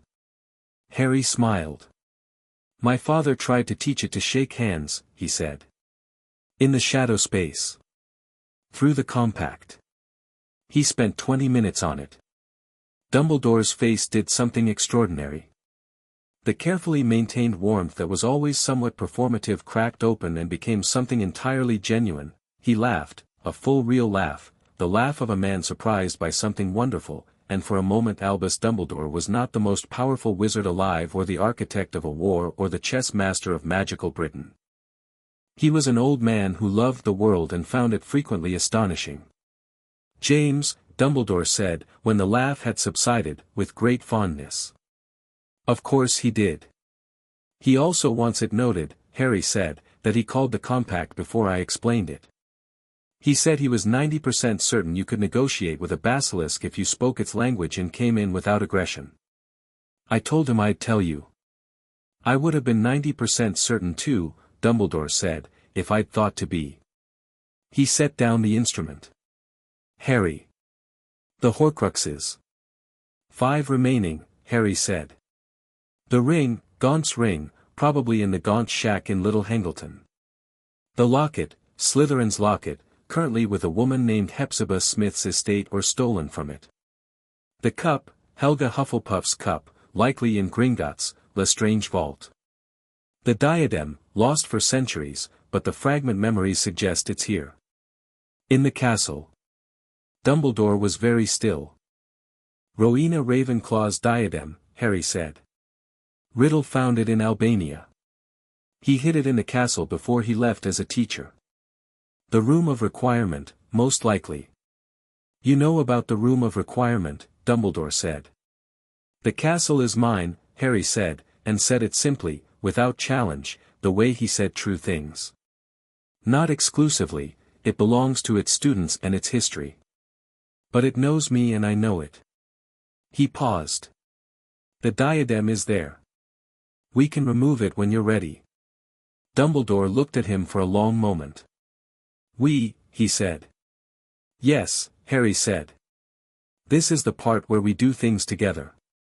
The old man held his gaze. In it was the whole weight of the last year, the ministry meeting that Harry had navigated alone, the chamber alone, the stone alone, every piece of it handled with a self-sufficiency that had communicated something to Dumbledore that Harry had needed to communicate. "I don't need you. But I'm choosing to work with you, which is different and in some ways demands more trust." "I would be honored," Dumbledore said, carefully, "to work with you." "Good," Harry said. Start with the diadem. Then the ring. We'll need basilisk venom or equivalent power to destroy a Horcrux, and I'd rather not lose your hand to a cursed ring. Dumbledore blinked. I beg your pardon. The ring has a curse on it, Harry said. Death curse, layered into the stone. Anyone who puts it on accelerates their own mortality catastrophically. He looked at the old man. I'm telling you this because I need you functional. Don't put the ring on. A pause. How do you know I would have put the ring on? Dumbledore asked, very carefully. Harry considered how much to say. Then, the Deathly Hallows, he said. The stone in the ring is the resurrection stone. You've been looking for the Hallows for 70 years. The temptation to pick up the stone and use it, he paused. You've lost people, Professor. I understand the impulse. The office was profoundly quiet. Who told you about the Hallows? Dumbledore said, and his voice was measured in the specific way of great feeling being held at distance. The same way I know most things, Harry said. I listened, and I read, and I thought. He paused. And my father mentioned them. He had opinions about anyone who would try to unite them. What opinions? He said only someone who had never really confronted their own death would think that mastering it was the same as making peace with it. Harry met Dumbledore's eyes. He said you were the best of men and the most dangerous when you were grieving. Silence. Dumbledore looked at his hands on the desk. He looked at them for a long time. Then he said, he's right. Very quietly. James was always right about me, in ways I found uncomfortable. He lifted his gaze. I won't put on the ring. Thank you, Harry said. You could have told me this without sitting through the whole conversation about the Horcruxes, Dumbledore said. No, Harry said. I needed you to see the full picture first, so you understood I wasn't just warning you off the ring because I wanted to protect an asset. I was warning you off the ring because you matter to what happens next. He paused. And because my father would be disappointed if I didn't. Dumbledore's eyes went bright. He said nothing for a moment. Then, the Horcruxes. If we handle them, what's the timeline on Voldemort's return? He has 4 remaining Horcruxes after the diary, Harry said. He needs a body. Without the stone, his options are the unicorn blood route, which is temporary, or a ritual requiring a willing servant and a bone and blood sacrifice. He has Wormtail. He let Dumbledore absorb that. 3 years. Maybe less if Wormtail manages to locate him before the end of 3rd year. Peter is alive, Dumbledore said, and it wasn't entirely a question. In rat form, Harry said. At the Weasley home. Currently sleeping in Ron's room. He watched Dumbledore's face. I've known since the Burrow. I've been deciding what to do about it. And? This year, I think, Harry said. I want Sirius Black free first. He was innocent and he's been in Azkaban for 11 years and that's long enough. Dumbledore was quiet for a long moment. That's not a small undertaking. No, Harry said. But it's the right one, and I have the evidence. The Soul Fragment's memories, Riddle's memories of his Death Eaters, place Wormtail as the secret keeper, not Sirius. And the fragment has Wormtail's full history. He paused. It'll hold up as testimony if the right person presents it. Amelia Bones, Dumbledore said, arriving at the same place Harry had arrived at in July. She's just and she's competent, Harry said. And she respected me enough to ask for a follow-up conversation. I think she'll act on this if the evidence is solid. It will need to be airtight, Dumbledore said. 11 years of ministry failure to correct, there will be institutional resistance. There's always institutional resistance, Harry said. It moves when the right pressure is applied to the right points. He stood. I'll put together the case. I'll need your support when I present it. You have it, Dumbledore said, without hesitation. Harry moved toward the door. Then he stopped, not because he'd forgotten anything, but because there was something that needed to be said and he'd been carrying it for a while. "Professor," he said. Dumbledore looked up. "The prophecy," Harry said. "The one about me and Voldemort.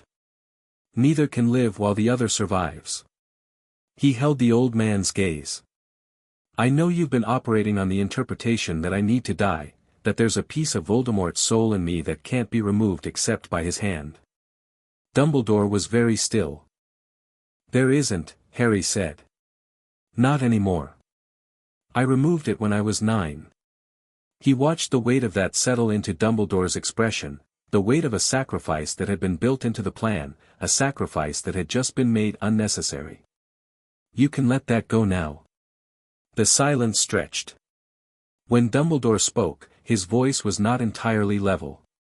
"I had hoped," he said, "that there might be another way. I had hoped very much. But I had not, I didn't." He stopped. "You removed it at 9. "Yes. Alone." "My mother was present," Harry said. Dumbledore closed his eyes. He kept them closed for a moment that had the quality of a man doing something interior and private. Then he opened them, and in them was the same quality Harry had seen in July, something set down, something released. "Harry," he said. "I need you to know, the plan I had built, the sacrifice I had calculated, it was not made from indifference." I know," Harry said. "You loved them. My parents. And you love me too, in the way you love pieces of a plan that you believe in completely." He said it without heat, without accusation. Just accurately. "I understand. I'm not angry about it." He paused. "I just need you to understand that I'm not a piece. And I need you to understand that you knowing that, and working from that basis, is better for both of us and for everything we're both trying to do." Dumbledore looked at him across the office. "Understood," he said, and he said it with the quality of a commitment, not a concession. Harry nodded. He was at the door when Fawkes made a sound, the full song this time, brief and brilliant, 3 notes that filled the circular office like light fills a room. Harry stopped. He turned. Fawkes was looking at him with ancient warm eyes, and the song held its resonance for a moment longer before fading. Harry had never heard a phoenix sing directly at him before. He inclined his head, the same way he'd inclined it toward the basilisk. Fawkes ruffled his feathers, satisfied.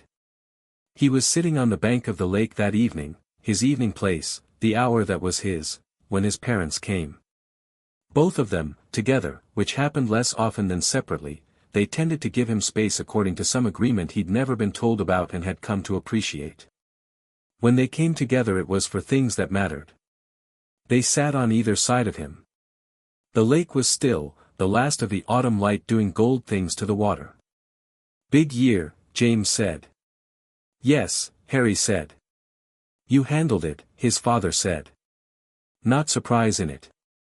Just acknowledgement." "We handled it," Harry said. "The Hogwarts dead. Hermione. Ron." He paused. "You. The compact with the basilisk wouldn't have occurred to me without you working through the theory." "I mostly annoyed the basilisk into compliance," James said. "You introduced the concept of voluntary binding in a non-sovereign context," Harry said. "That was the intellectual key." "I'm going to tell that to everyone," James said. "Charles especially." Lily leaned against Harry's shoulder. She was shadow-cool and absolutely present, and this was a thing she did that he had never asked her about and never would because asking would make it a thing they talked about instead of just a thing that was. Her head against his shoulder in the evening light by the lake. "Dumbledore's going to be different," she said. "From here on. You changed something with him today." "He was always going to be who he is," Harry said. "I just gave him better information to work from." "He'll still make mistakes," she said. "I know. He'll still sometimes think of you as a piece to be placed." "I know," Harry said. "Old habits." He looked at the water. I'll manage it as it comes. The Horcruxes, James said. After the diadem, 3 more. 3 more, Harry confirmed. The ring, the locket, the cup. Year by year if the timing works. I don't want to rush. I want each one clean. And after the Horcruxes? Harry was quiet for a moment. The lake moved, barely. The last of the light came in low and gold, and the forbidden forest stood dark at the edge of the grounds, and somewhere in the deep foundations of Hogwarts the castle dead went about the patient work of existing, and the basilisk was asleep in the chamber, and in the shadow space behind everything, his army waited, 51 now, 51 loyal dead who had chosen him and whom he had chosen back. After the Horcruxes, Harry said, Voldemort comes back. And then? James said. And then it ends, Harry said. Properly. Finally. He paused. On our terms.